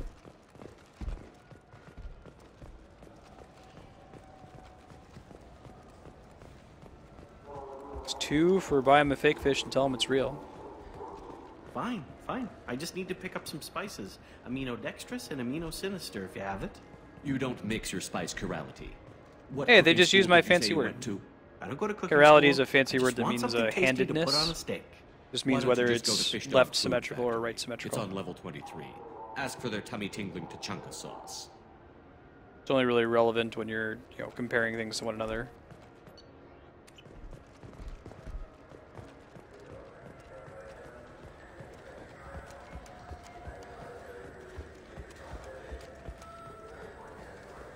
I think they might use it in particle physics to talk about spin. One of the physicists in chat can correct me if I'm wrong on that.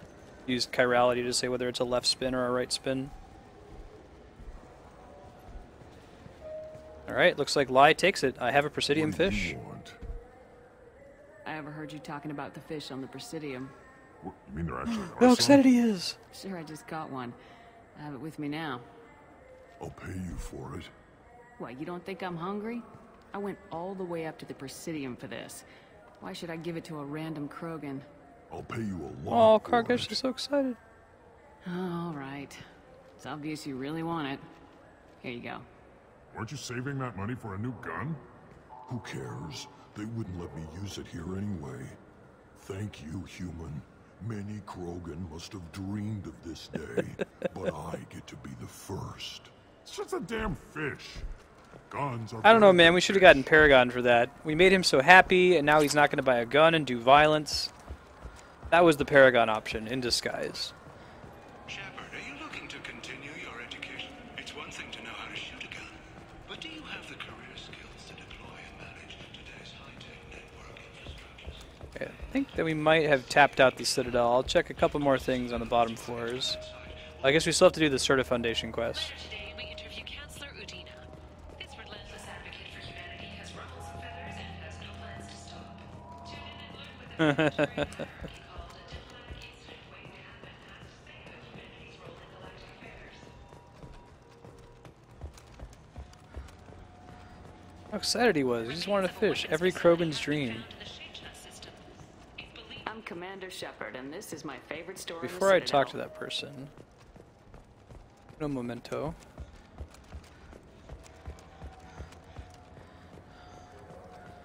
You claim you didn't take his credit chit?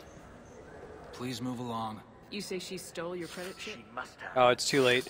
Yeah, so I could have said, hey, actually, I'm a Spectre, and he would have been like, oh, okay, then we appreciate your help. But since I talked to them before I went and was officially reinstated as a Spectre, I don't get that option. I'm Commander Shepard, and this is my favorite. It's something to do with the Omnigel modulator's heatsink, right? This is an L-core that's married to a... Sorry. So is it a heatsink module or a whole new Omnigel module that has a better heatsink? Politely. Continuing to ask will not cause me to suddenly know. Ah, my favorite customer. What can I get you? A Volus was in here not too long ago. Did he drop a credit chit? Oh, yes.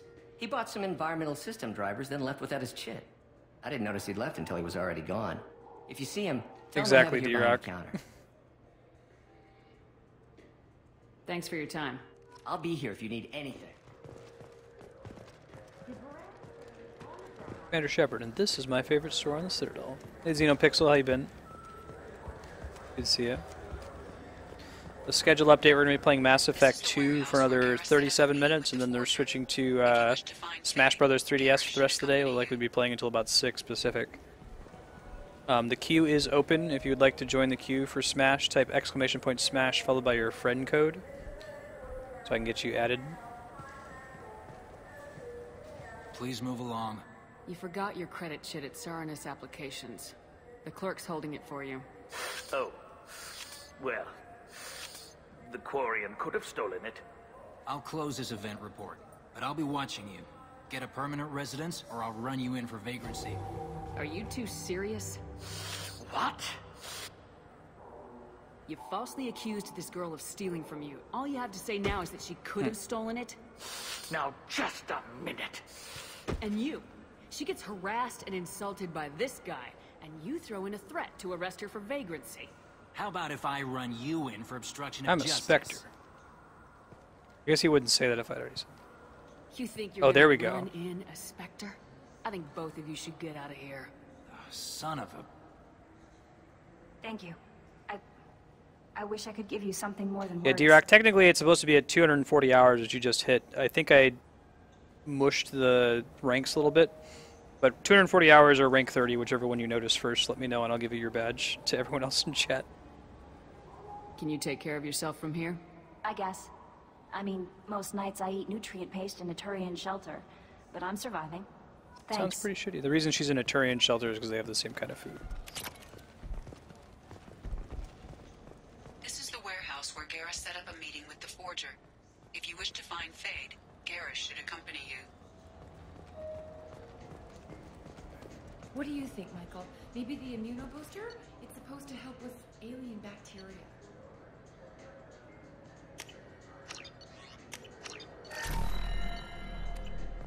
Good day, citizen. Welcome to the Serta Foundation outlet on Zakera Ward.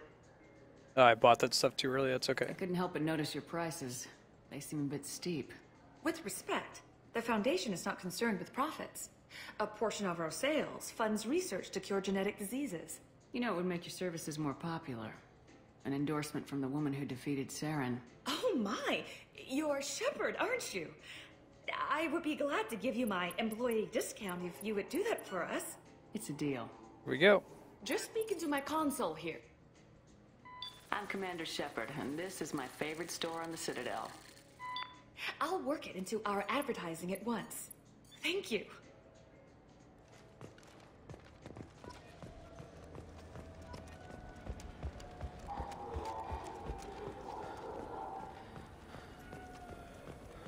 Yeah, it wasn't that expensive. That's okay.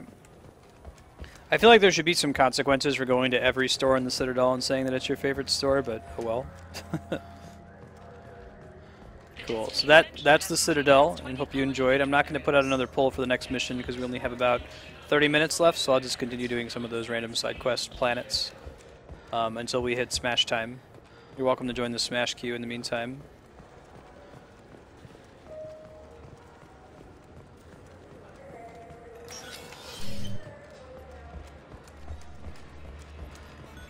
I do have it set to 2 games, not best 2 out of 3. I ever got to communicate to the mods last time. We had some folks that were trying to trick the system when it was 2 out of 3 to play on stream for longer by winning the first game against me and then throwing the second match so they could get a third match.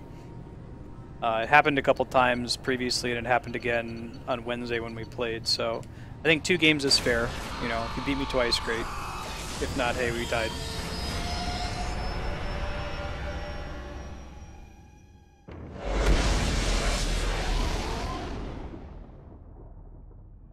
I tested it this previous Wednesday by, I played me Sword Fighter against someone who routinely 2-stocks me, and oh, magically I won. That's interesting. Huh. Some people's kids, you know. I might need to ask Chips for you, HTL. I'm not a Smash expert by any stretch. I enjoy it. I guess when you're playing and you watch for people joining in chat, you can ask people who watched you play if they have any feedback for you. Play against them. I'll try to let you know if I notice you doing anything all the time.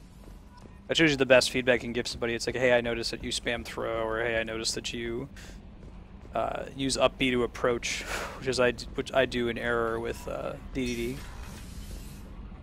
Okay, we're gonna do some side quest planets. Go ahead and save.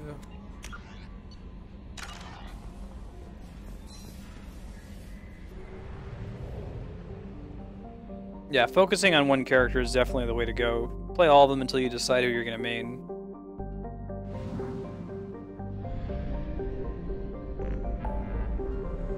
Wait, why is there another... Hold on. Shouldn't be another planet to check in Boltzmann. I'll just take care of it.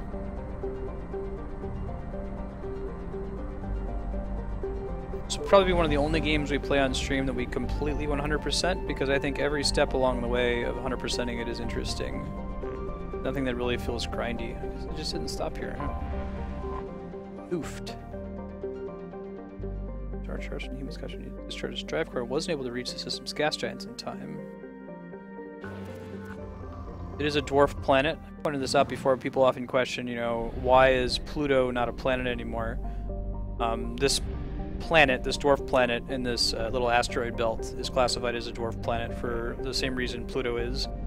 It hasn't cleared the neighborhood of its orbit. It's not massive enough to have accreted all of this material onto itself or ejected it. So I mean, the short answer is that it's not big enough. Pluto is super small. I think it's smaller than Earth's moon, or it's at least comparable in size to Earth's moon. Also, if we made Pluto a planet, we have to make about a couple hundred other planets that are roughly similar in size, so it's easier to remove one than add 100.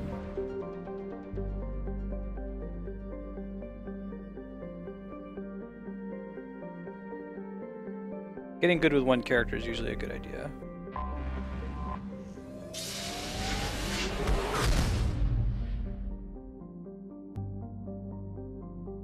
Nice, you know, I may have asked you this before. You main Shulk just because you like Shulk. I like playing people who do that. I main Ness because I like Ness, not because I like his moveset. Earthbound fan.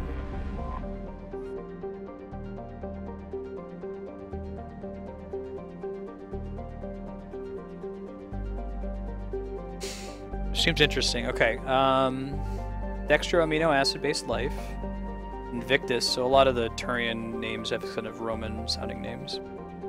2 decades after its first colony was founded, its population had reduced by half due to fatalities and a large colonist exodus. The Primarchs considered ceding the planet to robo-mining interests. The Turian statesman Shestina Emperis viciously declared that she would start her own colony and double its population within 5 years. Her efforts succeeded, largely due to the colony's location in deserts with minimal impact from pest species. The image of her triumph on the frontier made for good political theater, and the Turian population poured in. The planet's tropical belt is still largely unexplored, as that's such a cool idea that, like, everybody came out here and lived in the desert because there weren't any pests to kill everyone. Huh, cool. So it's a Turian colony. I mentioned this before. I like how a lot of these planet descriptions, like, you could write a whole game setting just around these little throwaway descriptions here and there. If you play Mass Effect, I highly recommend you read all of them and also read all the codexes. CD Rock. Cool, Xeno. Yeah, I've been really enjoying Xenoblade so far. Probe launched.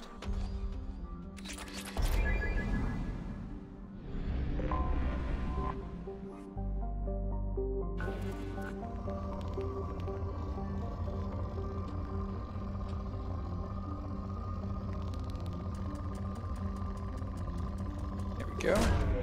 Launching probe.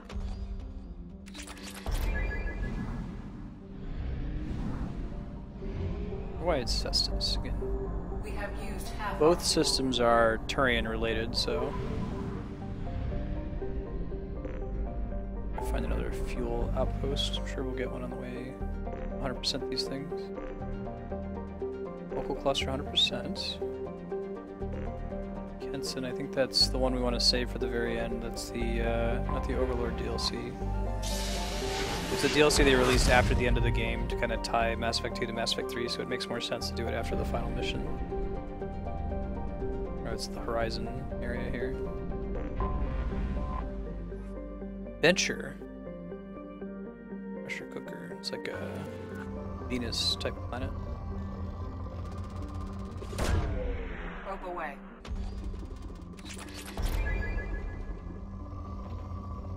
I'm gonna be doing too much planet scanning on stream, but I do need to get some more palladium. Probe launched. My rule for playing through this game, usually with scanning, is to only ever bother with scanning rich planets, and then only scan them until the rich goes down to something below rich, like good, and then move on. There's more than enough resources in the game to get all the upgrades just by doing that. You don't need to scan any of the other ones. You're a Venusoid. I like how the naming structure for the planets in this star system: Horizon, Venture, Prospect, Watchman.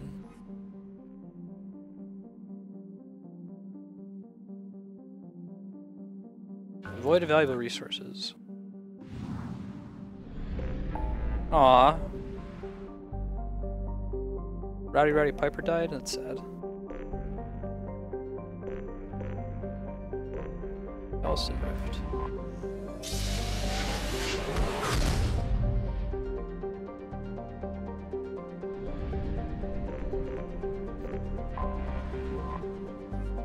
Partholon.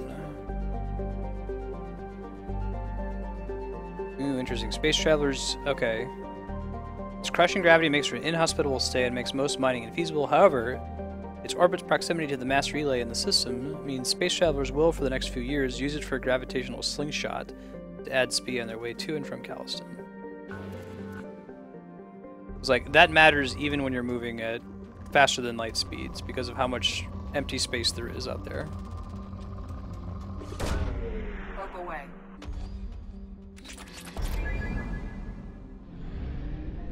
Ghouls, you know.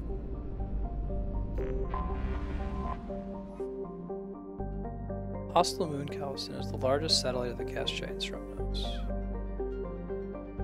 Racked with volcanism due to tidal stresses from the gas giant. Huh.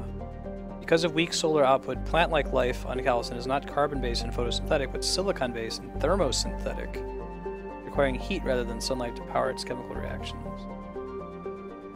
That's interesting. Organisms flourish in volcanic vents and during solar flares. Sapient habitation is not possible here. Its biodiversity is considered threatened.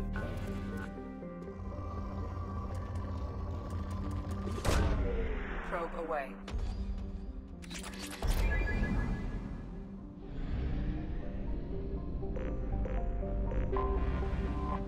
Ceranos.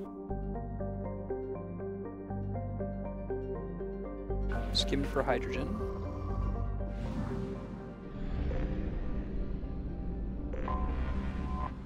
Latha. Nothing to recommend it. Okay. Very good. There's one more we haven't hit. This one? Yeah, Secret Dwarf Planet. Yes.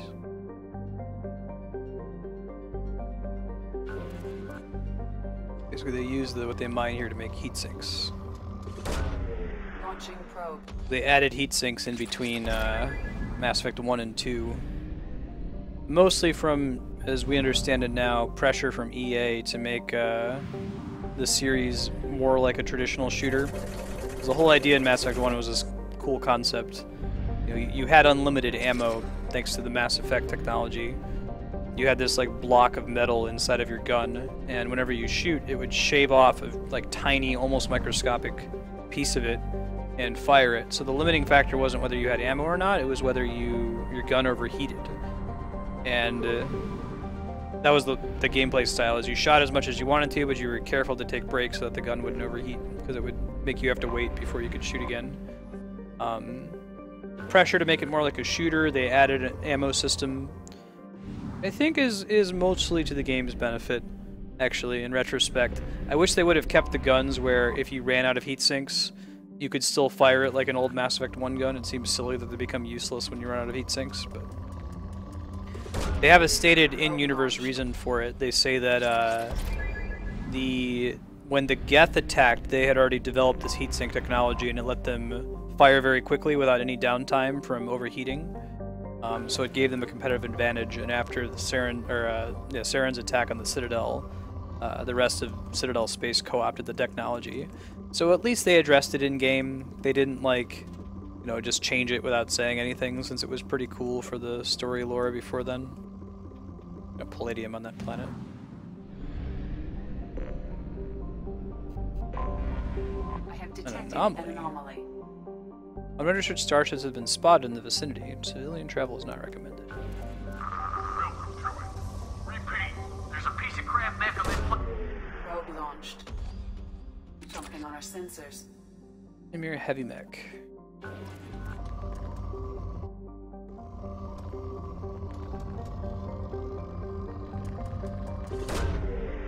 I won't need to mine again until we run out of palladium. I think that might be all the palladium we needed, though. There we go. Trying to land on this thing.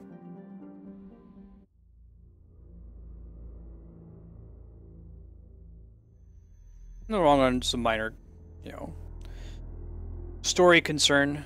It would have been non-trivial to make the guns behave differently when they were out of ammo and having ammo. An entirely different system they would have had to have added, so I'm okay with the way they have it.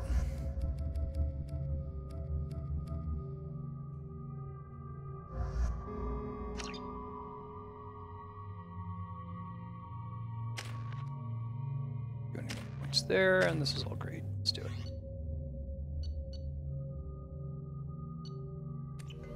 There we go.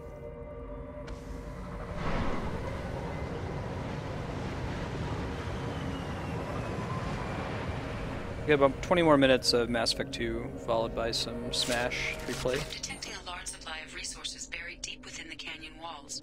Heavy explosives will be required to excavate them. Okay, cool.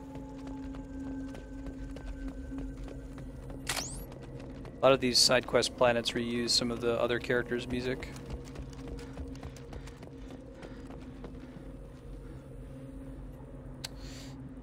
This one's a little different, because what they're saying is, hey, these guns are made so that, you know, when they would normally overheat, they eject the excess heat into a heat sink, and then you can kick it out. So it's like, okay, if the gun still works the same way, where it's shaving off a piece of metal and firing it, then the heat mechanic hasn't changed, unless they just completely redesigned the guns from the ground up. But point is made, Kami. Let's see what you're saying.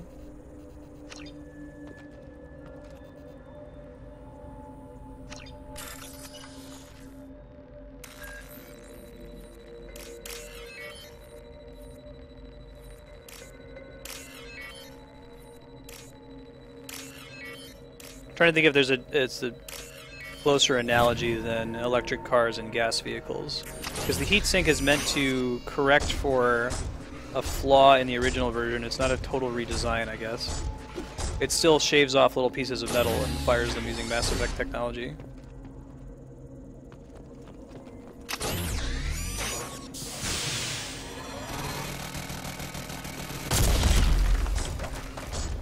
Our buddy mech. Hey, friend. I don't remember if there's actually any combat on this planet.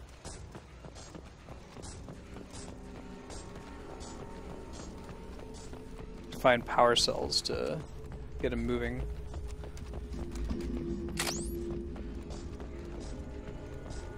Yeah, I suppose that's true. I think like another system in a car, like air conditioning or something.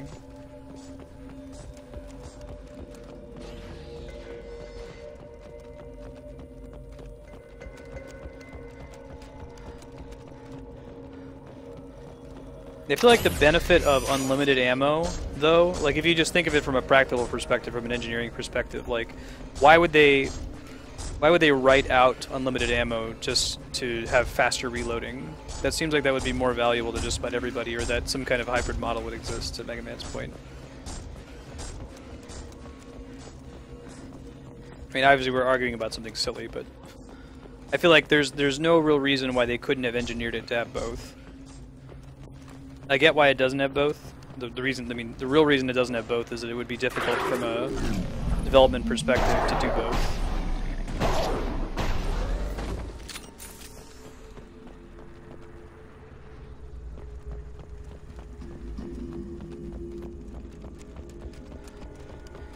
Need another power cell. Okay.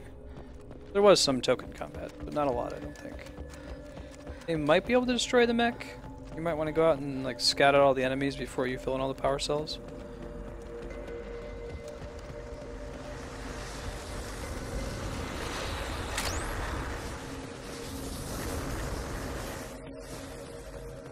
Yeah, that was kind of the theme with Mass Effect 1, where you had 4 guns with you for exactly that purpose. But, eh.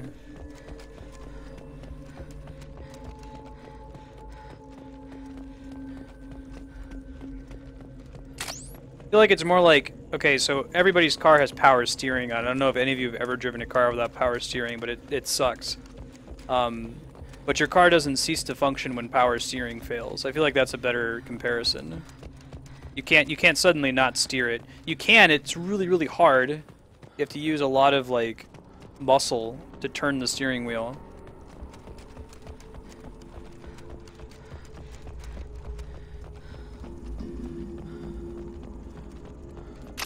Yeah. Although this game's pretty good about having ammo drop everywhere. Like, I've never lost a fight because I was out of ammo. Basically, ammo, the way that they implemented it, it just feels like, oh, okay, now I can't use my sniper gun. So now I have to use the gun I'd rather not use, the assault rifle.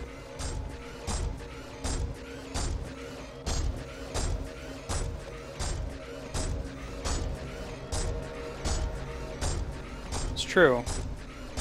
You gotta build the car from the ground up with power steering.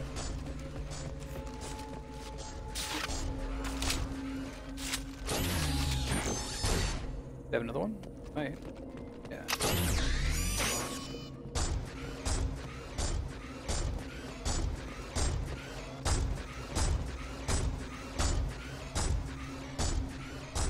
Go, go, mech. Go, go, mech.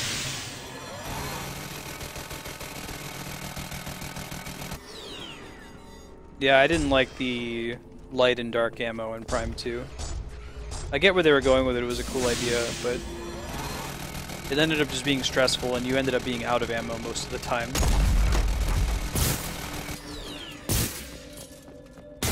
Aw, thank you, friendly mech. Sorry you had to die to help us. I feel like if you're going to even bother with ammo, it had better make interesting decisions. I think that ammo does make interesting decisions in this one, when you're like, okay, I can only use the shotgun for so long before I have to resort to my backup. Right? Mega Man?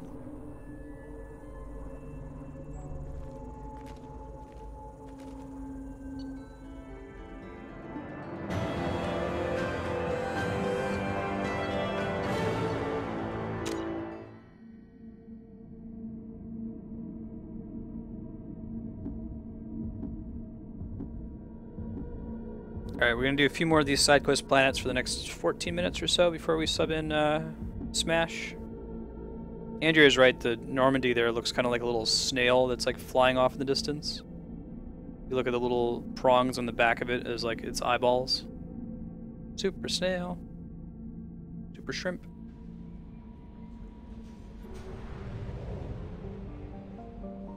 Alright. Let's keep looking around. I don't think there's any other landable planets in this system, but let's go ahead and clear it out.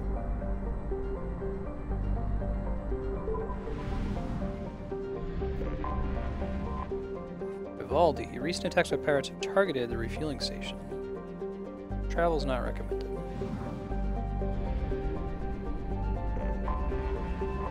Ooh, Surtur.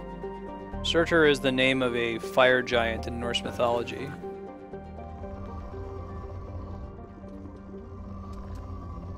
It's one of the leaders in the destruction of the world at Ragnarok. Okay, no worries, Megman.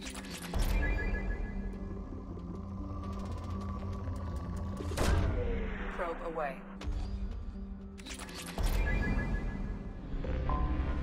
I have detected Oh man, another anomaly. anomaly. Surtur's moon, Sinmara, has been used for many generations to monitor its parent star. It has no atmosphere to interfere with solar observational equipment, which is critical at this juncture. The star recently showed signs of erupting prematurely into a red giant. This idea of a star erupting prematurely is a consistent storyline, like a bit of foreshadowing in Mass Effect 2 from when Drew Karpyshyn, the creator of the series, was still the main writer. His original vision for the ending was scrapped in Mass Effect 2 and replaced Mass Effect 3 rather, and replaced with something different. So when we get towards the end of Mass Effect 3, I'll start talking about what that was. But it has to do with dark energy. In the real world, dark energy is so named because it's the unknown energy. We don't know what it is or any of its properties that is responsible for the expansion of the universe. Everything is moving away from each other. We know that that's happening, it's observed, we just don't know why, so we call the Y dark energy.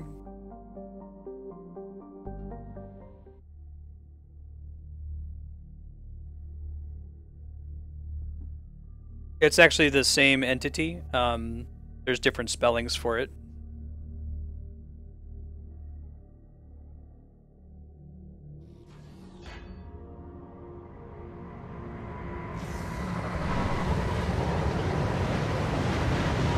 I think Marvel Comics spells Surtur as S-U-R-T-U-R.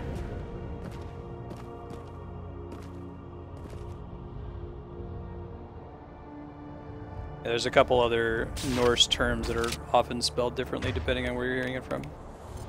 This is a cool stage. Let's see, what's the description again? Endangered research station. Activate the magnetic shield protecting the research station from the unstable local sun.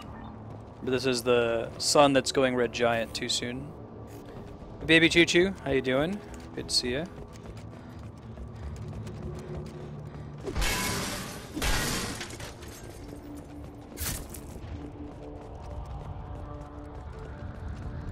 What's Rising Thunder?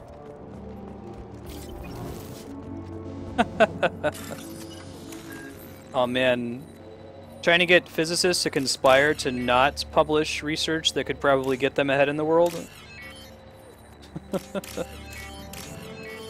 Think too highly of the lofty goals of physicists. This is one of these side quest planets that we're on right now. We haven't gotten any of the DLC missions yet.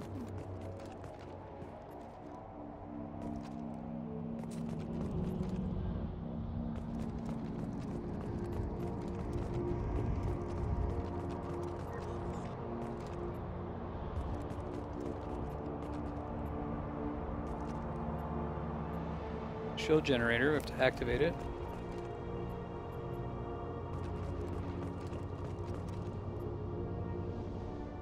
Trick to this.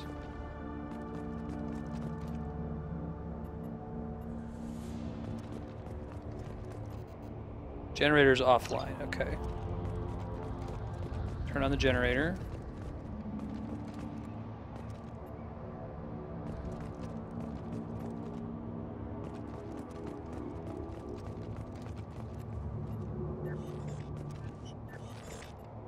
We gotta turn on the cooling unit.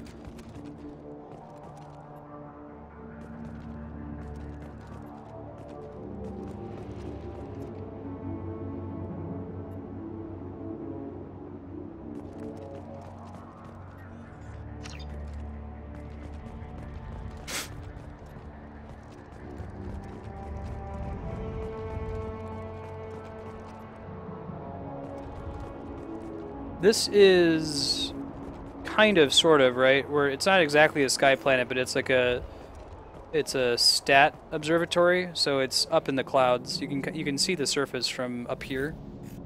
They're using it to absorb the star. But yeah, it is kind of similar. Was it Elysium, I think?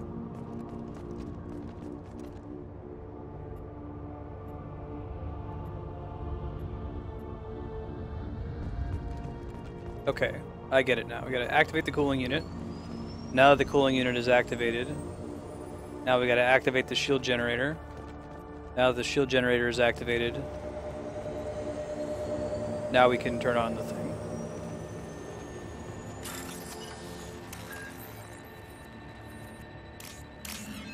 A little puzzle.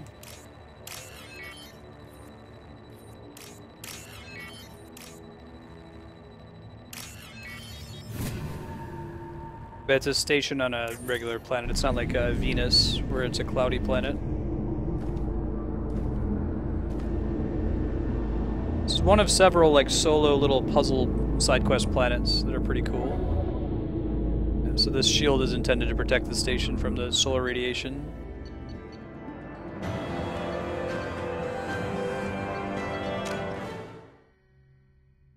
See if I can find the planet with the teetering ship.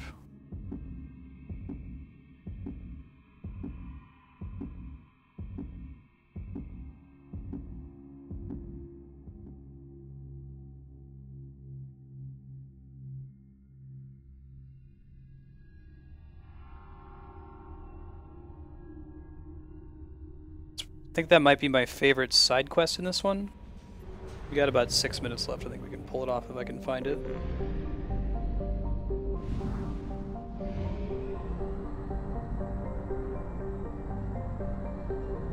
Acer.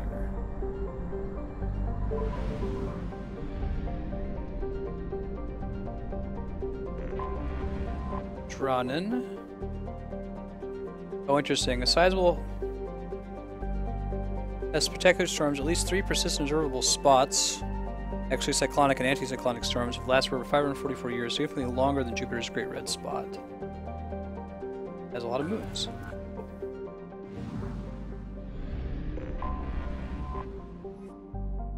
I don't know. I've seen like around 40 to 50 concurrent viewers during Smash, but it's always been during off hours, right?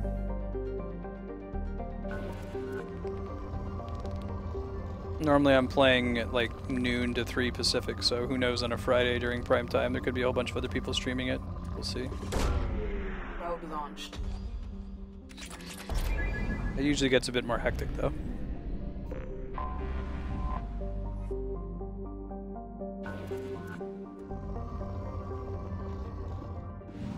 Come in.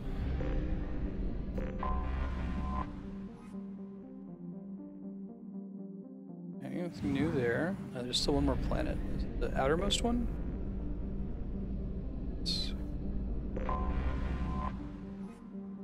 Amgauta. Oh, get the palladium and run.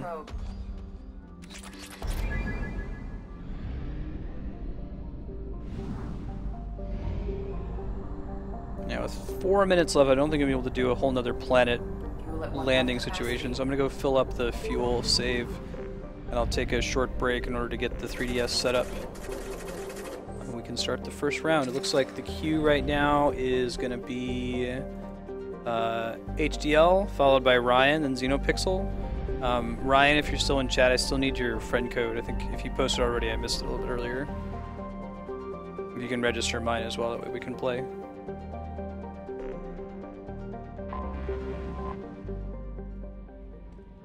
Commander, you've received a new message at your private terminal.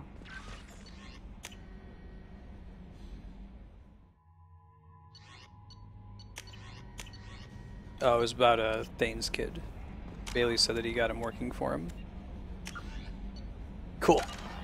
Alright, I'm going to throw up the BRB again. We'll be back in a couple minutes as I get Smash set up. Thanks, guys. Mass Effect 2 will be returning next week.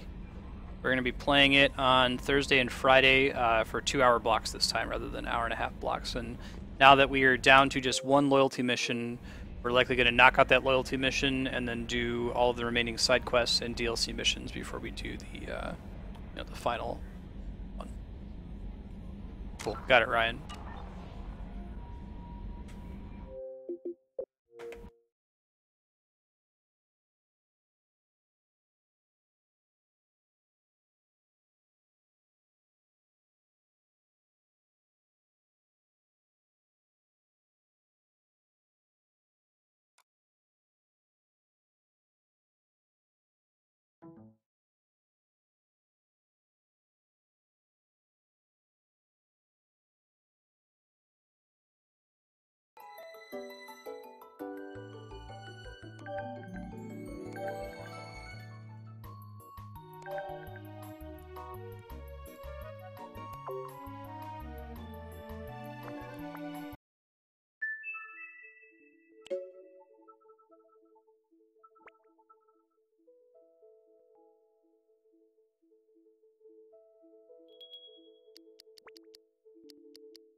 Yeah, if you haven't played Smash yet today, you might want to sign in to the eShop and download the update.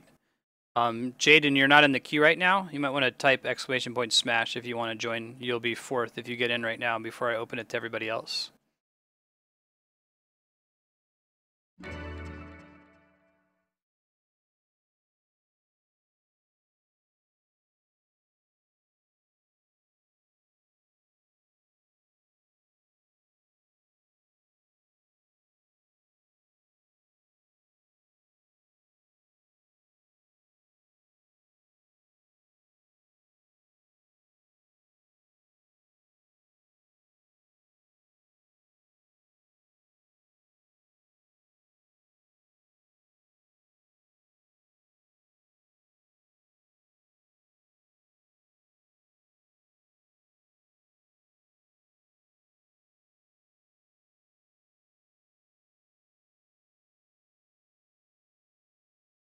Yeah, I saw that. Nothing really new for NES or DDD.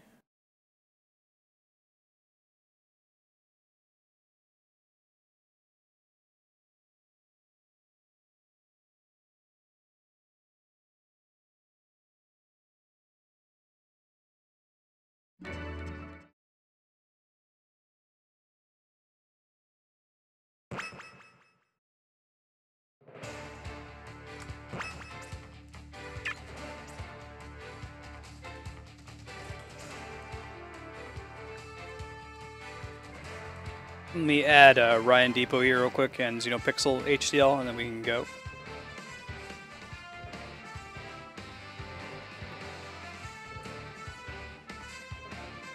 I do. Hold on.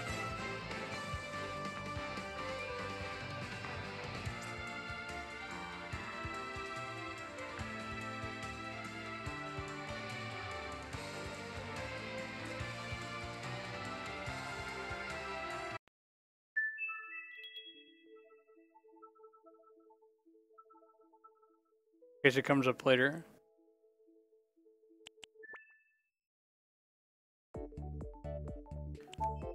Alright.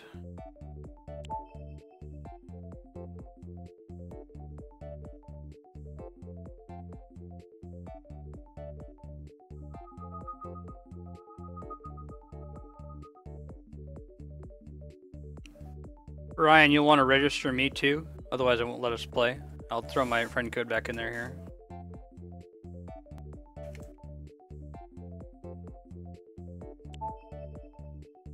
Xenopixel, I might already have actually, but we'll see.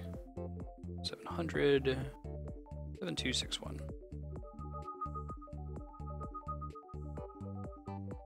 I guess not. Xeno, same thing, you'll want to add me for when your turn comes up to be able to play.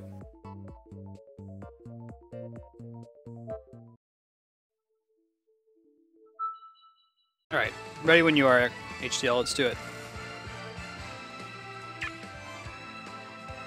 Free for all! Death!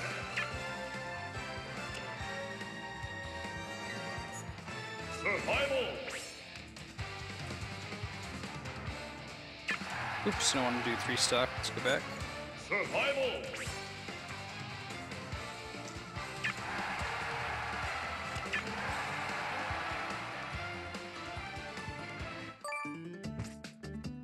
Oh, awesome, Cam in. If you want to join the queue, Cam, you should type !smash with your friend code. Get in before other people start joining.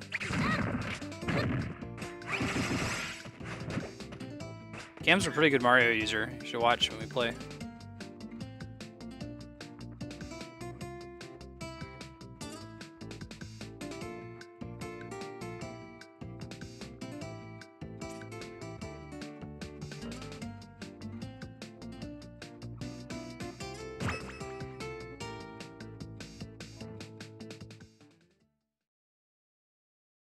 Nice.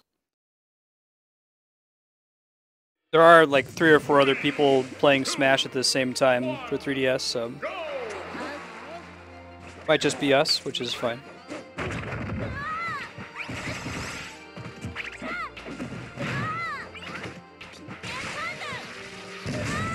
Nice dodge.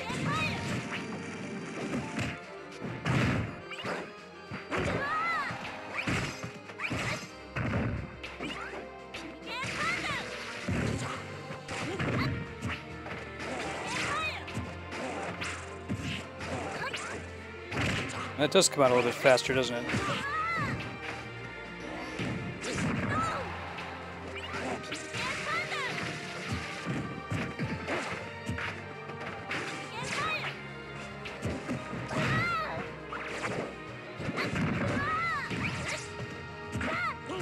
Ooh, nice spot dodge there on the ground.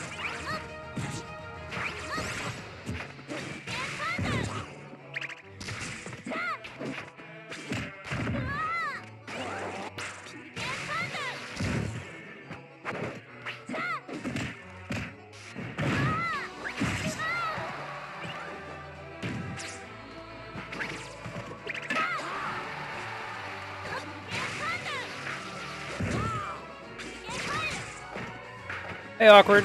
Welcome. How you doing? Welcome to join the queue if you want. There's a few ahead of you, but...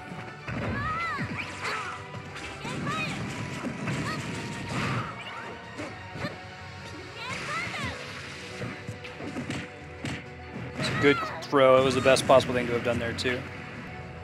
Alright.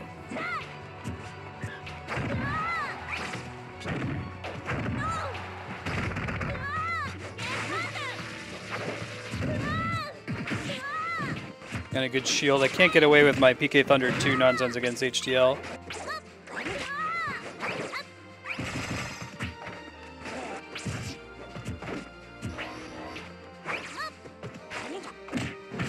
Oh, I should have done a back throw. Would have been a KO. I'm so used to, I've got the muscle memory now for not doing back throws. I always do a down throw. At least I didn't get too stuck. That's my goal.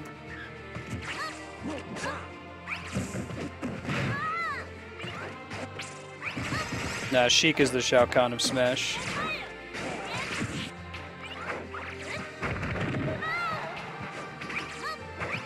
Hey Maybe, welcome to the queue. Hey Gamers in Black, good to see you again. Queue is still open. We got one more spot available, and then they'll open up as people play. One more round here to HDL, and we'll start moving through it. You guys having a good Friday? Yeah, saw that coming. GG.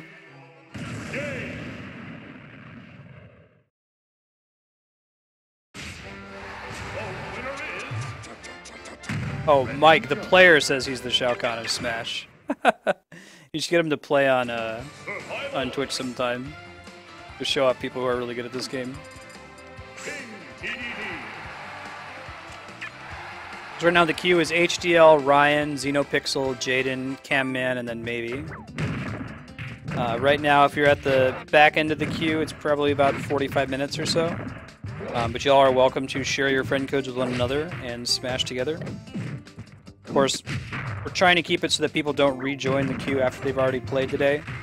So if you've already played, feel free to change your friend codes with other people and play together.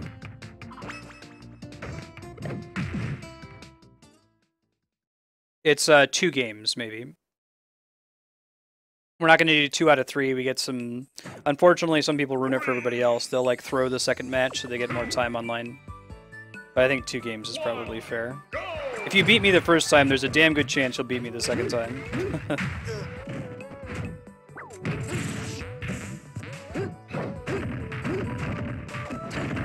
Strong Sheik, man.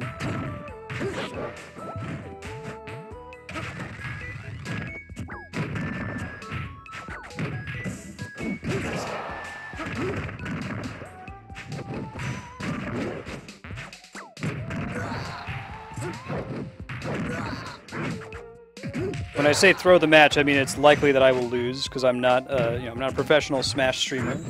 Typically, what I'm trying to do here is play through single-player games on streams. I have the 3DS capture card for that purpose, for the single-player games. But I love Smash, and I love showing off people on Twitch's abilities with Smash. So I'll probably put up enough fight so that you don't two-stock me, but me beating you is probably not certain. I don't do anything fancy like teching like I probably should. I play some fairly garbage tier characters like DDD. Well, I guess Ness is pretty good.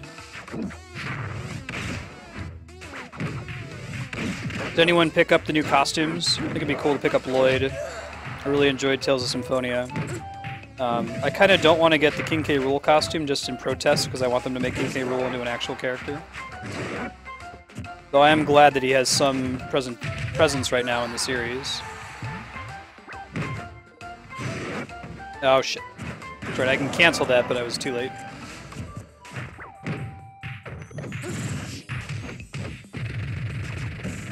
Yeah, anyone in chat, if you want to play with maybe. A couple people towards the back of the queue include Xenopixel, Jaden, Camman. If any of you guys want to play with maybe, knock yourselves out before your turn comes up.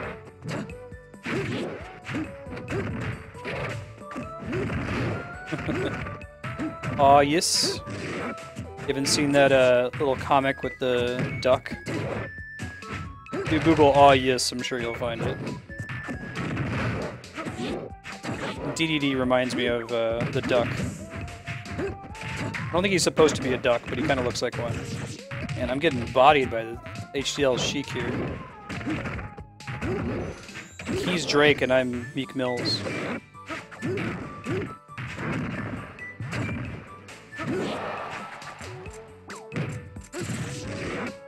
Nope, not gonna let that happen again. He's still gonna beat me though. At least I didn't get 2 stock. That's all I'm trying to go for here. I feel good about myself. GG. Alright, thank you HDL. Ryan, you're up next. I have a room open, just go connect on Nintendo Wi-Fi connection and join my room. Survival.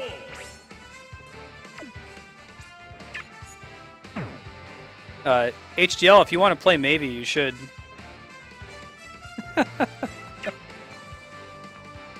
Sorry, Kat. I'm sorry.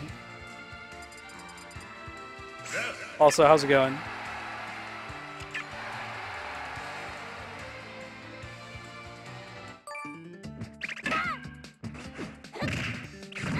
Yeah, GG, HDL. HDL is a very strong Sheik and Greninja. You can type !smash again if you want to see your positioning queue. You are 3 right now, so I'm going to play 2 against Ryan, 2 against Xenopixel, 2 against Jaden, and then you're up.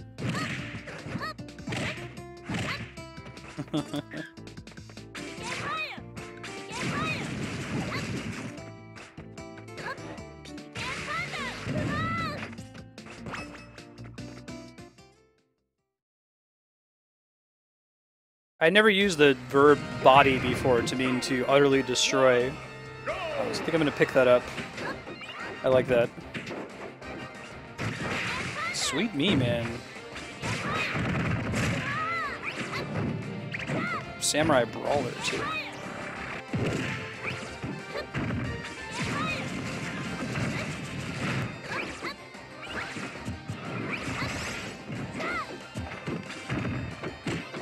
Always love this stage. If you ever want to get crazy street passes, if you go to PAX, I'll be going again this year. Like, there are so many 3DSs there that, like, as soon as you get there, you have your queue is full. You can only have 10 people in your queue. And then as soon as you play through all the games to clear them out, you have 10 people again. So you could just go to PAX and wait in lines and just play Street Pass all day and do the Meat Plaza for everything. You'll definitely get all the puzzle pieces in probably 1 or 2 visits.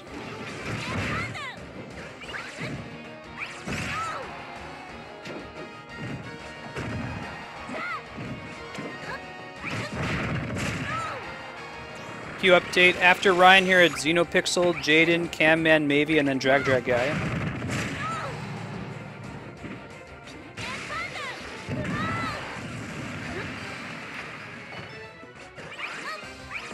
Ja ruled. Ah!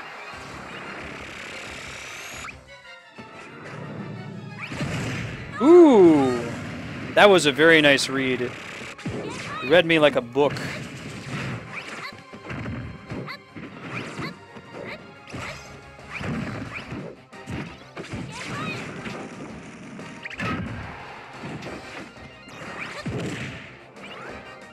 Ah, you got SD'd at the end. GG.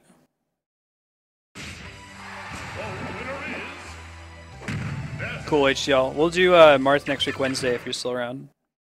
I might do Magic on Wednesday instead of Smash, but we'll see. I haven't decided yet. Smash will return regardless, whether we do it next Wednesday or not.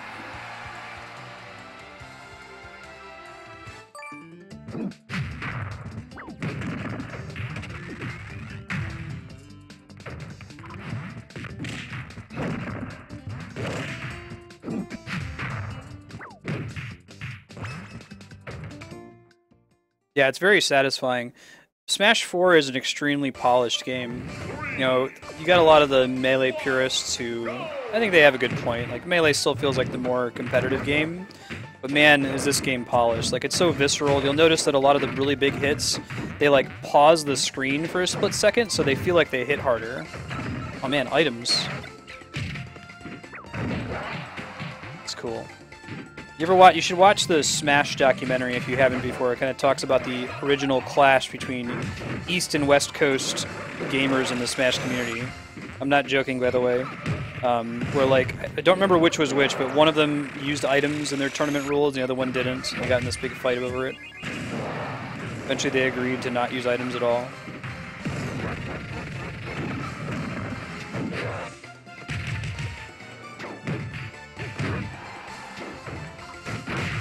Cool, HG. I don't know if you heard me earlier, but Navy was looking for a sparring partner if you wanted to show off your moves.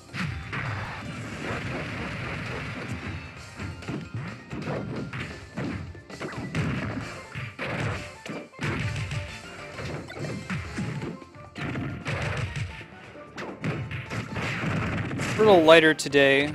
There's another streamer right now that's at the top with Smash 3DS. Usually when we stream this, it's a little bit earlier in the day. That's so cool. That's cool though. If we clear out the queue and everyone's had a chance to go and no one else is joining, then we can let people rejoin queue. We're going to be playing Smash today for another hour and 15 minutes. Plenty of time.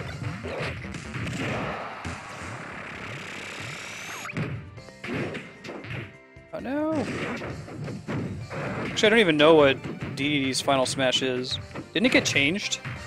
It's like the least interesting change ever.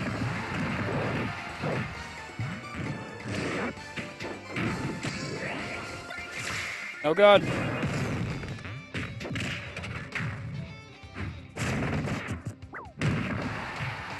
GG Ryan.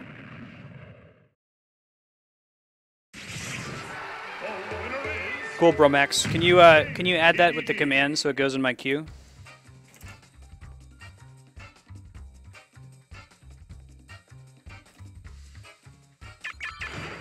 All right, Xenopixel's up. Survival.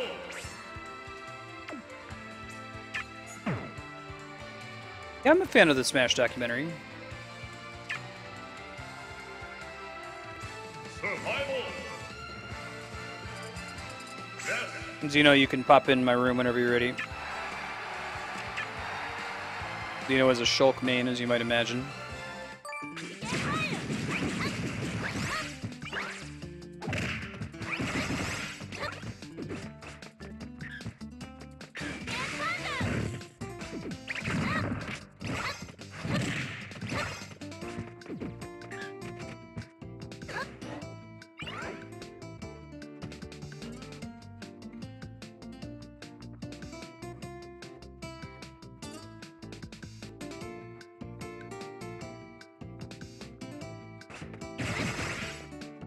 Smash documentary. Let's see if we can find it.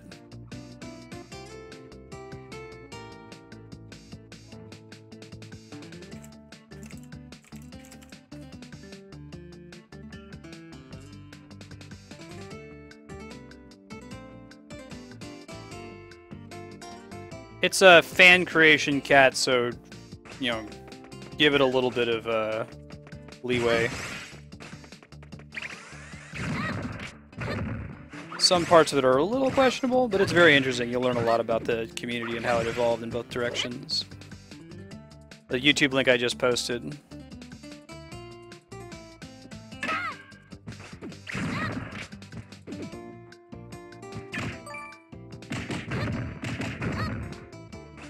Hey Jelly Shiny, thanks for the follow. I appreciate that. I think you'll enjoy it though. You'll see about like how, you know, when people first found out about DI, directional influence to keep you from getting KO'd sooner, and how that just let people totally dominate the scene until everyone learned to do it. Wave dashing, all that stuff. It's mostly focused on melee, or solely focused on melee. Maybe spends a few minutes talking about Smash 64. 3, 2, Cool, gotcha, Bromax. 1, go! I'm really feeling it. He's really feeling it.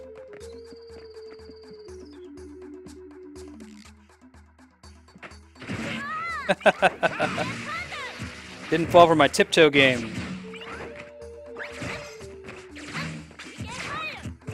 Little laggy. I would recommend that if you're on stream and you're about to play, if you have any internet issues on your side, you might want to pause stream while you're playing against me. You can turn it back on afterward. If you wanted to see what I was saying during the stream, you don't have to wait for the VOD. I'm actually simul-streaming to YouTube as well, which has this cool live DVR feature where you can like rewind the live show by up to 4 hours. So you can go check it out on YouTube right away. Just on my YouTube channel, it's linked there at the bottom. This fight's a little laggy. Make sure I've got everything turned off on my end.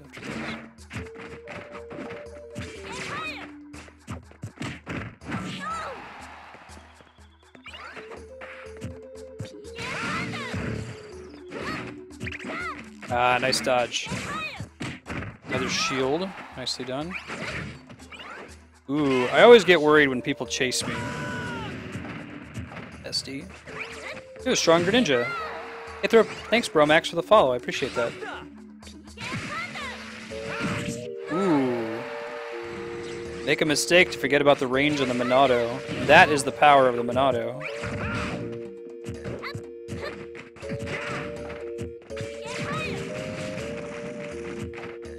Good choice rolling away from Ness after he uses that on you. Otherwise, it's just going to run up and grab you, you know?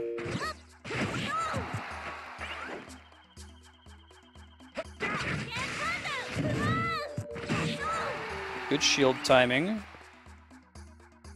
I find I'm very bad at shielding. Like, if you watch me on stream, you're going to see that I don't shield very well or often. I tend to roll when I should probably just shield so I can react sooner. Rolling is pretty weak sauce, especially in this one. At least it's a little. It is possible to punish it. I always feel safer doing that though. I'm trying to learn. If you notice a particularly bad habit that I have when you play against me, and want to share, I'm always open to feedback of that kind. Getting a little bit better with DDD and not approaching the way I was before.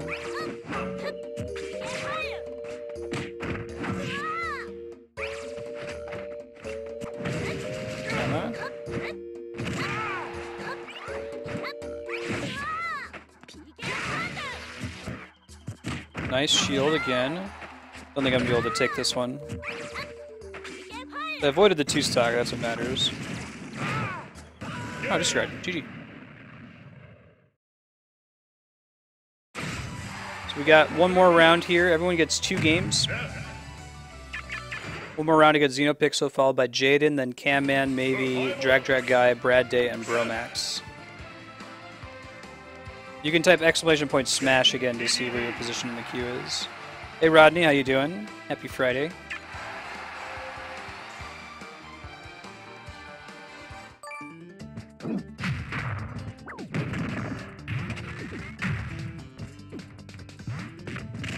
cool. You're in queue.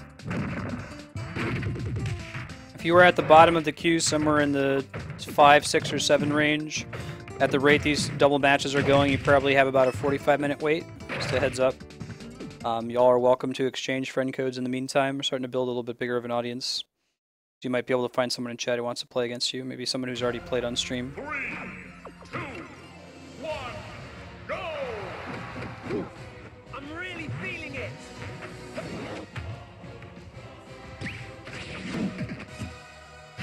Bad decision on my part. So he probably could have punished me a little bit better for that one. I think he was being extra cautious.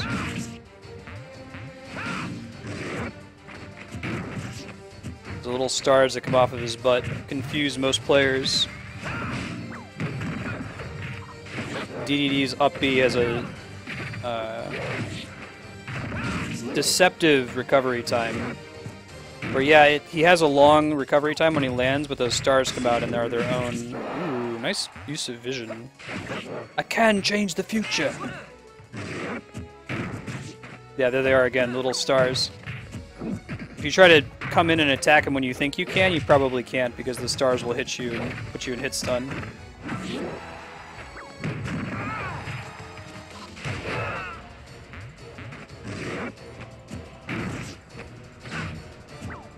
So most of the times I've landed on him with that, I've hit him with the stars and not the actual attack. And the range on the Monado always freaks me out. It doesn't feel like it's that long, but it is.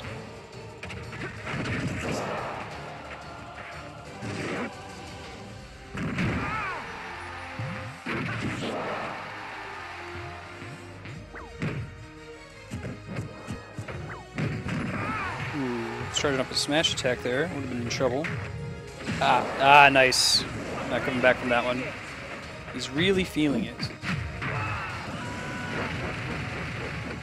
Really peeling it. I expected the vision there. It seemed like a perfect thing to vision. I waited just a second so I could land it though.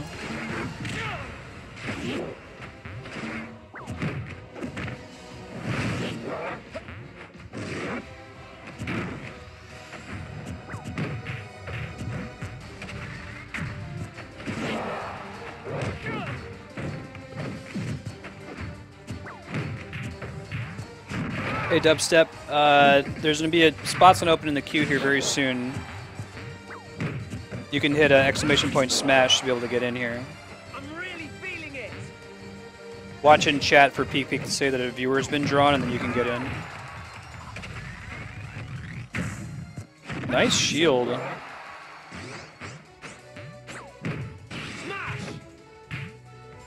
The only character who I can tell has spot shielded successfully is Ryu, because it makes a little parry sound from Street Fighter 3.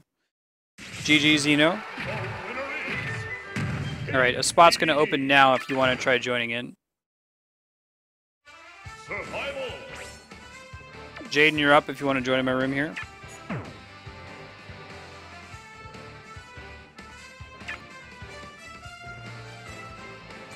Survival.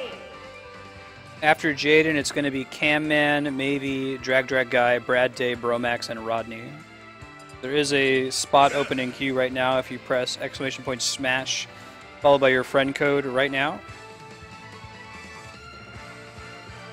And I'll let everybody know when we cap the queue off. We'll probably let the queue stay open right up until 6 o'clock our stop time, and I'll just finish out with whoever's still in queue at that point.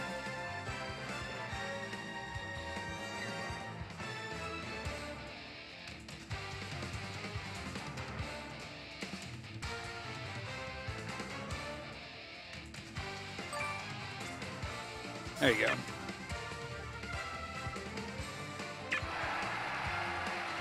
Hey, Amazing Harp Seal. Good to see you again.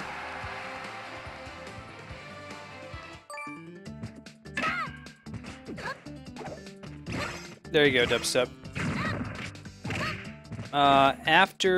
Let's see. After Jaden and Cam Man, I'm going to have to take a quick break to add some friend codes. I think not everybody added their friend code when they hit exclamation point smash. No worries, though. Don't go ahead and type it just yet. I'll pull people for it when I go to start adding them.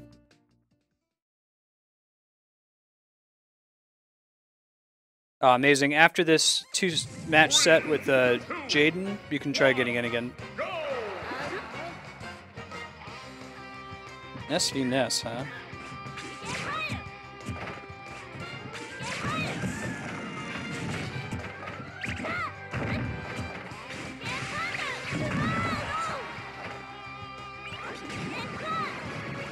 Dude, Cat, it's like playing Shadow Me.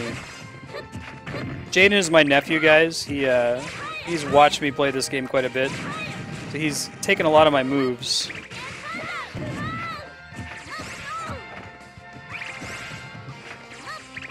Like Ness's nightmare.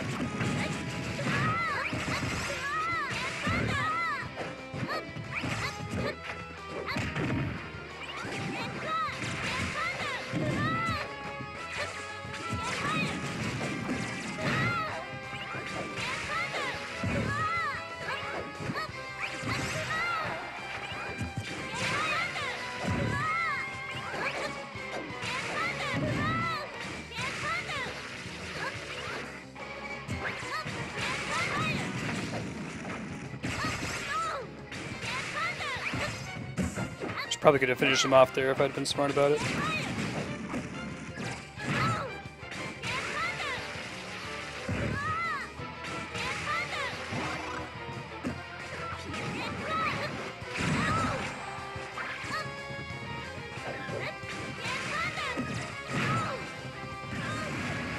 Got him. Alright. Ness is my favorite character, yeah. Not because I like his mechanics so much, but because Earthbound is my favorite game of all time. That's why I main him.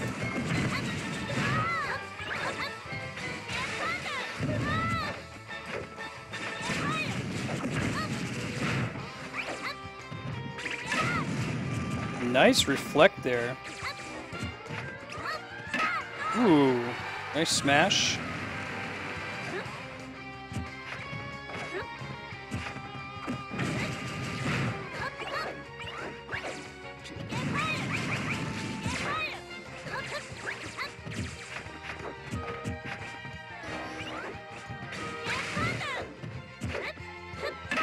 Ouch.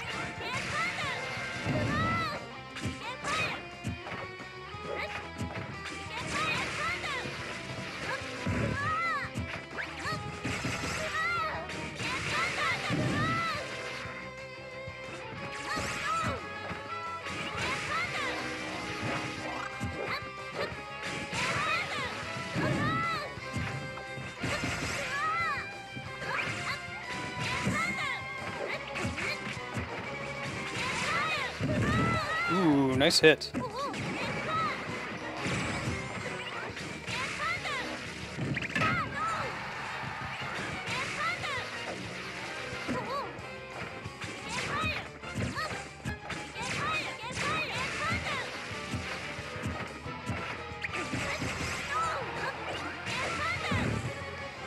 So it turns out Jaden's big mistake here is he really likes to roll, dodge roll, when he really ought to be shielding, and it should be easy to punish him with a down smash.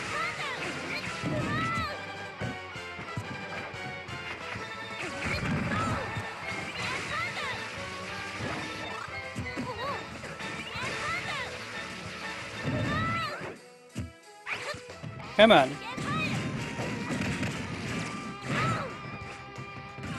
GG.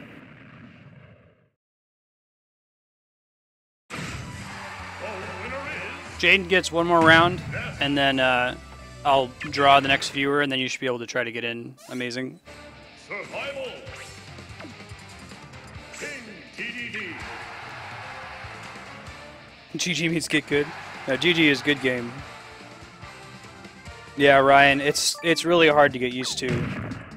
I've gotten pretty good at dodging, at least, at rolling.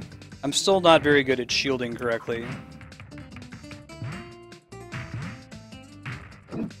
Yeah, it's good to always say GG. Good to be a good sport. And the cardinal rule of Smash is no Johns. If you heard this phrase before, it's in the Smash community.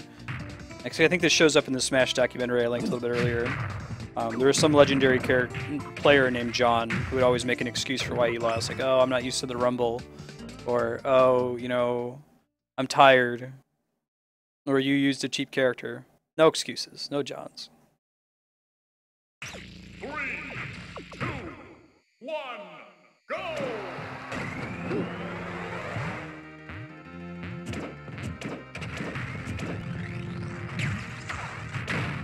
Ooh, nice dodge roll there at the last second.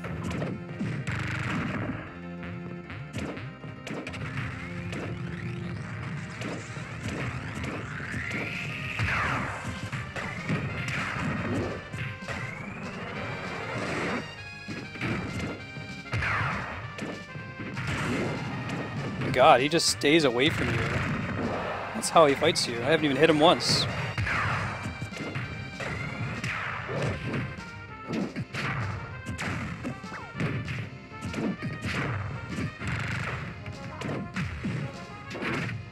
Need to, like, stay close to him. It seems to be the only way to deal with him. Hey, thank you for the follow. I appreciate that. Good to have you.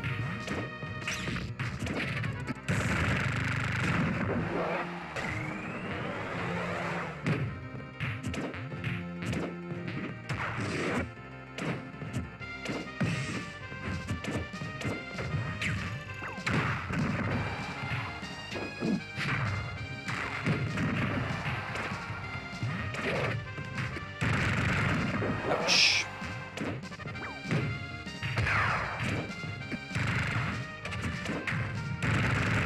Ugh. Meat Gunner, man. Did Meat Gunner get any balance changes today? I didn't really look at the patch details in great detail, aside from the fighters that I use myself. We got no changes whatsoever. Oh, he has that skill.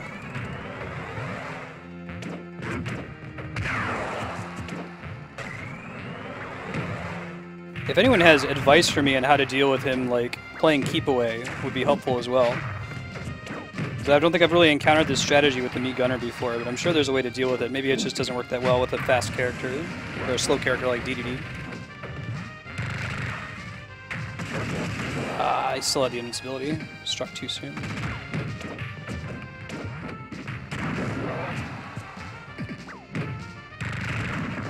I thought he was doing an up smash. I misread.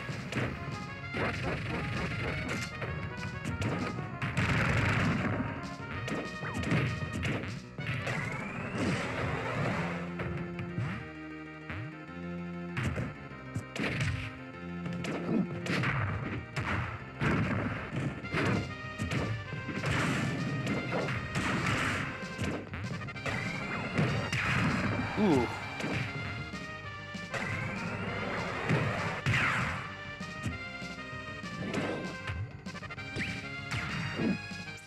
Oh no, got a communication error. That was really late into the fight, Jaden, so I'm going to go ahead and go to the next person. I'll play you sometime off stream to make up for that one. Usually if we get a communication error early in the fight, I'll just give you your match back, but call that a draw. We were at roughly the same percentage. Alright, Cam Man, you're up. Someone else can try to get in here. You are kind to say so. I don't think I'm all that good.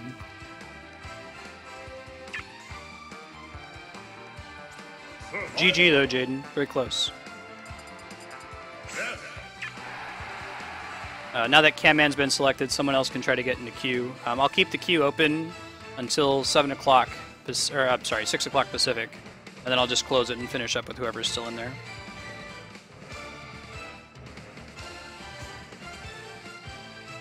Cam Man has a very strong Mario. Prepare to be impressed. Current queue is Mavie, Drag Guy, Brad Day, Bromax, Rodney, Dubstep, and Amazing Harp Seal after we finish up these 2 matches with Cam Man. Y'all are welcome to exchange friend codes and play with each other. Yeah, I'll collect people's friend codes here in a second. Not everybody entered them when they put in the code.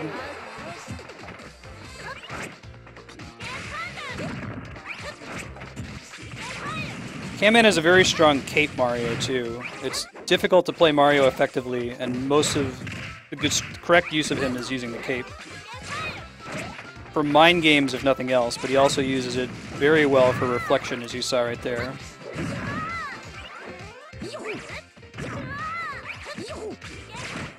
Definitely one of the better Mario mains I've seen.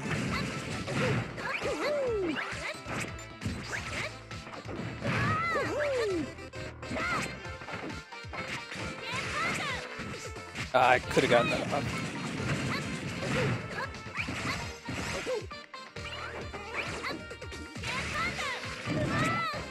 He was able to cape that. That's interesting.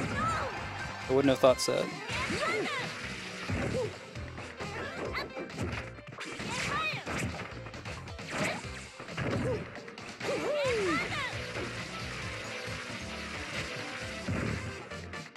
I recommend if you're about to be up for playing that you turn off the stream, like just pause it. Having the stream up can cause some extra lag on your end.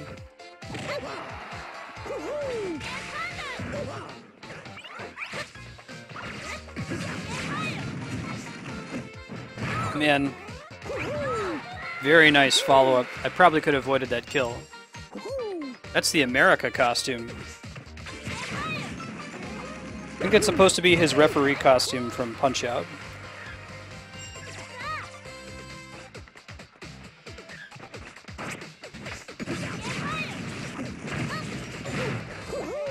Ooh, that footstool though.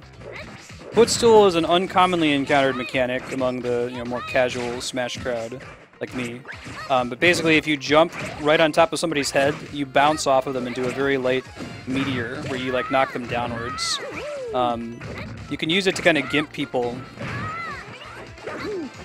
Maybe someone in chat knows a little bit more about the uses of footstools. I think that they're... I don't know if they were in Melee. I'm almost positive that they were in Brawl. But you'll see they'll jump off their head, they'll see a little bouncing animation when it happens.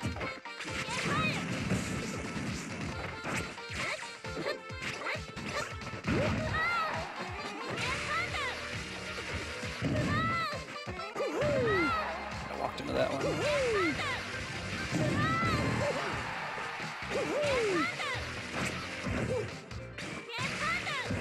But this K-Man gets one more match. And then it's going to be Mavy's up next.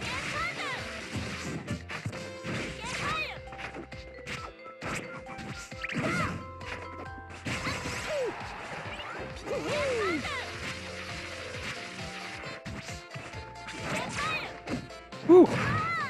Be close. They're going to do it? Ah, GG.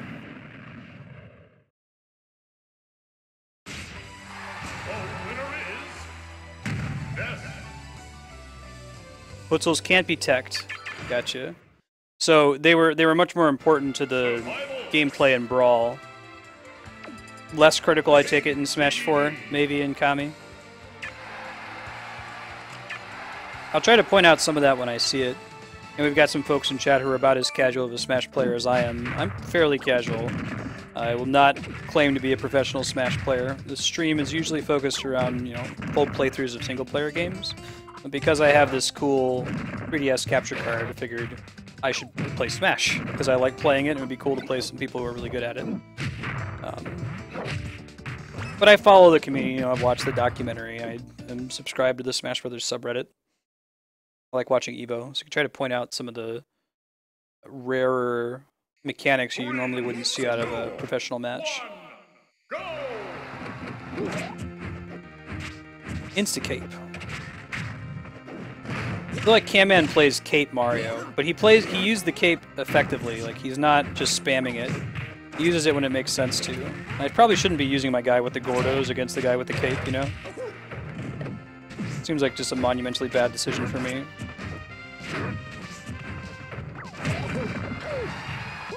That was kind of messed up. Do you see what just happened there? So when he reflects something with his cape, it does double damage.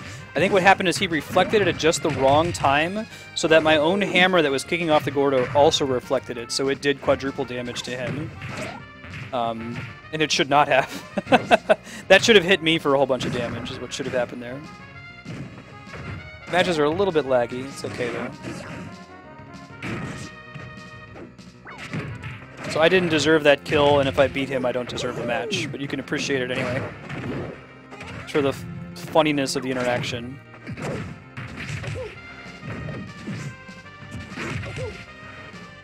Just about every reflect in this game, it's not just the cape. I believe to reward you for having it reflected, which is difficult to do, it at least doubles the damage of the projectile. I think it changes depending on the character. Like, I don't think Pocket increases the damage of the projectile. It might. GG came in. Very strong America Mario.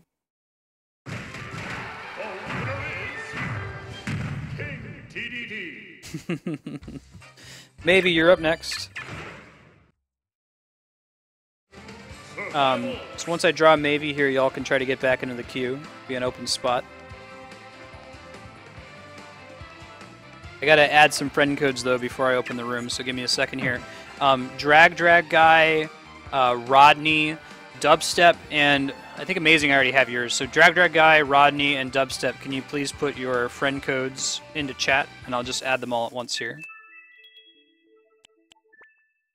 Maybe you're about to kick my ass.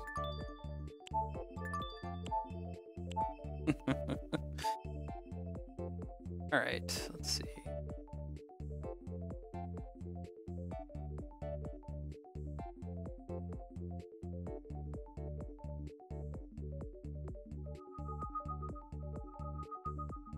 I already got you, Drag, got you.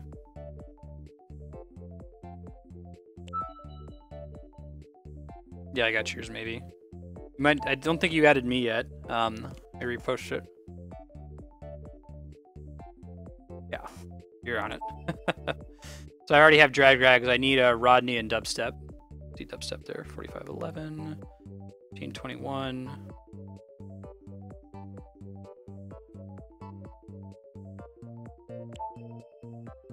Oh, did I get yours wrong? 4511, 1321, 9748, not 0.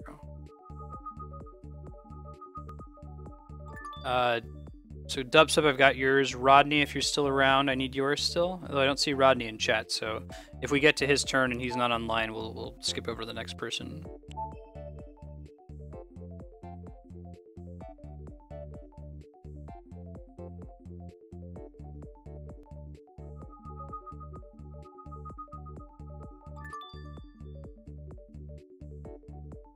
Cool, HCL. Enjoy. Alright, I've got the friend codes that I have for now added. There's still one spot in the queue.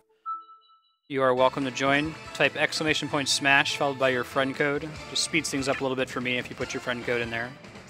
Survival. Death. Maybe you can join in whenever you're ready. Should have a room open.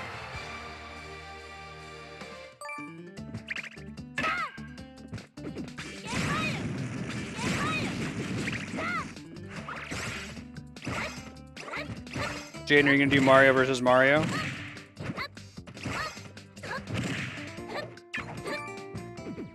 Awesome, awesome. What's that?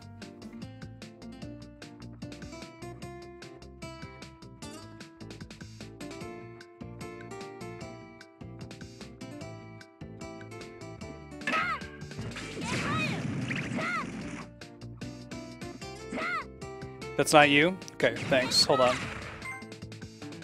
Please don't join until I draw your name in chat.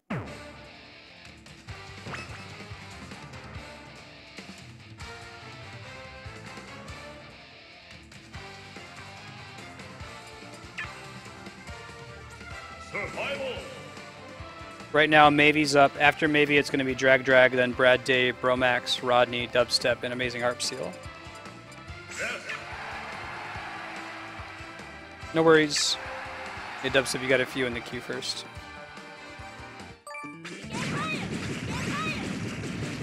Maybe see eventually if I can put the queue on screen. Let me mess around with that while Mavie's getting me added here.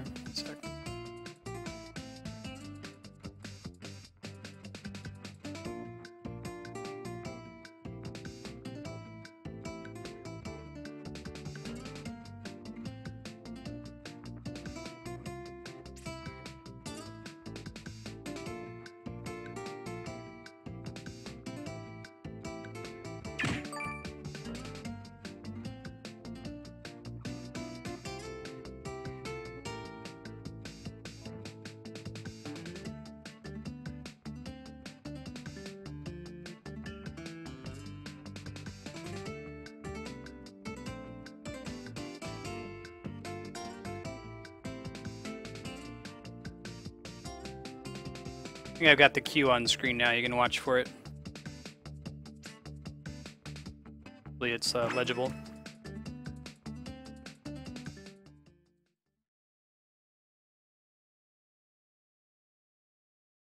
Not super legible. 3, 2, 1, go! God, Little Mac. I'm always afraid when I see a Little Mac player. That follow-up, though. Good shield.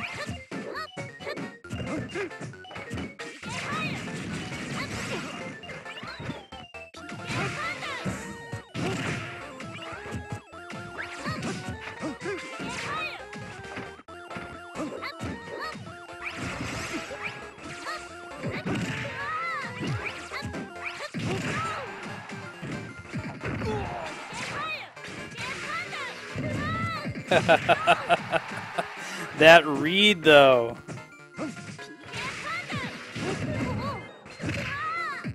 Ooh, I've never seen somebody hit me coming up off the ledge like that. That's fairly impressive.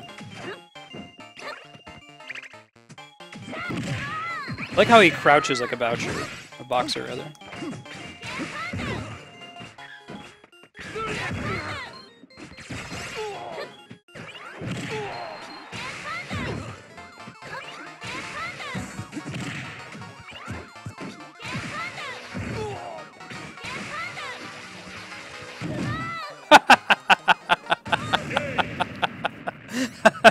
GG.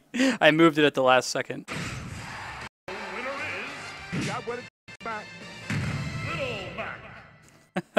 GG. Survival. Cool. GT Marlins and now. Okay, so we got Drag guys next. Got one more match here for maybe. I pulled a Little Mac against Little Mac. It wasn't entirely an SD, right? Like, he baited it. He or she, excuse me, moved out of the way of my PK Thunder at exactly the right moment. There you go. Oh, I should move that, and then made a bad decision and driven it. No, it was a self-destruct. GG. Trying to give extra credit. 3, 2, 1, Spring Woods. go!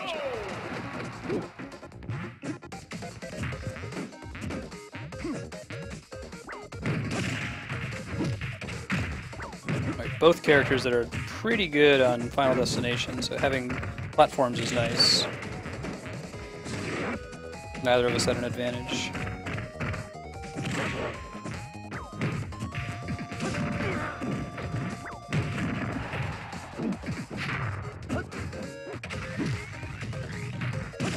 Oh, I could have gotten it off. So again, that up B though. Those stars, nobody sees them coming. Oh, nice! KO punch.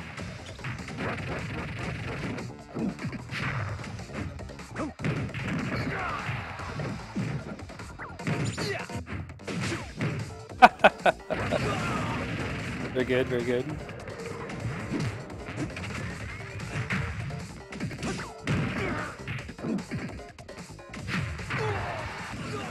GG, I don't think I deserve that one. Very GG.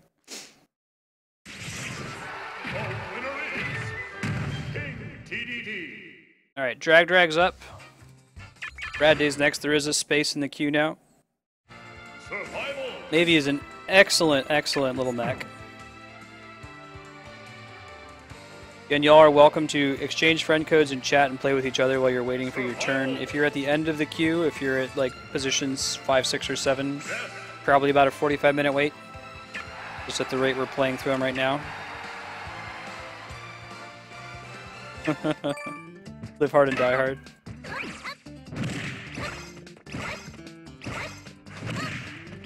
Alright, good luck, have fun, Drag.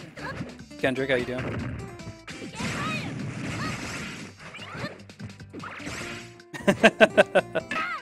We live hard, we die hard. This Mac.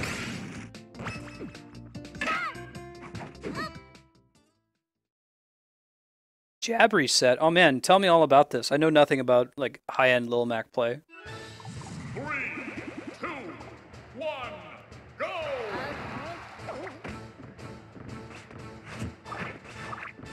Oh, right, Drag. No, I remember playing you now. Lucas. Big Mother 3 fan overall. Ooh, I have not seen that before.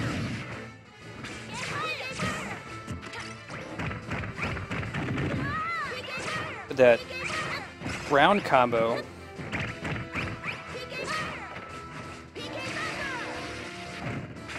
I think he just deflected at the last second instead of putting it into my shield.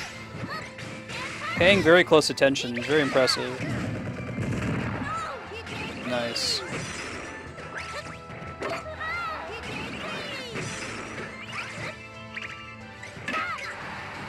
It's an important piece of the lore. They keep kind of messing with you in Mother 3.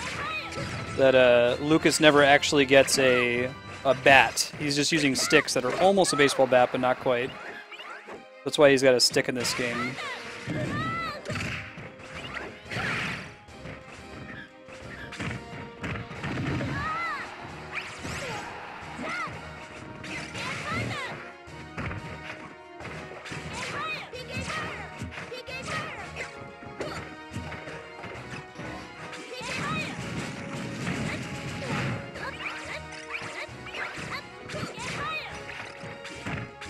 That neutral air, though, man, from Lucas.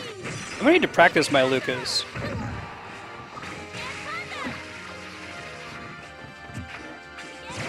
Ah, smart. He sees how I approach. Just took advantage of that slightly increased range on Nessa's down area. I did a little footstool there.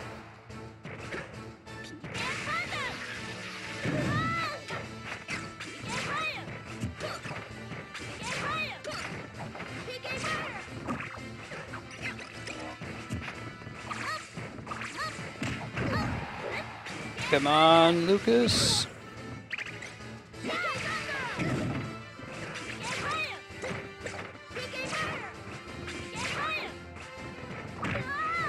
Man, this is intense. We're not going down. Love when we mirror match like that. Ooh, nice finish. PK Pounder.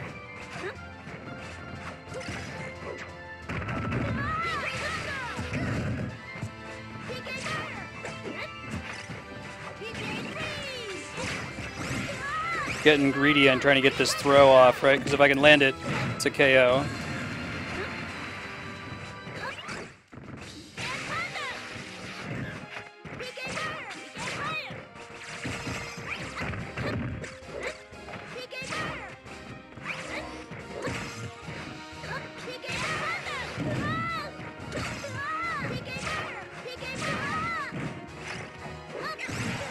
Oh man, he's gonna beat me. I avoided the 2-stock though. That's what matters.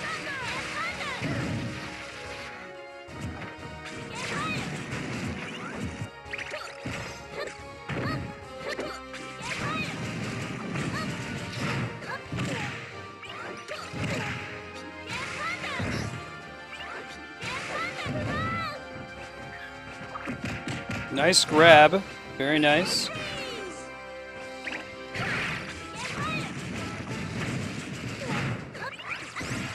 Ooh, nice follow up in the air there.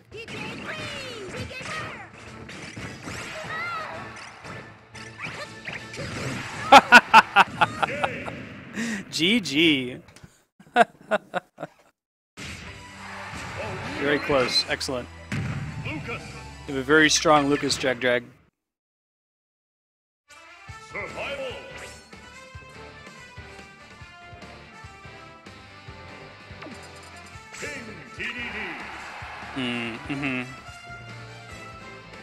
Not yet, Bromax. It's 2 rounds per person, and Brad Day's up after you. So it's gonna be. We're gonna finish up with Drag here. It's gonna be Brad Day, Bromax, Rodney, Dubstep, Amazing Harpseal, GT Marlin, and Sharky.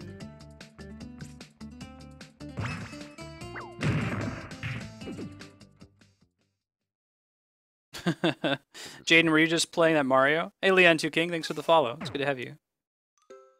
Yeah. 3, 2, 1, go! Earthbound's my favorite game of all time. That's why I play as Ness. I know Drag Guy likes Mother 3. Chatted with him last time.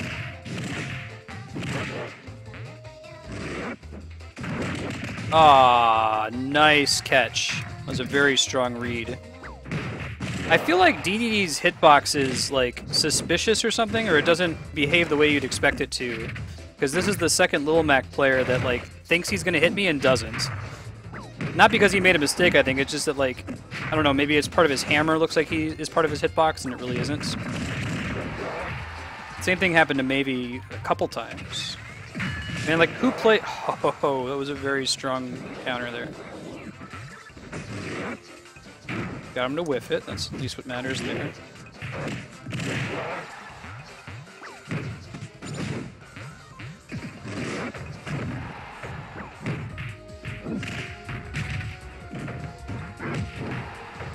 Maybe, if you're still in chat, you did something that seemed very calculated last time, which was where you... I was coming up off a ledge, and you did something with Lil Mac to punish me right as I came up, like, almost immediately after my invincibility frames. I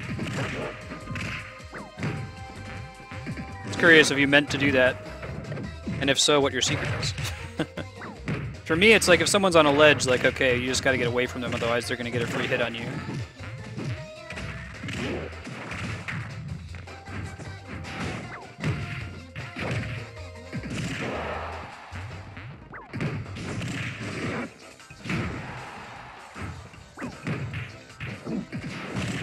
Ooh. A dangerous side B. Is it gonna do it? GG. Very good. Ah, I see, maybe. That belt looks good on you, son. Little Mac. Alright, Brad Day is up next. Survival. Followed by Bromax.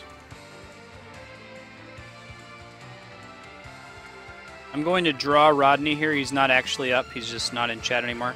We're going to remove him from the queue, give someone else a chance to get in. If you've already played today, I'd ask that you please not rejoin the queue right away. Just wait until everyone's had a chance. If everyone's already gone and the queue is empty, you've already played today, you're welcome to rejoin. In the meantime, please go ahead and exchange friend codes with each other. You're welcome to smash with each other. And I'll be trying to do a Smash Day at least once a week. If you watch the schedule below the stream, you can see the next time we're smashing if you want to join in again.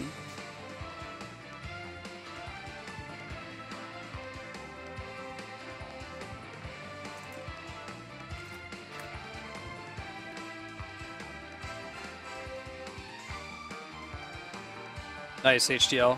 What'd you learn from it? Oops, I didn't mean to do a non-Final Destination stage. I think we'll be okay. Oh, hey Rodney, welcome back. I can get you in here. I'll just have to remember your position in the queue. You're after Bromax and before Dubstep, so remind me. 3, 2, Here, I'll just bump you up in the queue. go! 1 sec. Okay, I got you. You're good. You're back where you were. Ooh. White Marth. Wife.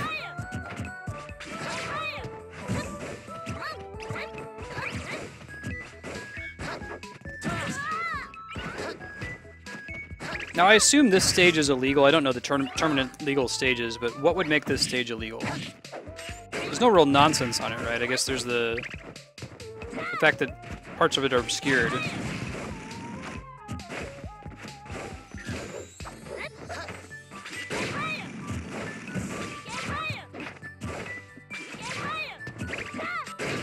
And Tipper. Wife of Al Gore.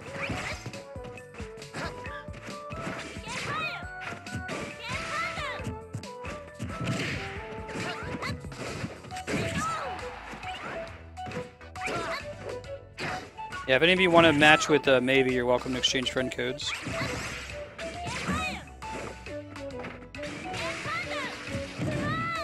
You're welcome to use my chat for that purpose whenever you want, regardless of what we're playing. If you see anyone else in here who has Smash and you want to play with them.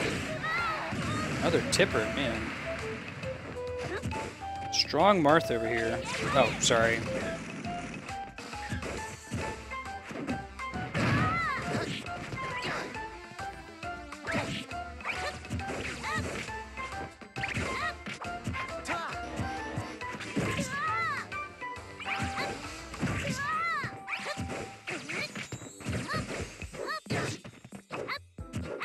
Can I avoid the 2-stock? I might not be able to. He's quickly putting the hurt on me.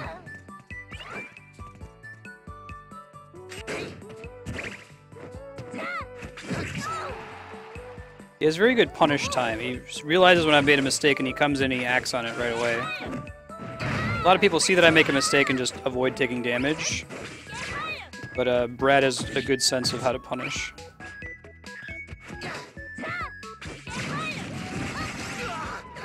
So my goal here is just to avoid getting 2-stocked by everybody.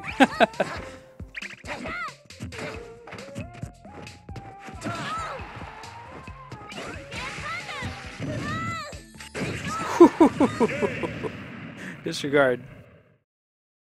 Is that the problem with this stage?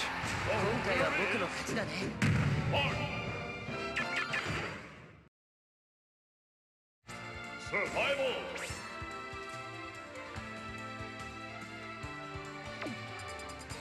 Yeah, usually people are wanting to exchange. Yeah, how do you get the 70% kill on that stage? Alright, Leon, let me write that down real quick. If you guys try to get into the queue, if you would, please add your friend code after you type !smash so it gets added into my list, otherwise I just have to write it down manually.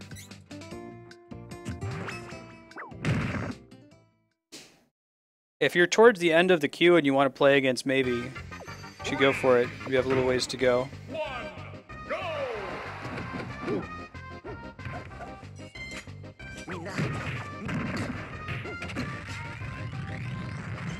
Okay, he did the correct thing there by staying on the ledge. There we go. That's fair.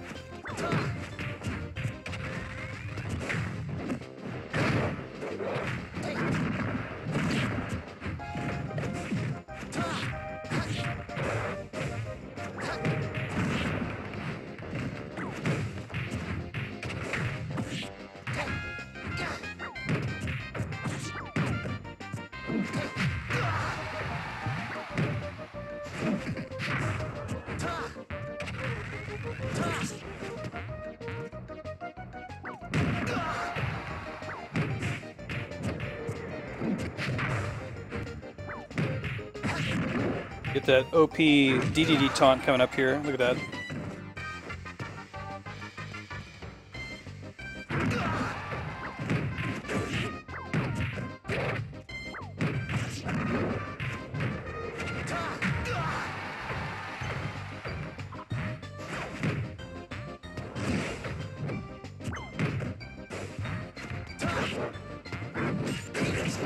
Nice.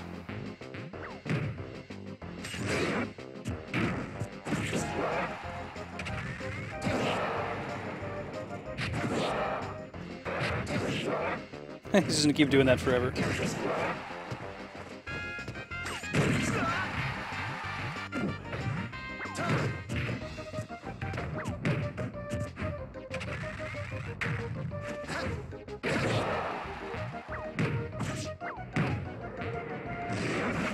Ah.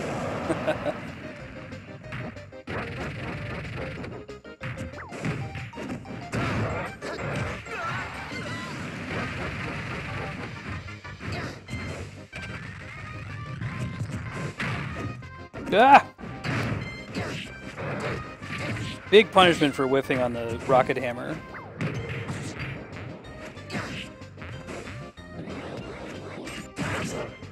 Very nice.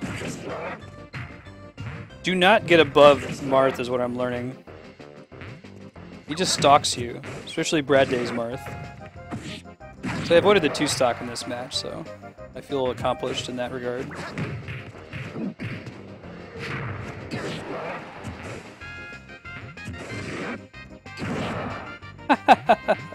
Again, I made the mistake of getting above him.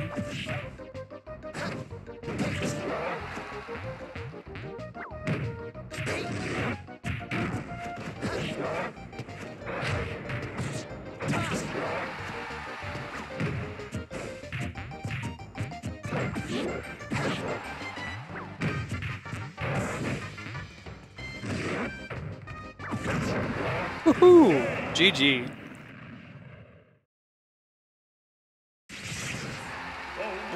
Alright, Bromax, you're up next. After Bromax, it's Rodney, then Dubstep, then Amazing Harp Seal, then GT Marlin, then Sharky, and then Leon 2 King. Your last chance to try to get into the queue. Please only join if you haven't played yet today. The next person who joins, I'm just going to close it out. So we'll finish out everyone who's still playing. We'll just try to end on time here. But Bromax, you're welcome to join my room whenever you're ready.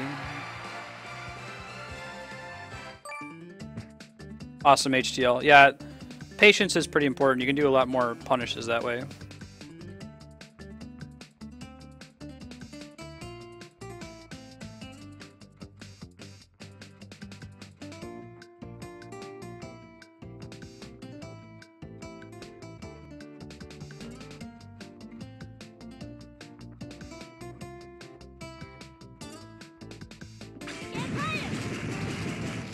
Gotcha, Rodney.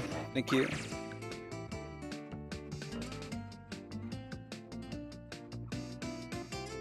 Reminder here, the queue is... Bromax is up right now, followed by Rodney. Then Dubstep, Amazing, GT, Sharky, and Leon 2 King. If you want to get into the queue, you've got one quick chance. Type !SMASH followed by your friend code.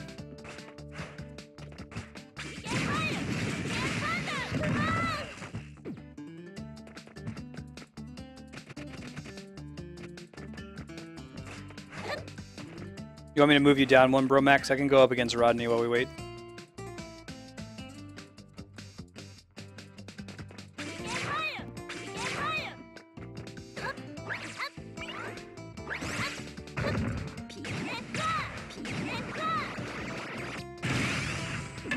Hey, baby Choo Choo. How you been?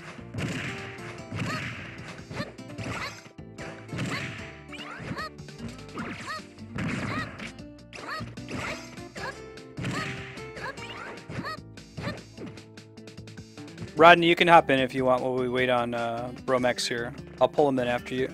Oh, never mind, there's Bromax. Disregard. Bromax will get 2 matches, and then Rodney's up.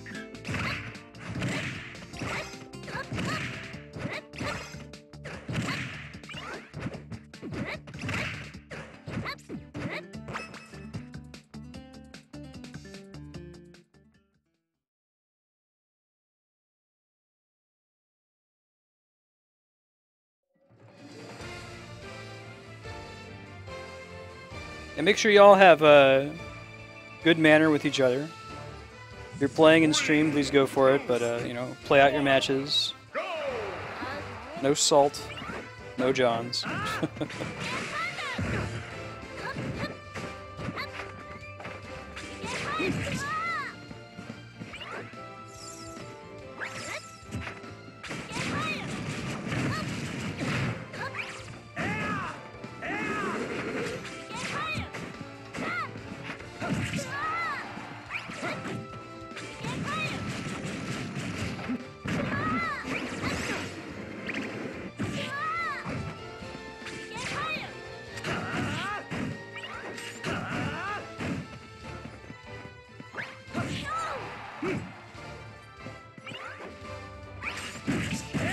Ouch. This match is a little bit laggy, so just a reminder, if you're playing and you've got not the best internet, I recommend that you pause the stream right before we start. It could help a little bit with the lag.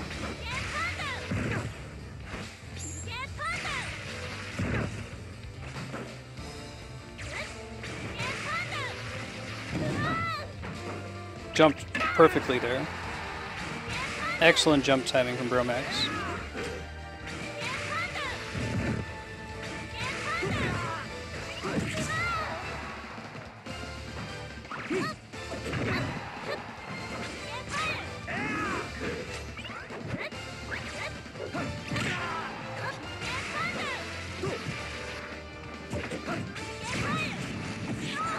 Nice smash out of that.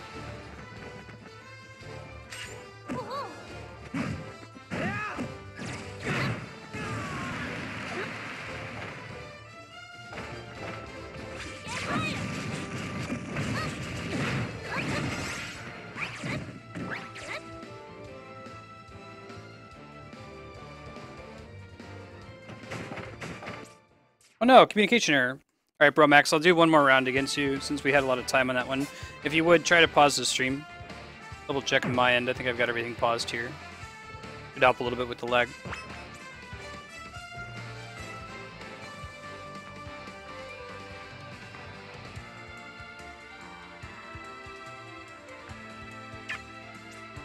I'll open a new room, Bromax.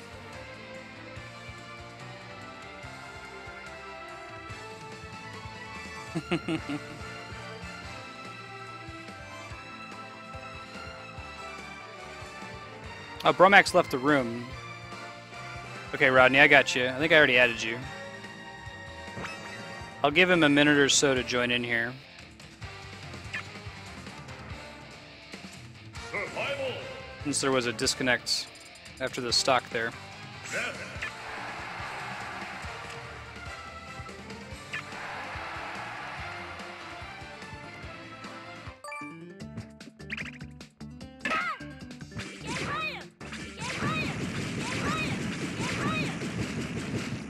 I think Bromax might be gone for the night. Rodney, if you want, you can go ahead and join my room. Yeah, I don't know if maybe there's a lot of traffic tonight. I mean, it is a Friday night and there was just an update. Probably have to play you more to watch for that HDL. I'm not sure. You're an aggressive player.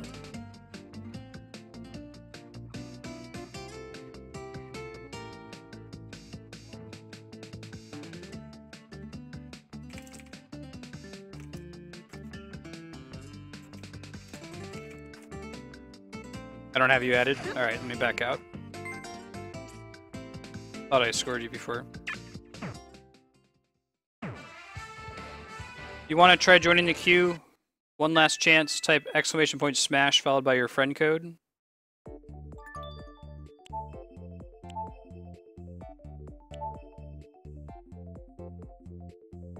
Leon, I'm not sure I understand what you're saying when you say that maybe he's not helping. You really shouldn't be an early leaver.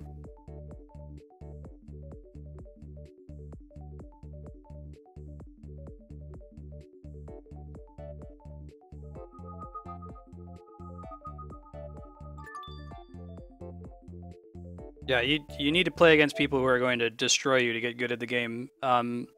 Leaving early because you're upset that you lost is unacceptable in every state as far as like good sportsmanship is concerned. Please don't do that. Please don't do that with me on stream, but specifically please don't do that to each other. It's bad manner. Yeah, maybe he's 100% correct. Alright, Rodney, I should have you added now. You can try joining in. Sorry for that one. Got you, Antoine. Alright, I'm going to close the queue while we wait on Rodney to join in. I'm going to update the stream title.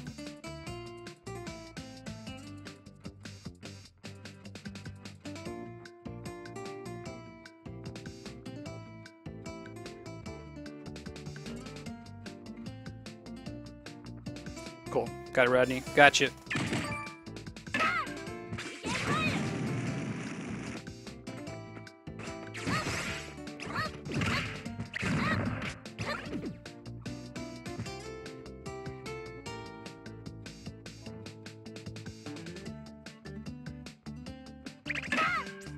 All right, let's do this. Lucas? Oh man. Lucas v. Ness. My favorite matchup so far, actually. They're just different enough. Nice. Oh, with the masked man shirt. Rodney, you'll have to answer this question after this battle. Are you a fan of Mother 3? You're gonna hear me say a lot, Earthbound is my favorite game of all time. The first RPG I ever played as a kid. I did a blind playthrough of Mother 3 recently on stream.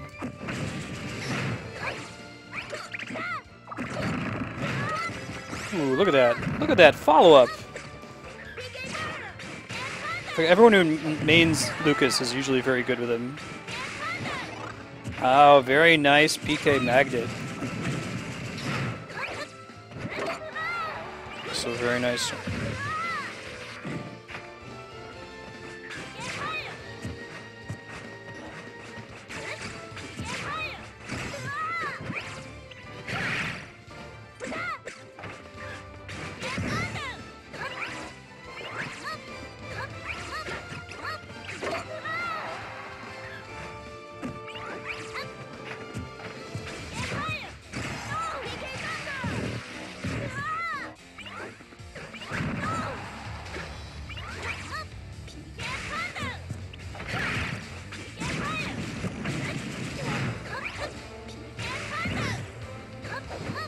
neck and neck.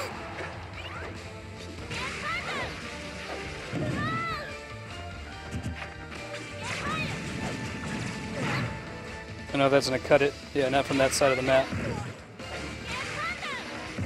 That's where the PK magnet does him ill, right? Because it's in front of him for Lucas, instead of around his whole body. So I can try to target it behind him.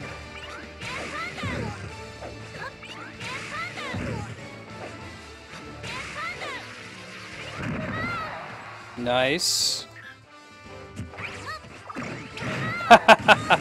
Very nice.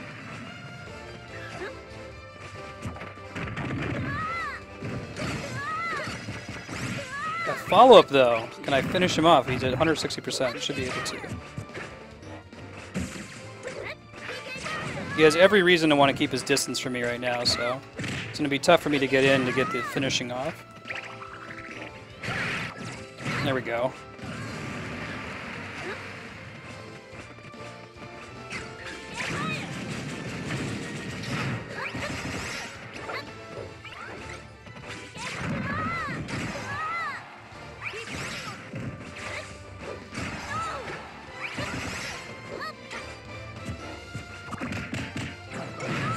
Throw though.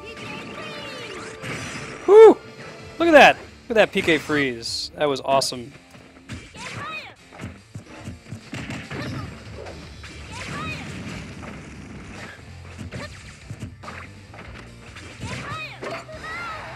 Nice. Very GG, Rodney.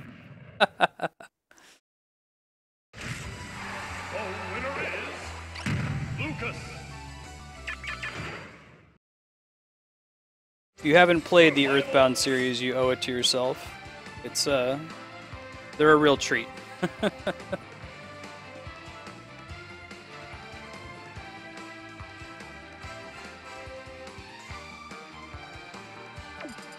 Try it. DDD.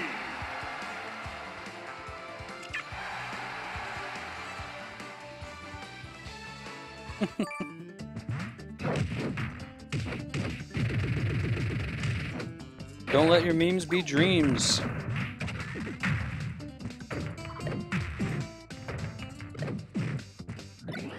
So does anyone in chat think there's a good chance we'll ever actually get King K. Rool as a character? Or is it just going to be the Mii costume? No, he's toward the top of the list. When they had that little poll to see what characters people wanted in the game. I feel like that poll, though, is mostly like, hey, we're getting too many random emails about this at, like, you know, Nintendo customer support. We need to have a place to set all of them. 3, 2, 1, go!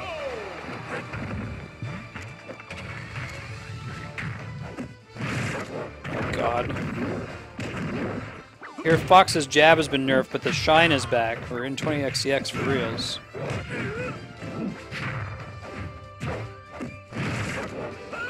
Down throw combo, though.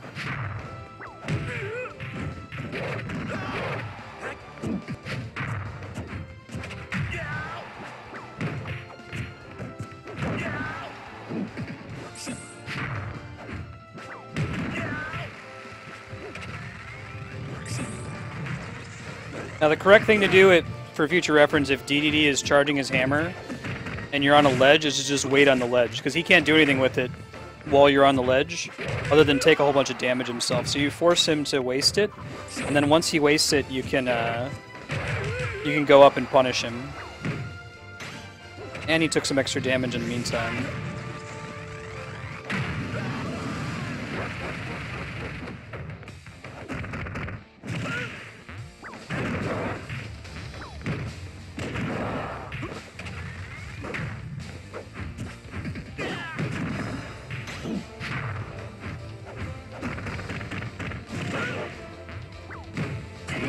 One thing I don't have a sense for is for how many punches you can do when you grab somebody.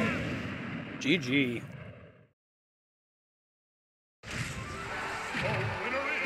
I don't know if anyone in chat has the secret info on that. But I know that if you get too greedy and punch too many times once you've grabbed somebody, they'll bust out of the grab. Alright, so it's Dubstep, Amazing, GT Marlin, Sharky, Leon 2 King, Kobibro, and then Antoine. And that's it for the night.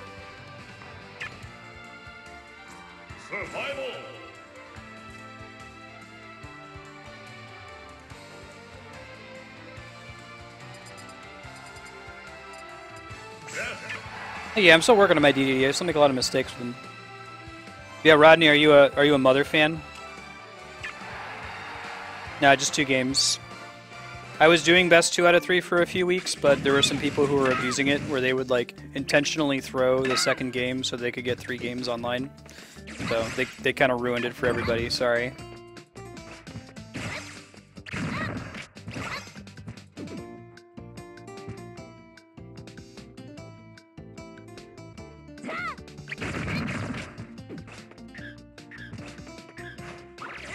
Yeah, like the gore is almost part of the point. It's kind of weird that Mortal Kombat is taking itself seriously now, because it's always been a parody. Like Mortal Kombat's always been about the joke, like, oh man, we're so over the top gory. So it's kind of weird that it's like simultaneously over the top gory and trying to be taken seriously as a fighting game.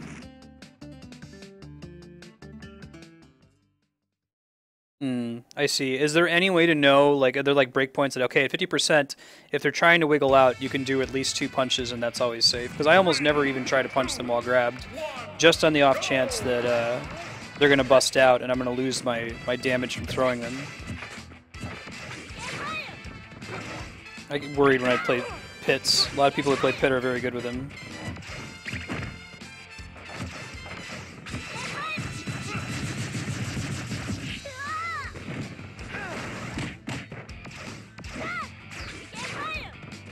A little laggy again. Just a reminder, if you're up and it's your turn, I would recommend that you turn off your stream or just pause the Twitch stream for a second until we're done fighting. If you wanted to see yourself or hear my comments, you can go on YouTube and do the live DVR to rewind it. There's a live rewind up to 4 hours. That way you help with the lag issue a little bit.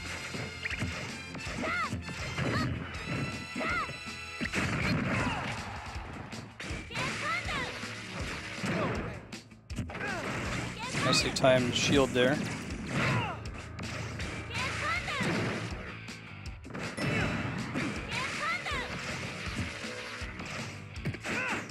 Probably could have gotten a better punish.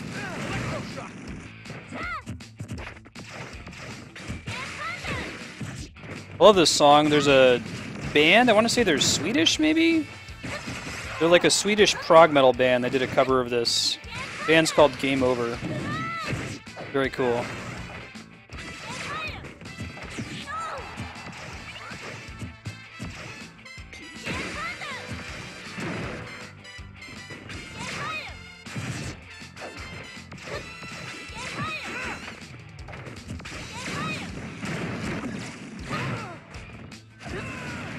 Nice.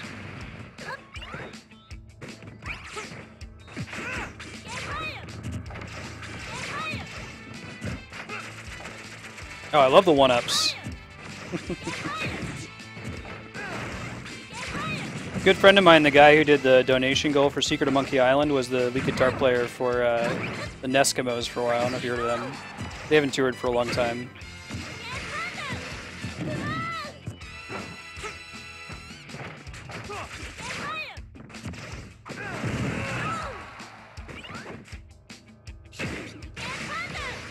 Oh, shoot. I have something to blame that on, but I won't, because no Johns.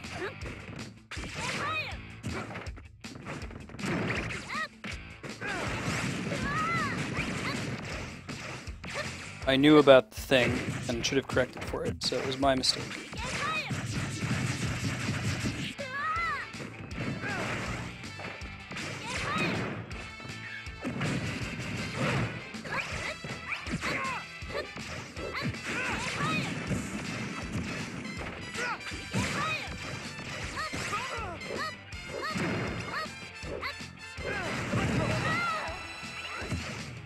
Let's see what happens here.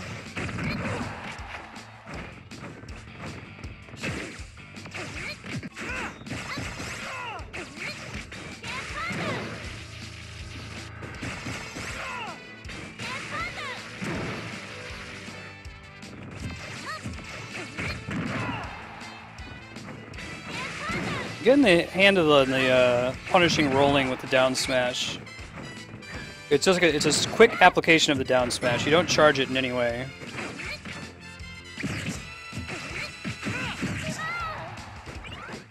I feel like most down smashes are calibrated to be for dash punishing in this game.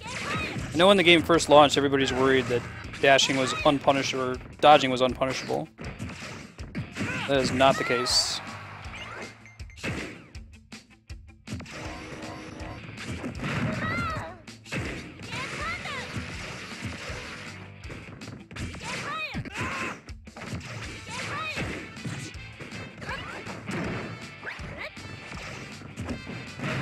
That might be enough. Let's see. GG.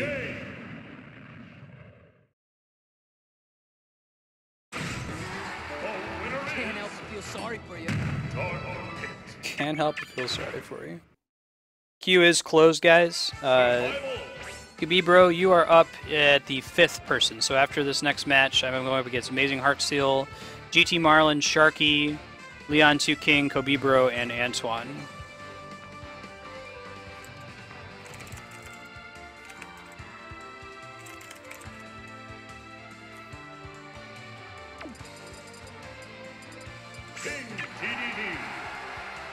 Yeah, if you guys are up against me on stream, I highly recommend you pause the stream or you'll probably slow it down quite a bit.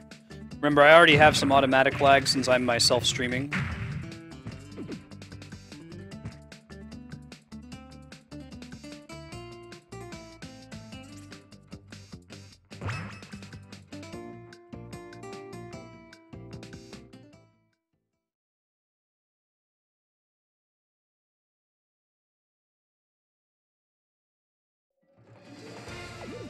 Now, Jaden, you should fight the person who you said you were going to fight first.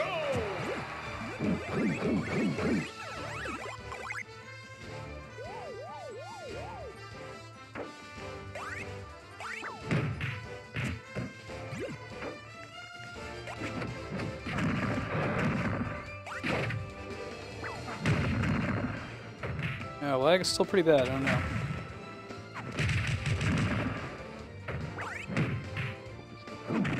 Hey, thank you for the follow. It's good to have you.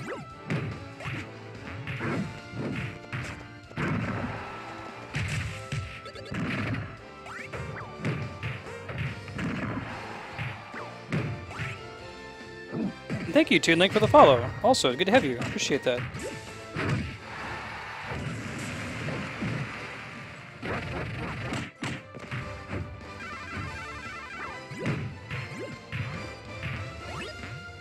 Antoine, thank you for the follow. Appreciate that. Y'all are here just for Smash Brothers. I'll give my little spiel, right? So typically this channel, my focus is doing full playthroughs of single-player games. What I want to do is beat every awesome game ever made live on stream, one full playthrough. I know that that's a very lofty goal and probably not possible to do in a human lifetime, but that's the whole point. Now, that doesn't mean we can't play games that you can't beat, like Smash Brothers. At least once a week I try to devote some time to free play, so games that, you know, don't have a story or a single player mode. And for the moment that's going to be Smash 3DS at least once a week. So if you're just here for Smash, that's cool. There will be more Smash. My focus here is to like show off the viewers and what make you guys great at these characters. I'm not a professional Smasher, as you can tell from watching these matches. I lose about as many as I win. Oh, you still got it. He waited on my DD, that was very smart of him. Ooh, I walked right into that one. See if I can recover from this.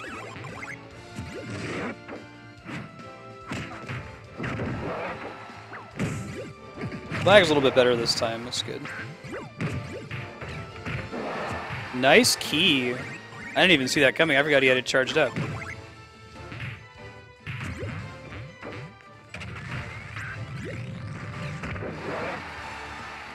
Good use of the key there, too.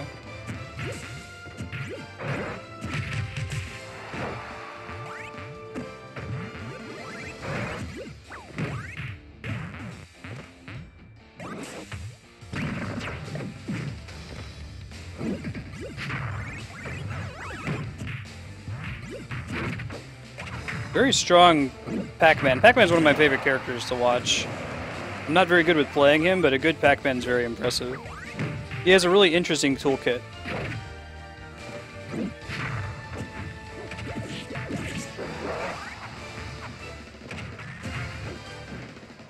Nice grab.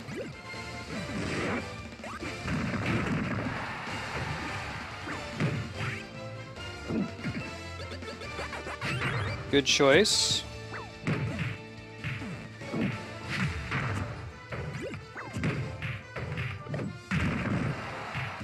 GG.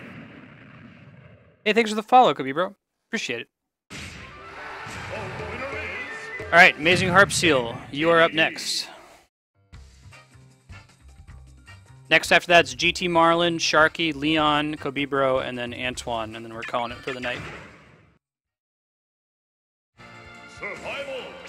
If you want to come back just for Smash, just check under the stream. I update the schedule every Sunday night / Monday morning. You can see next time Smash is going to be available.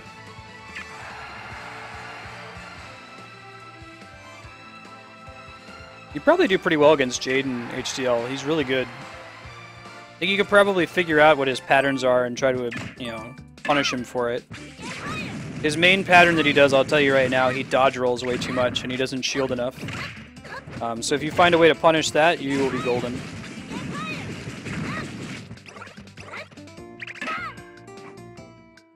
D-Rock, I already closed the queue. I can add you in at the end.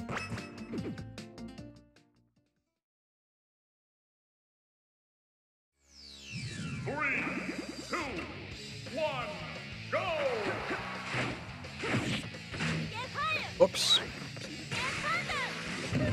Oh, God. I'm really feeling it. They're responding to my wife. My bad for typing.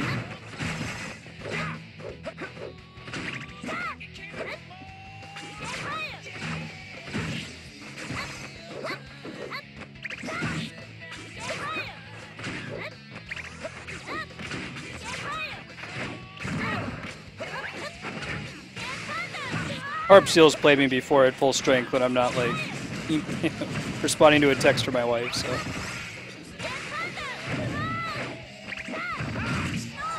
He knows what he's missing when I SD off the stage right at the very beginning. I'm really SDing it!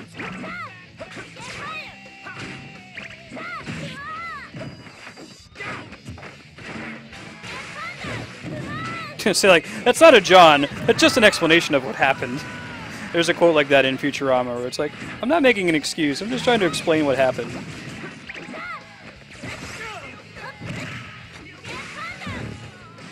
Live and Learn, not as good as Escape from the City, but not an option in this one, unfortunately.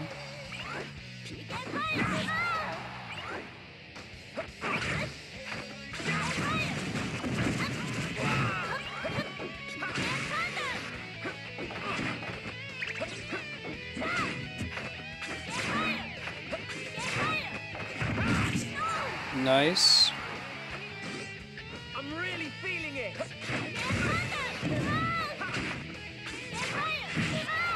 I could have waited for a grab there and been a little bit more successful, I think. Always forget how big the range is on Monado, too.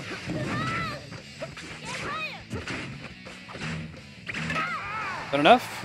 GG.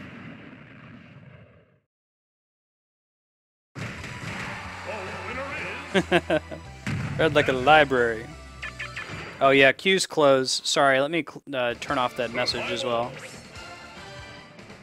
One day I'll give control of those messages over to the mods so that they can mess with it too. Got a lot going on over my end.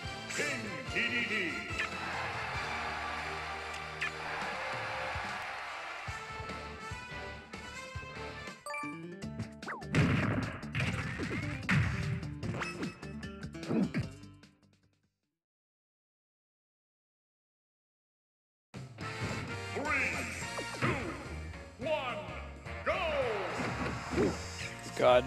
Toon Link, I may as well just give up right now as DD. I guess I just should never throw the Gordo, basically. Unless if I'm like in melee range, then it might be okay.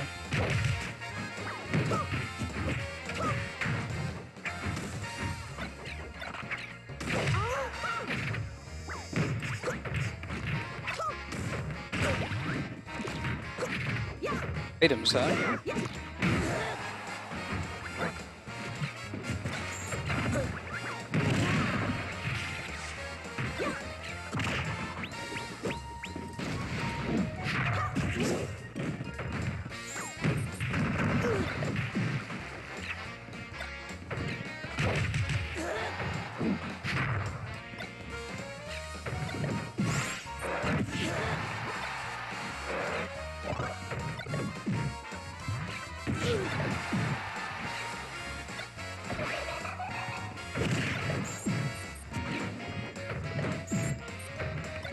Killed by Midna, that's probably not good.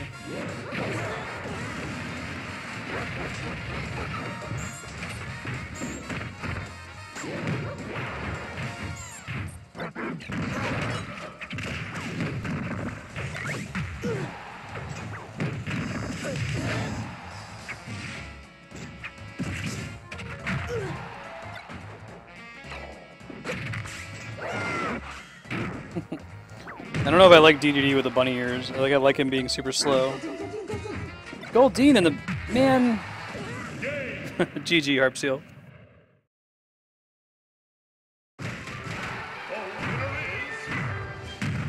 All right, GT Marlin, you're up next. Pretty sure I already have your friend code.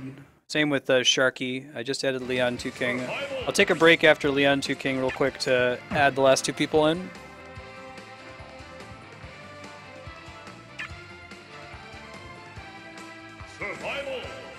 Again, y'all are welcome to exchange friend codes and play with each other. Encourage this.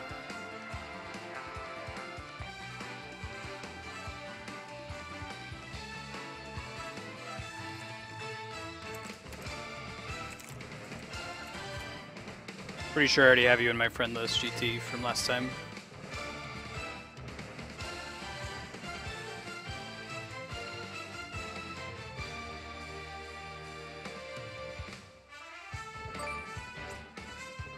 There we go.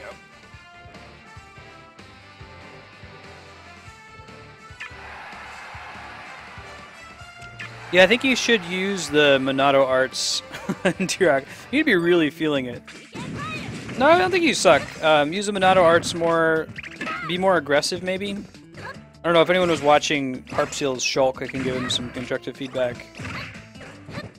Like, there was one point where you were at say, 100% damage, and say, like, definitely use your shield there. It makes you heavier than any character in the game. I think it makes you heavier than Bowser, right?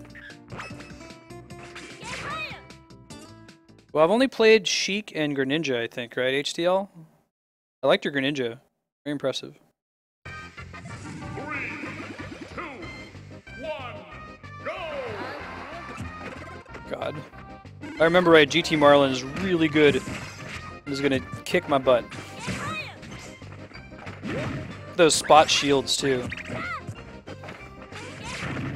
Look at his little short hops. Oh, man. It's over before it even began.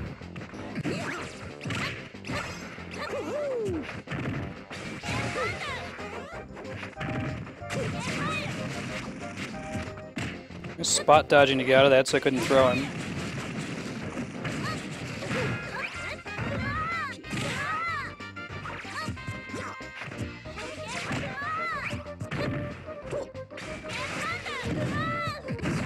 You shielded at just the right moment there. Oh, nice read. The queue is closed at the moment. Next time we're going to be playing is going to be probably next week, Wednesday. But you can follow the schedule underneath the stream. Thank you for the follow, I appreciate that. Follow the schedule underneath the stream to see when we're going to play next. We do try to play Smash at least once a week. You're welcome to join then and play. If you weren't able to get in queue today, feel free to change your friend codes. There's a couple people in chat who I know are looking for people to play with. So just ask if anyone wants to play Smash. I'm sure you'll find somebody. Everyone today has been very good. I'm sure you'll get a good challenge against anyone you play. GG. Yeah, GT Marlin is insane. Hey Kirby, thanks for the follow. I appreciate that. Also, thank you, Ballin. See your name now.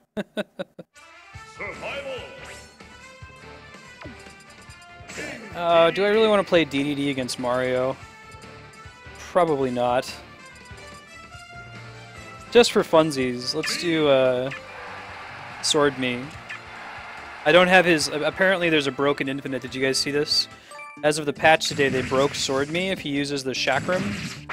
You can just infinite chain Chakrams into somebody, and there's nothing they can do about it. They can't DI out of it, they can't shield out of it, nothing.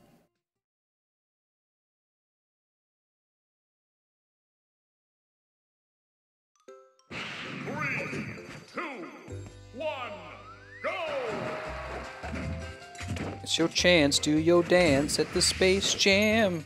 Alright, alright.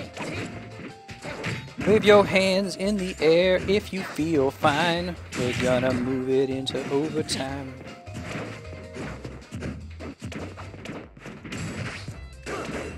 Party people in the house, let's go. It's your boy JC. Alright, so. That's enough of that. Anyway, come on and slam. But only if you want to jam. Don't come on and slam for any other reason than that. Got to do all my tricks against him once and then not again after that. Sort of like the shield breaker, but not.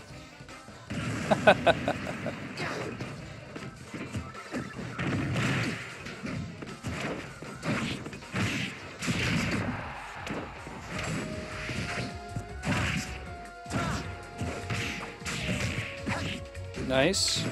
I got to use that on him exactly once.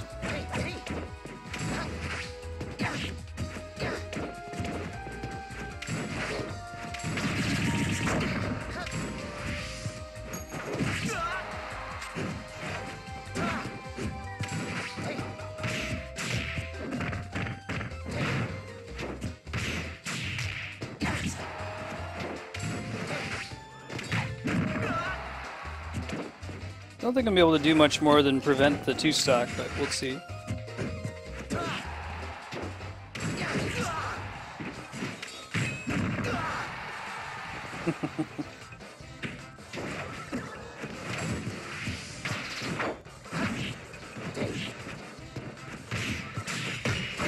Nice counter, very, very smart. He timed it exactly correctly.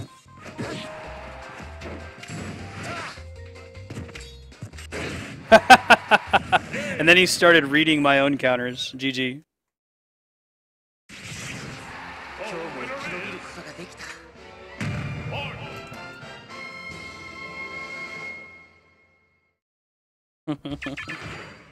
The smashing of bros. Right now the queue is closed. We want to finish. I'm running a little bit over my normal time. I try to end at 6 o'clock Pacific. But y'all are welcome to exchange friend codes and play with each other in chat. Sharky, you're up next. Very much GG. GT.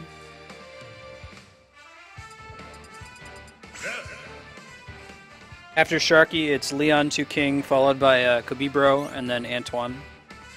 And then we'll wrap it up for the night.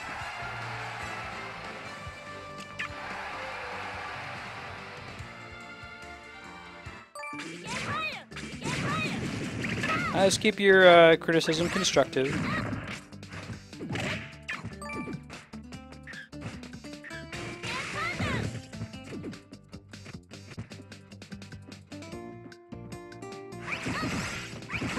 You got Sharky, Leon, Kobibro, and Antoine.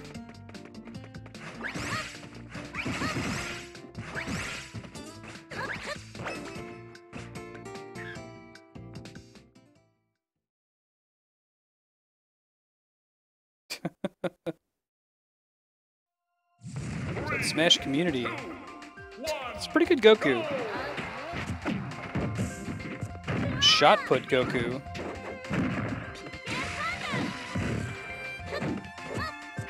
Did you see there was, I forget what tournament it was, but there was a Mii Brawler that got pretty high in it. The guy playing had two Vegetas. He had like a black-haired Vegeta and a Super Saiyan Vegeta, and he switched it like when he got to round 3. It was pretty awesome. It went exactly as you would expect it would.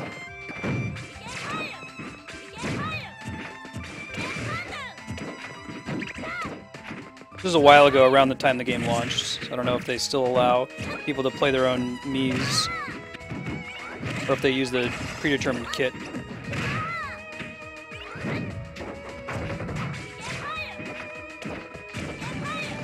Mii Brawler still places pretty highly in the tiers, right? despite no one being able to practice them online, although I guess for Glory is not the best practicing zone for a LAN tournament.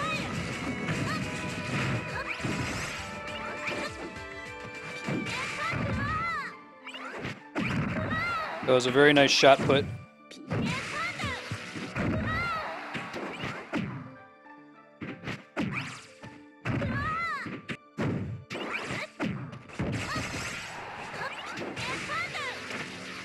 Nice air dodge, perfectly timed. I made the mistake of using a PK fire. I should have grabbed him. Very nice air dodge he had there earlier. He's got some good spot dodges going on too.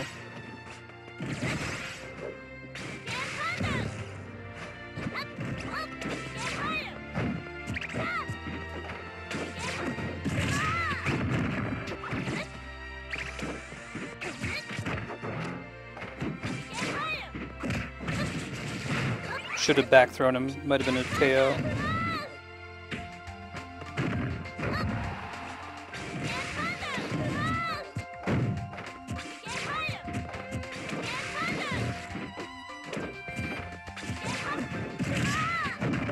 Can I avoid the 2-stock?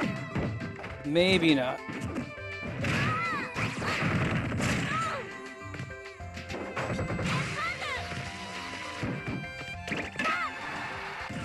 Avoided the 2-stock, just barely.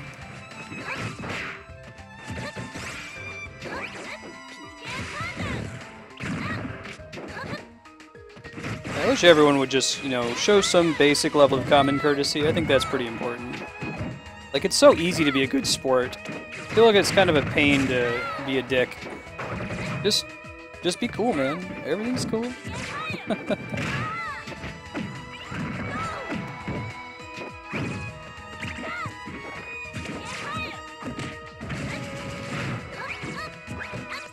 Oh no, communication error.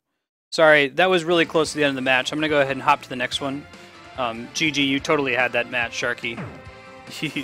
I had 130%. You were one hit away from killing me.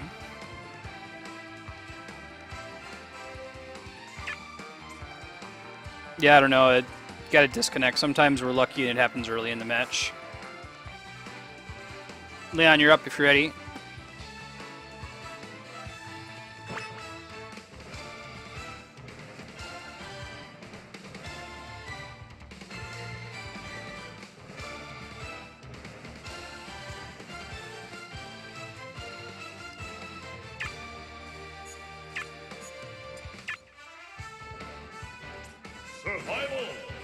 Got a room open whenever you're ready, Leon. Oh, I'm sorry, Sharky. My bad. You're right, you're right. I got confused. Survival.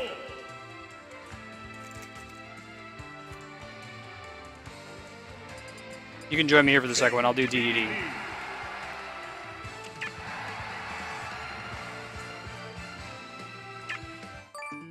Hopefully there'll be no disconnect this time.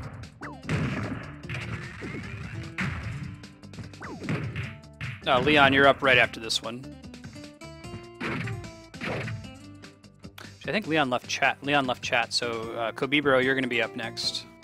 I'll have to add your friend code after this last match against Sharky.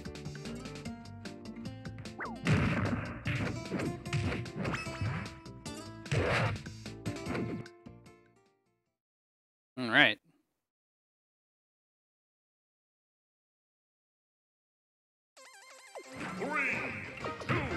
He's really feeling it. Oh man, swimsuit Shulk.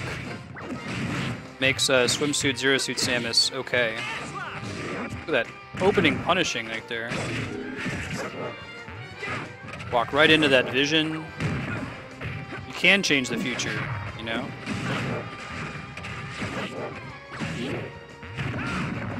Good God.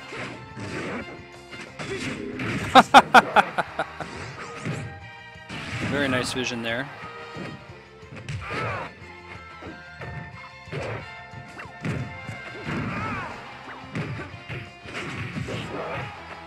Backslash, though.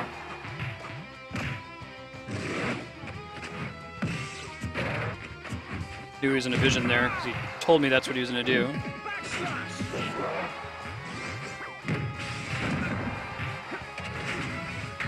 Oh, I should have turned around. Too late.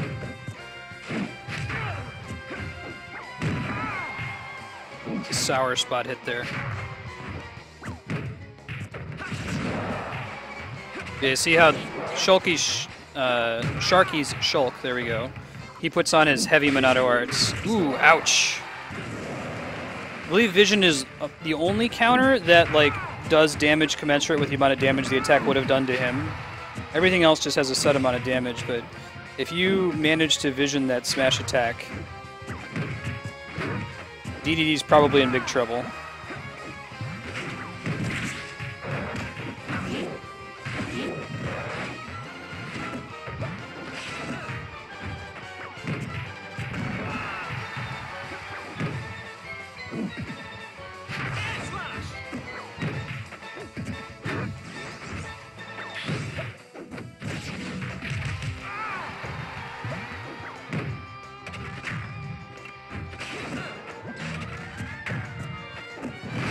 Man, cannot catch a break of killing him here.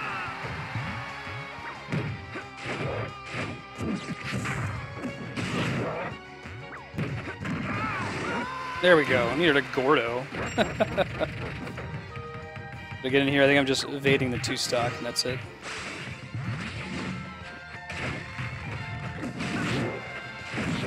I think we established that Shulk with speed is faster than Sonic, is that right? Just that it's temporary.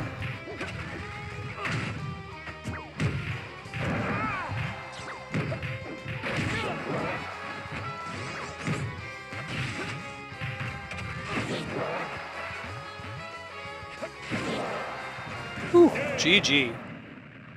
Very good. I can change the future. Do-do-do-do-do-do-do-do. Survival. All right. Thanks, Sharky. Sorry about that. All right, Kobibro, you're up. I got to add your friend code, though, so give me 1 second. It's going to be Kobibro and then Antoine, then we're going to sign off for the night. It's only with augmented Monado arts, Penguin. What's the downside to that, the augmented one? Does just each of the downsides of the arts, is it stronger or something like that?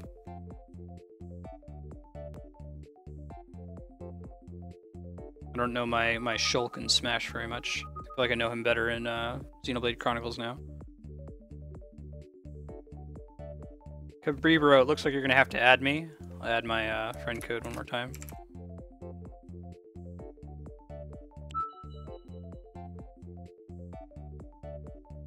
Yeah.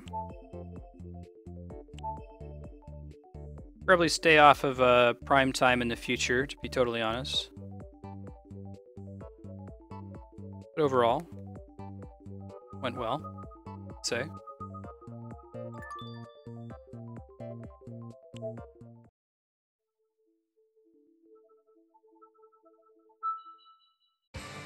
Cabribro, are you ready? Join my room whenever you are. Survival. Death.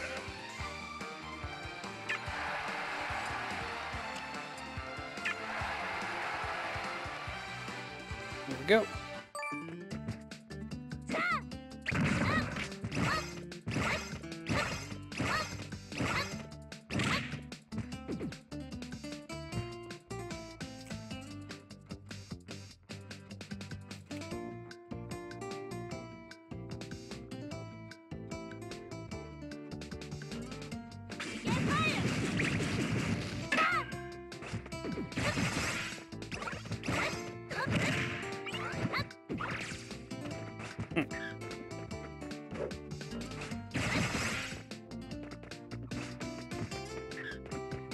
You there, Kobe?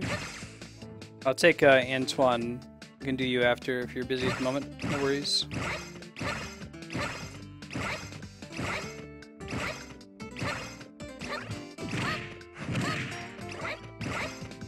I wish this was like a standing character so I could practice grabs.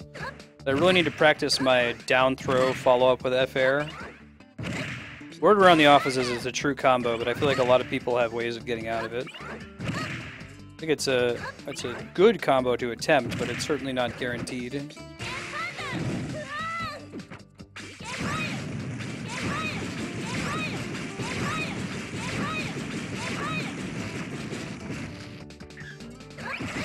Maybe, I'm not sure if you're still hanging out, but I think Jaden's available to match now. Cool, sounds good, HCL. Khabibro, I'm going to pass over to Antoine. Antoine, if you're ready, you're welcome to join here.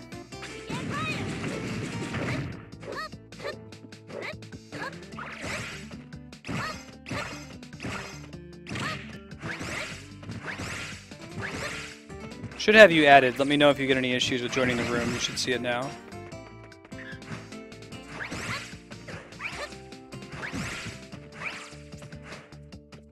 Cool. We'll take care of these two Antoine games. If Khabibro's back afterward, we'll wrap up with him. If not, we'll call it a night.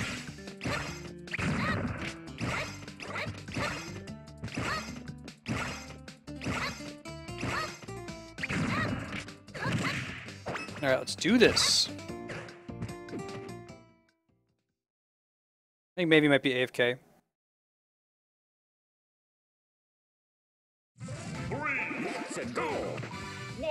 Ooh, another America Mario.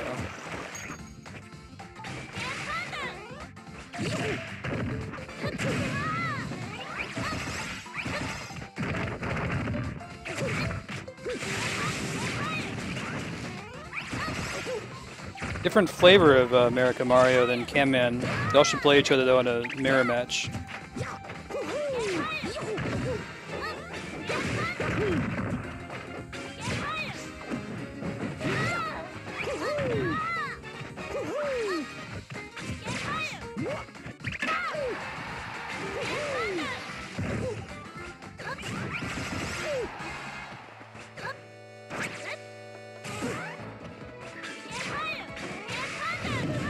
Oh god. Always a risk when you do that.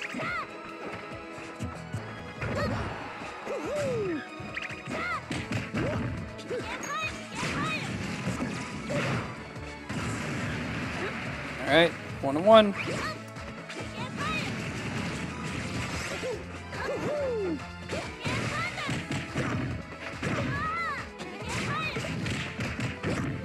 That was really nice aerial fireball there. Kind of in a position where I'm not like to absorb it, you know, with PK Magnet. Good follow-up off stage too. I feel like every good player you ever see will always follow up off stage. No one will just let you try to come back. They'll try to punish you. GG. That was very close. Alright, Khabibro, I'll play you after this round with Antoine.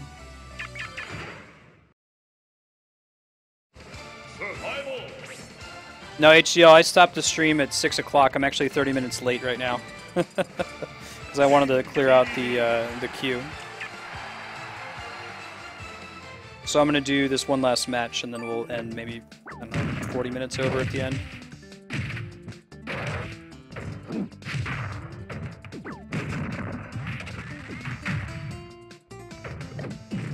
This is bonus time.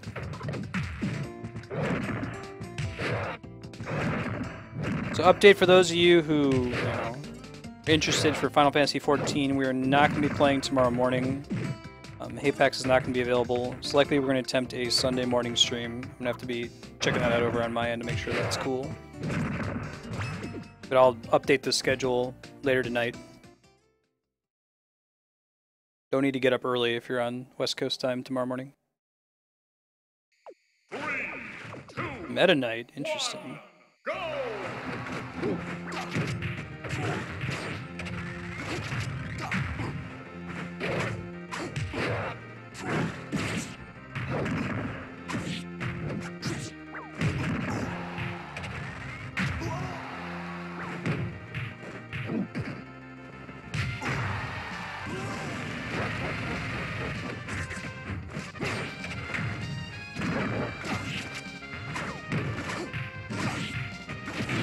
So Meta Knight was like his own tier in Smash Bros. Brawl.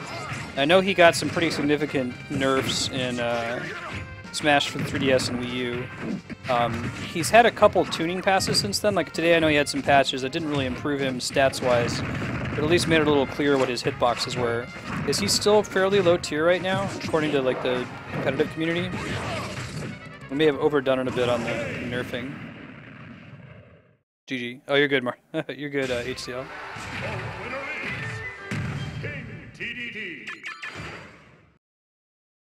Happens. Jaden was off by about 3 hours earlier. All right, Kabibro, you can try joining in now.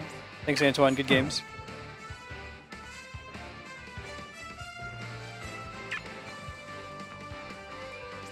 You have a very strong Mario, Antoine. I'd like to see what happens if you go up against the other America Mario we've had come in.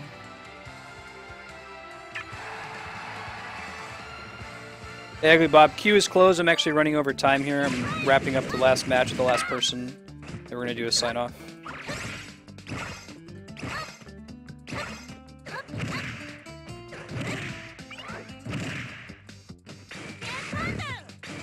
Y'all are welcome to play with each other for as long as you like. Stay in chat and do that. I'm just going to be turning on GDQ host after stream today.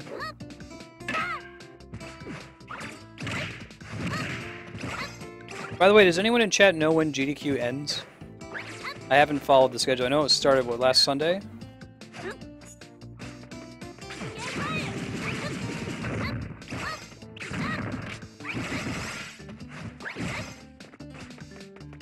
I think you're the only Sheik today, HCL.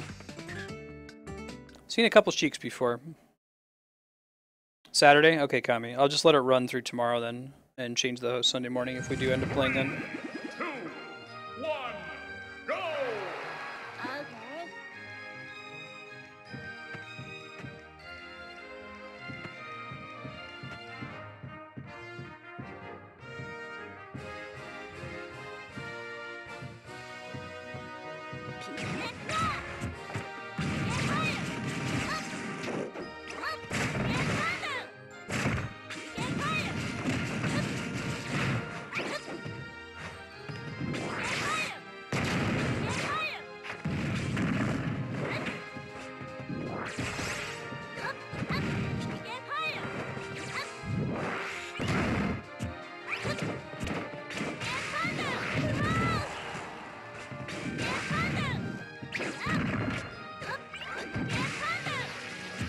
Oh god. Just SD'd right off the edge there. Didn't realize how close I was to it.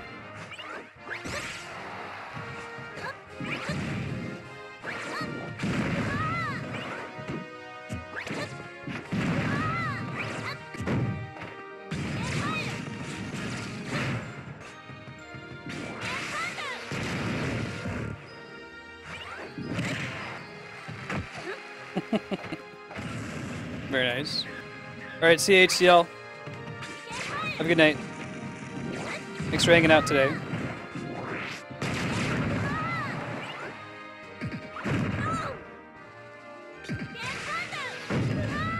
Oh god. Double Ness SD. GG, Khalid. Could be, bro.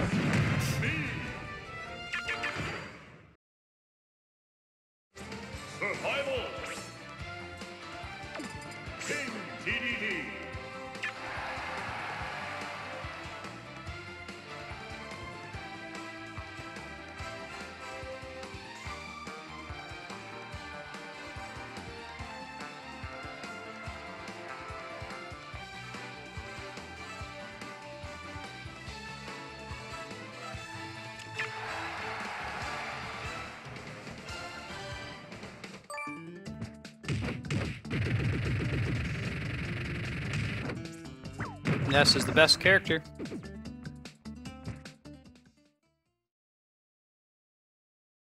Ness is the best.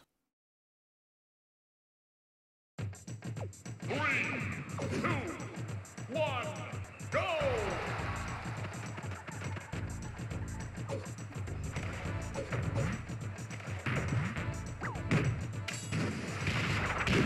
Oh, interesting. I didn't realize that would have hit me from there. Now I do.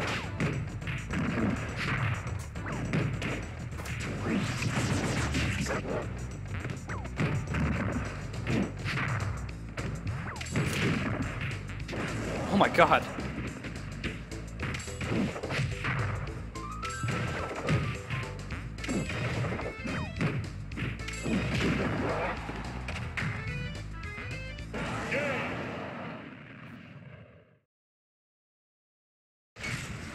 Chi-Chi Creeper. Don't play DDD hovering around the bottom of the stage on the rapids. Alright guys, thanks everybody for watching today. Let me go ahead and give you guys a sign off to let you know what's coming up next. Tomorrow, normally Saturday morning, we do Final Fantasy XIV. However, Haypax, our white mage, healer, scholar, there we go, is out of town. So we're likely to be pushing that to Sunday morning. That's pretty likely, but I'll update the schedule tonight for sure. You can check it tomorrow to confirm that we're playing on Sunday. As far as games for next week Monday, we're playing Xenoblade Chronicles, Metroid Prime 2, and Final Fantasy V. Tuesday is more Zelda focused. We are trying to play through the entire Zelda series in chronological order, according to the order that Nintendo put out. So we started with Skyward Sword. We beat that last week.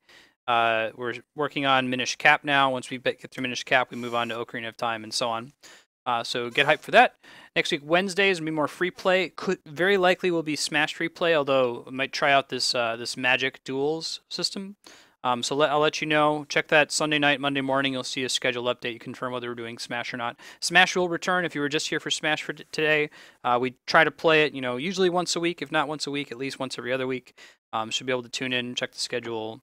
If you didn't make it into queue, you can make it in next time. Just try to join maybe 10 minutes beforehand. Get a head start. I try to open the queue early. Next week, Thursday, is Mass Effect 2, Final Fantasy 9, and Terra Battle. And next week, Friday, is Secret of Monkey Island, Final Fantasy 9, and more Mass Effect 2. Thanks, everybody. Have a really good night. Have a good rest of your Friday and your weekend if we don't see you on Sunday. And we'll see you on Monday.